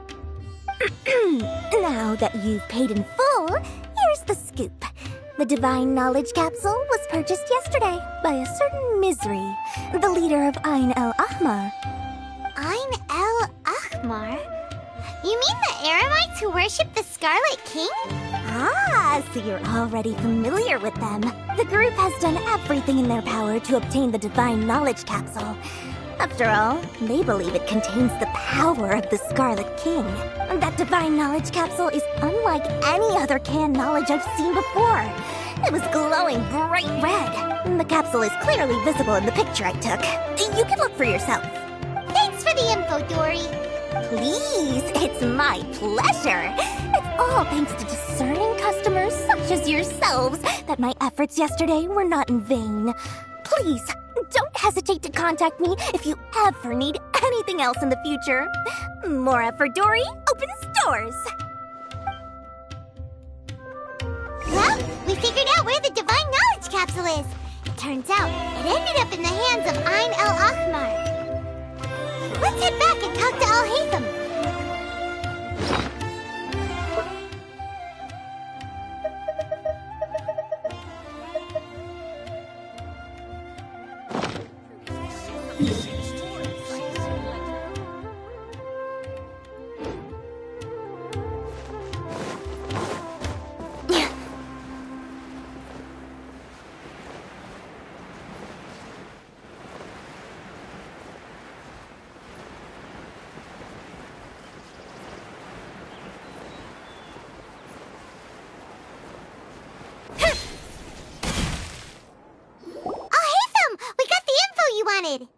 Really?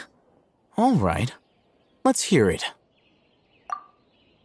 Dory even gave us evidence to verify the intel. Have a look. Huh, look at that.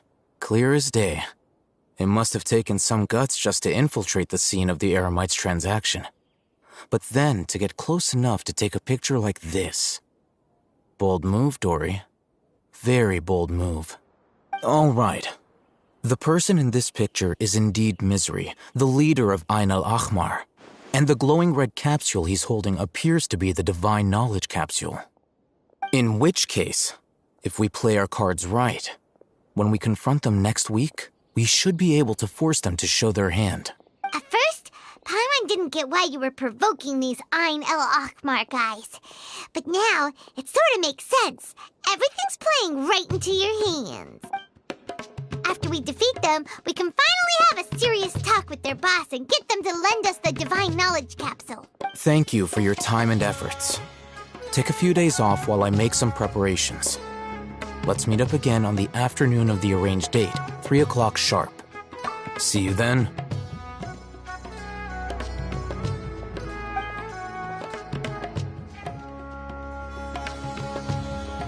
Al-Haytham sure is taking his time.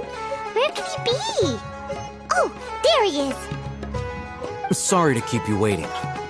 Let's head to the pier in front of Faros Lighthouse. Yep, let's go.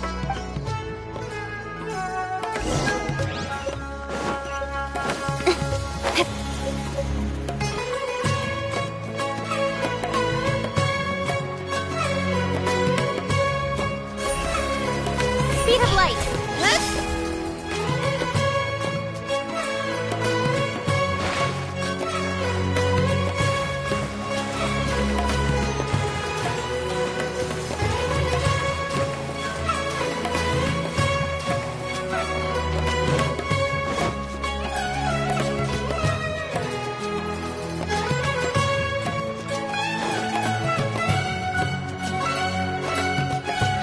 Oh, Hatham. I knew you were crazy, but I didn't know you were crazy enough to actually show up. It was I who demanded that these negotiations take place.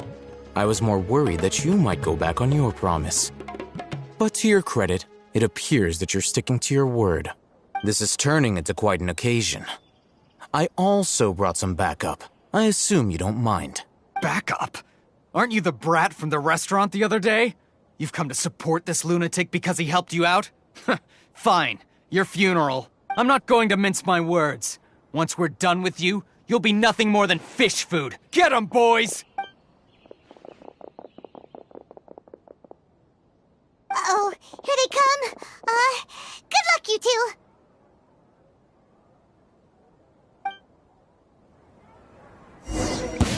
That's close enough. Where do you think you're? Scatter!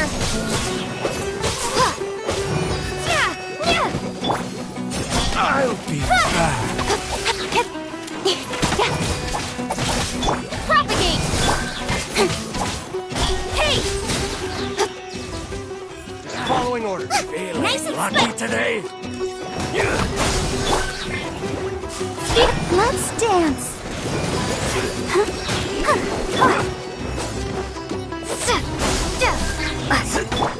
Don't blink! With sword comes shadow.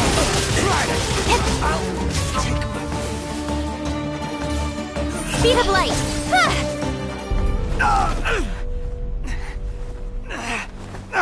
Academia scum!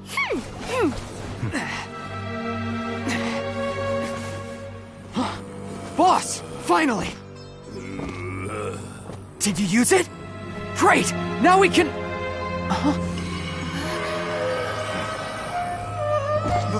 Boss?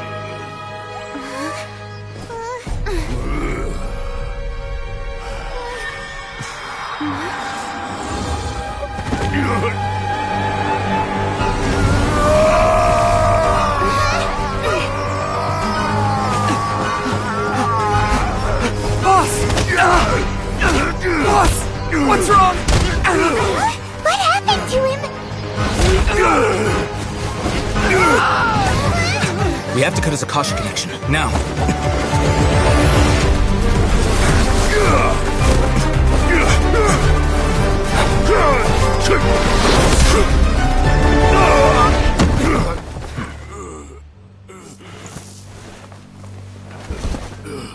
Target acquired! Arrest him!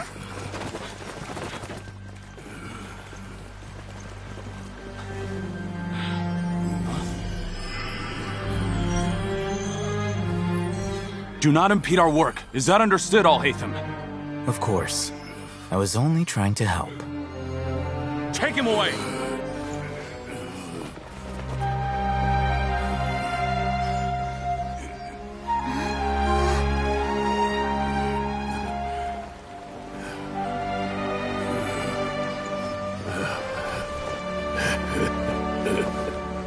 World, forget me.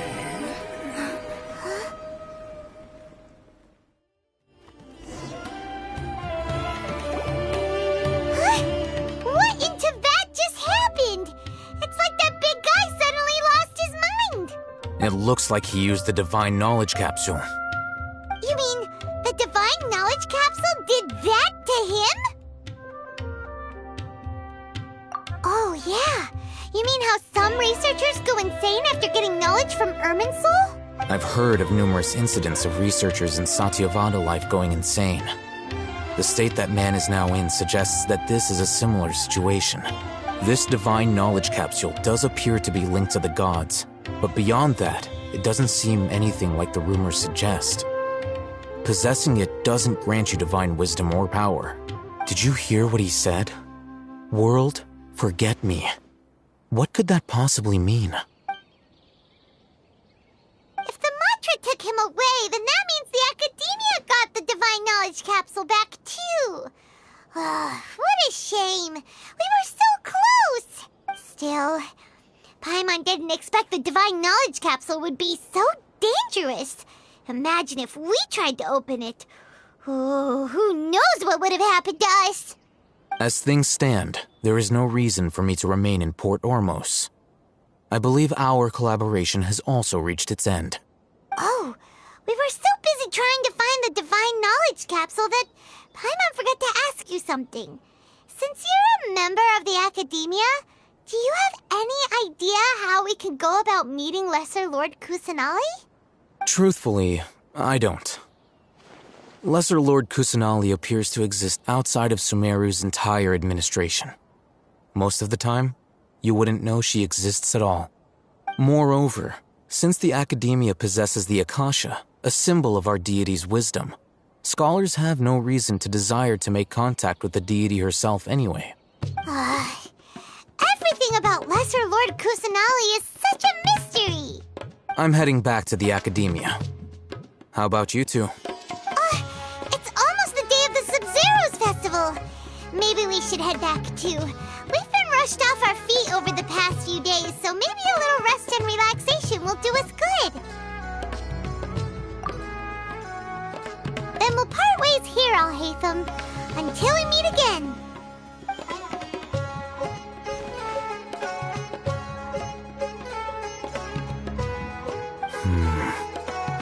Now, do I deal with this thing first? Or should I produce the report that the higher-ups require?